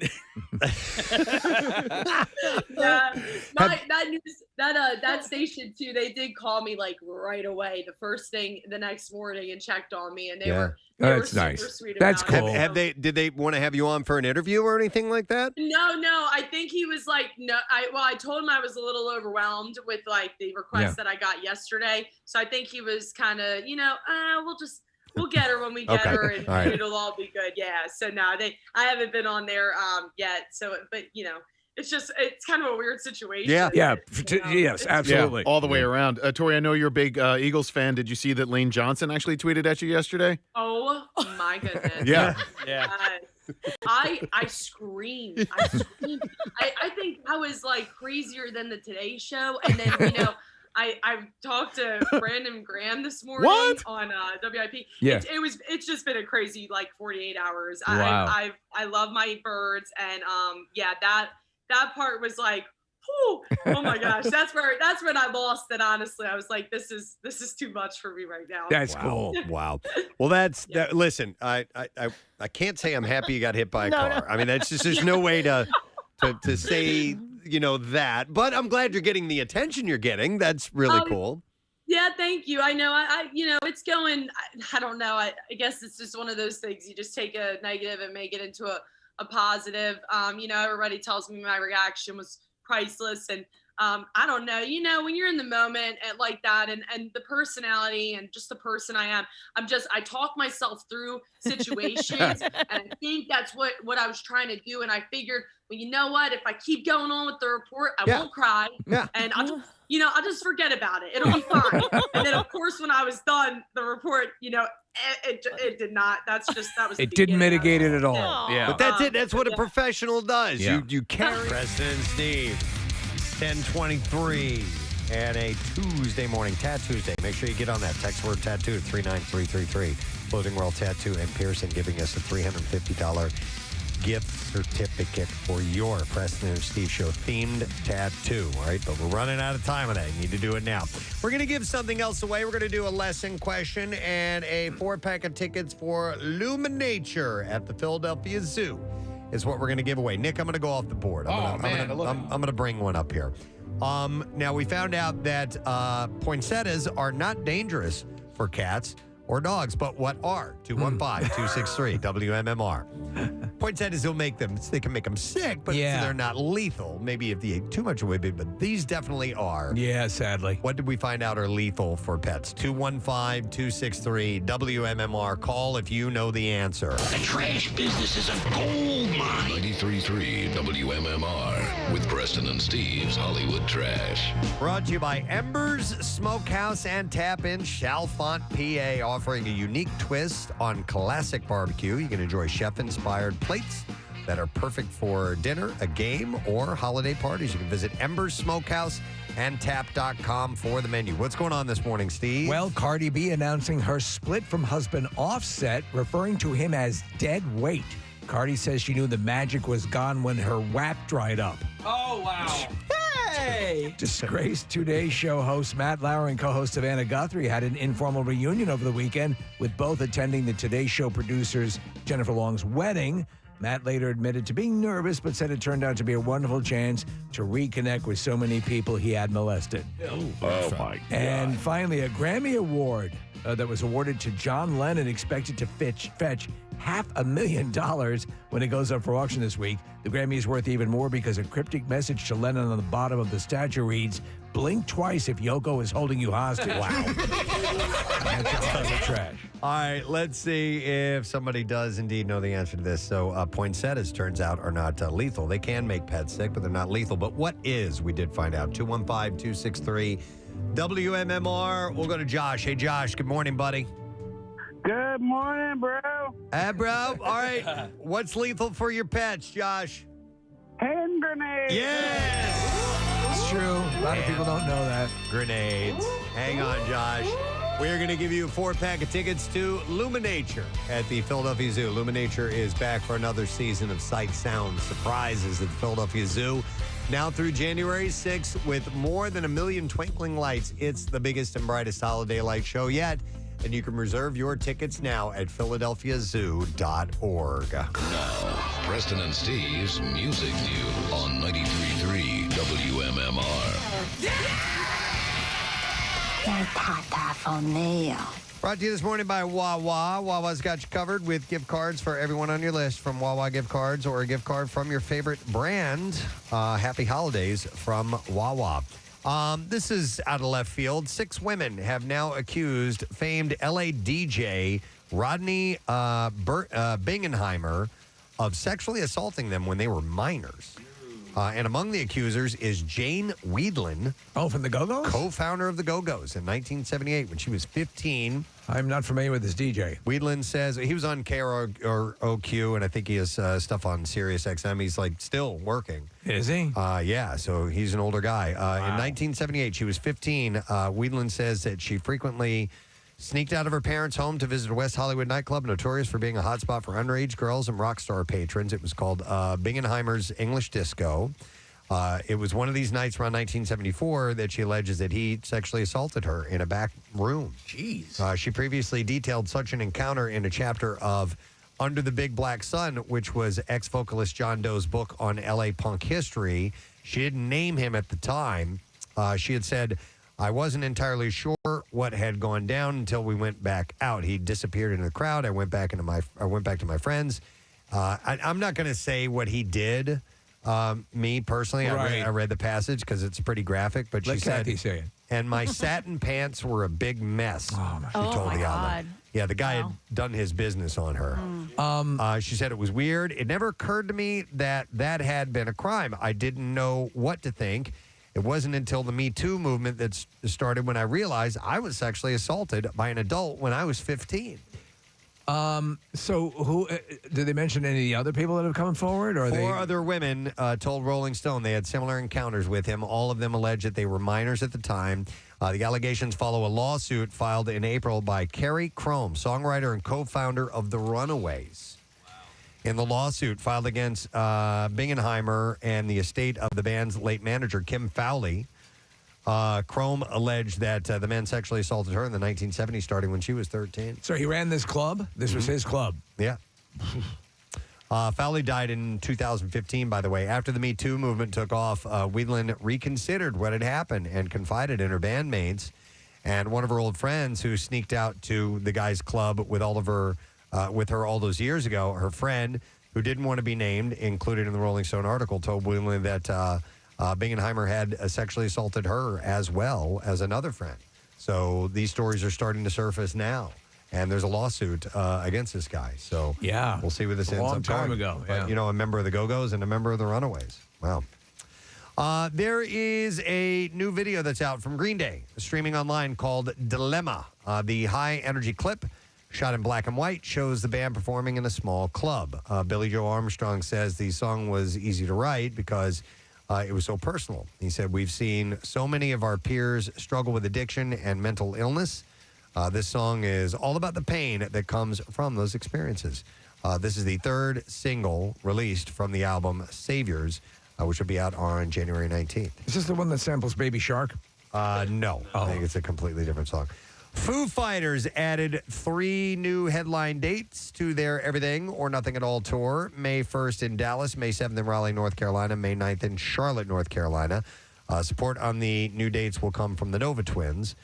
Tickets go on sale Thursday. The band's currently winding down their Australian stadium dates. And then finally, for its third anniversary, Paul McCartney is issuing a limited edition of McCartney 3, referring to it as the 3x3 edition. It'll be 9.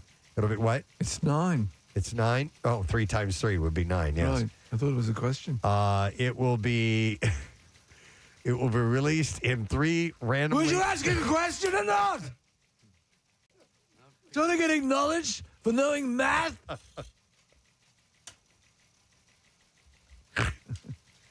It's just so surprising when he gets angry. I love And the angry littlest people. thing set him off. Set him off. A little math problem for crying out loud.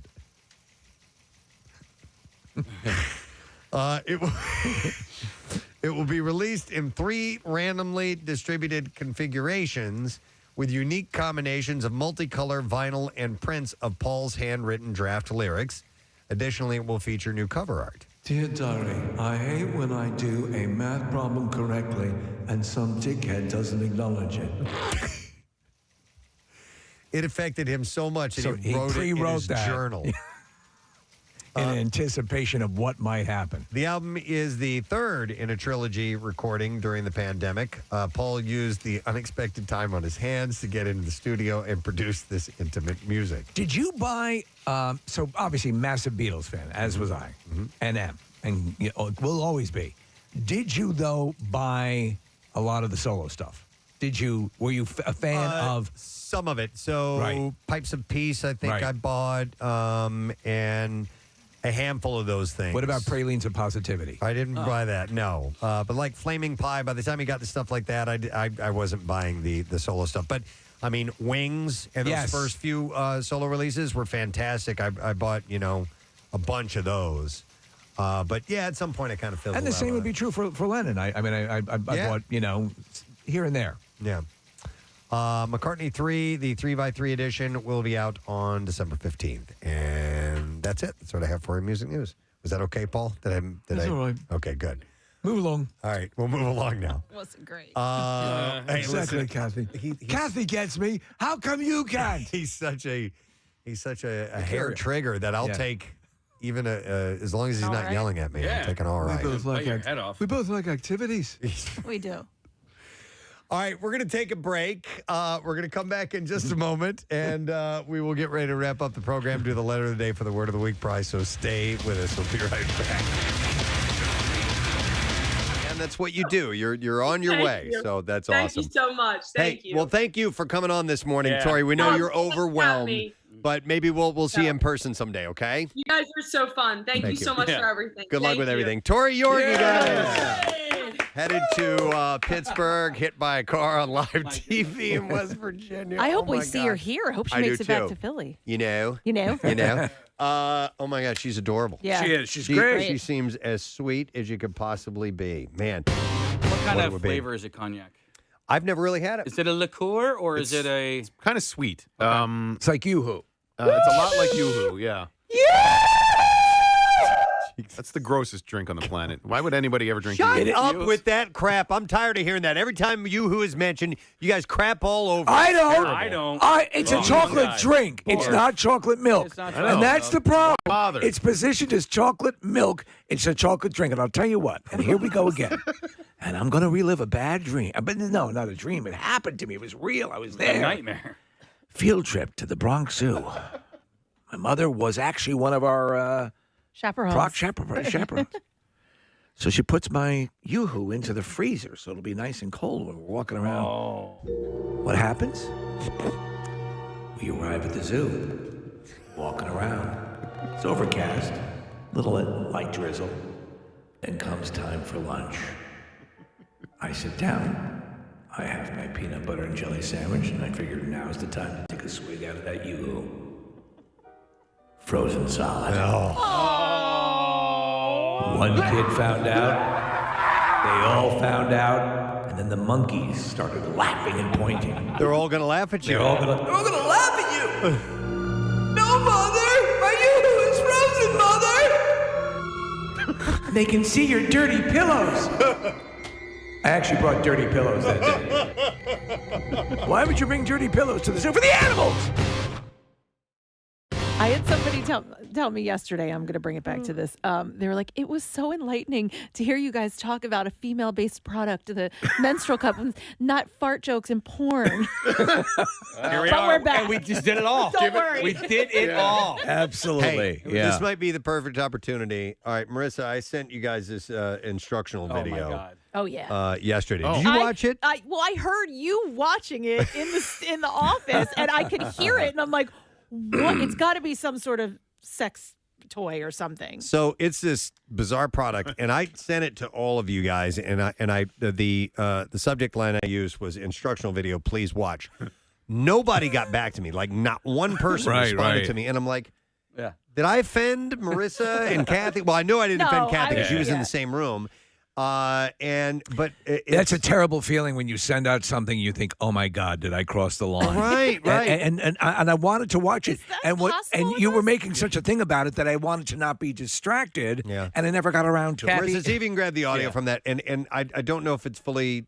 If we can play it or not, but there are specific body parts. I don't think it talks about insertion or anything like that, but it is this quote-unquote massage piece of machinery that is one of the most involved-looking things I've ever seen. If it's indeed made for, it has to be. Back here is the carburetor. Oh my God, Yeah, it's complicated. Oh, It is. Yeah, and it is there for pleasure. If you make it all the way through, okay, because things go in things and other things go in other things, and there are some things that and we've talked. I remember one time we did. I think we were doing an appearance at maybe Brisquet's store or whatever when it existed, and there were things in there I would have thought were actually involved in construction that were that. There's no way that is a sexual thing. But Kath, when we're talking about sending things to people, and I have done that, I've sent things to you, and I'm like, oh, I shouldn't have done that. And then I go, oh wait, no, she has sent me oh my the God. picture of that guy sitting on the on the side of his bed with his giant penis. with his giant thing hanging out. I'm like, okay, I think I might be safe here. I love when they will insert. They will have like a dignitary at some meeting, like a parliament, and they will insert that picture in one of the frames behind him. Dude, the latest one, it was a COVID test. Yep, and I sent it to Kathy. I'm like, dude, I think I came back positive, and she's like, dude, I got this like 3 days ago. I didn't say that. I sent you a screenshot of the text that Preston sent me I had that already said, sent I it think to I her. tested positive. There was only one person I wanted to send that to, and that was Kathy. Yeah, listen, I bought Kathy for one of her birthdays, like a butthole polisher one tonny. Show the text from her on the phone. Yeah. You'll be reinstated. I will also think of the time that you put a Sharpie in my butt crack, and you don't remember that, but I do. No. I'm like, yes. Did I draw on your butt? No. I was like bent over, and my crack was showing, and you were like, bloop. Wow. Okay. Do we have it over the audio? No, I don't. Are you editing it? It might have. Yeah. Oh yeah. We don't need to hear all of it. It's just I want to get the tone of this guy that is doing the narration for it. That is actually the instruction. It's like he's being as serious as you can possibly be about it. I love that. And talking about this stuff that's just like it's like these things. We never play these fully, but Dad, can I talk to you for a minute? Yeah. There's a much longer piece of that, but I love. What is the exact product? I don't It's like even a pleasure know. device. It's something you buy for, and It's got to be extremely expensive because it's super I complicated. was curious as to what the cost was, but it's for the front and the back and the underneath. Simultaneously? Yes. Yeah. Yes. Okay. Yeah. So And is the it thing like that goes in like the a back- Sibian? The thing that goes in the back, no, it's like nothing you've ever seen before. Is it a revolution in home entertainment? I can't even explain it. Okay, so remember when we were talking about packing a flounder before? Yes, Okay. So there's essentially this thing that packs a flounder for you, but it's there to stimulate things. Oh. So it, okay. But it's just wild that, like, Press, you talk about the narration, but like somebody also had to animate this. Yes, Like, there's a professional animator with it too. Here, I'll play some of it. Before using the Shinfly full coverage men's massager, all body parts in contact with the massager and the massager itself shall be fully cleaned. After assembling the massager, lock the rear massage bar in the initial position, adjust the front massage bar to the maximum angle away from the body, and tie the belt at the waist. There's a belt. Smear the orange lubricant on the Standing up, there's a pin on it like a grenade. I would need the instructions for this device. What the hell? You have seen nothing like this. I want to get one of these in the studio. Do they have a price? No, but I'll bet you it's a few $1,000s. Look at this. So wait, I'm sorry. See, that wraps around. Is that supposed to go over your Johnson? There you go. And then it goes up and down. There you go. Watching the animation. But what I can't figure out is the seat part of it. The seat looks like a ski boot. It does. It looks like a ski boot. So you sit on a ski boot. Hey, while it. Without looking behind you, Steve, who do you think is in the studio now? Bill? Yes.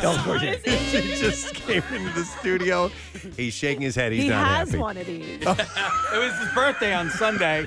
To you, this really cool thing, in case you did not know the information, that coming to Ovation Hall at Ocean Casino Resort in Atlantic City, Leonard Skinner. Oh! Man, 50 years that band has been doing what they do. 50 years of Leonard Skinner. So tickets are going to go on sale, let's see, this Friday at 10 a.m. The show will be Friday, June 28th at Ovation Hall in Ocean, at the Ocean Casino Resort in AC. It's pretty amazing. All the original members?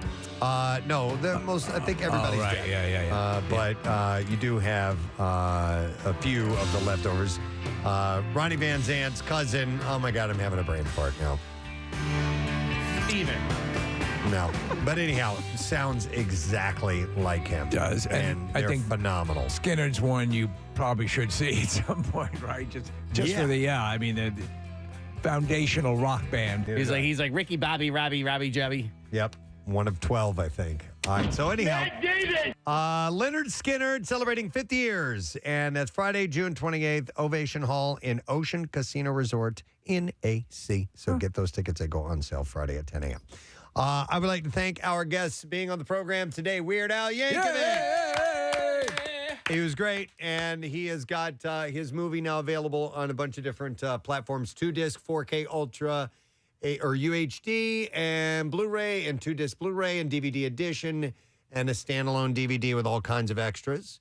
And we had Darlene Love. Wow, amazing. She was wonderful. And she's going to be at the Keswick on Thursday. And you can go to keswicktheater.com. So it was just a nice little conversation that we had with her this morning. Then we made the announcement about Leonard Skinner. And Pierre Robert has sauntered into the room. Hey, man. Good day. Darlene was at the Geeter Tribute Show a month ago when Jackie and I co-hosted that. With Adam Weiner of Low Cut Connie, and she came out and did a set and was blisteringly cool. Yeah. And Jackie and I went back and got a picture with her afterwards. And I mean, she runs all around, and as you guys mentioned, 82, is that right? Yeah. And she just belts it out. Yeah. And she, during the whole interview, she kept smiling and laughing, and she's got this great effervescent presentation to her every second she's around, but telling stories on stage. This Christmas show, Thursday, is it? Yeah, Thursday. So stock car on the Super Speedway at Pocono Raceway. Get a gift voucher at 877stockcar.com. That's 877stockcar.com. So Friday is when we give that away. What's going on today, man? Well, we've got the 3 C's for the workforce blocks: Collective Soul, Counting Crows, and Christmas music. And we're continuing day 2 of decorations. Sort of getting there, but not quite. This year is, I think, where one might have said last year was lean. This year, it's like an effing forest out there right now. It's a little top heavy, which is how we like it. And I just got the email from Preston. Please decorate our studio this year, particularly in my area. So, by the way, the mic stand has become my favorite. Isn't it great? It's my favorite now. I didn't know what that was. I walked by and I took a good look at it. I looked underneath all of it. And I'm like, that's the mic stand that Pierre was talking about. I love Isn't it priceless? Yeah. And one of the elves, a couple of years ago created that. And this is the encouragement that I try to give to our young broadcasters. Right. Find a mic stand and throw crap at it. Yeah. And stick it on it and make it a Christmas beautiful thing. It's like I don't know. It's Rorschach like test. Yes. Yeah. What do you see in this? I see a worm turning into a butterfly, or whatever worms turn into. Caterpillar turns into a butterfly. Well, my Natural Butterflies Geographic turn show into starts tiger. next week. Anyway. It's the I don't know much about nature series. That's it. That's it. I don't know. I don't know. What do you want? I don't know. I'm not just a sports guy. That's all I know. I chew cigars and I eat tobacco. And I drink a lot of whiskey. I chew cigars and I eat kids tobacco. play and I kick their ass because they don't play hard enough. I don't know. Jesus God Have another Almighty. bite I of do the best tobacco. Huh? Have another bite of tobacco. I had some. Have some yourself, you punk. A resident of Philadelphia, which means he's not going to have to go too far to head to 1729 South Street to Floating World Tattoo and Piercing and get his Preston and Steve Show themed tattoo and join the ranks of the Inked. You can check out their artwork samples, floatingworldtattoo.com, or go to Instagram and check out @floatingworldtattoo. So congratulations to you, Wayne. I will take this moment to thank our sponsors. Preston and Steve Show is brought to you by Duncan. The Preston and Steve Show runs on Duncan. Also brought to you by Meineke.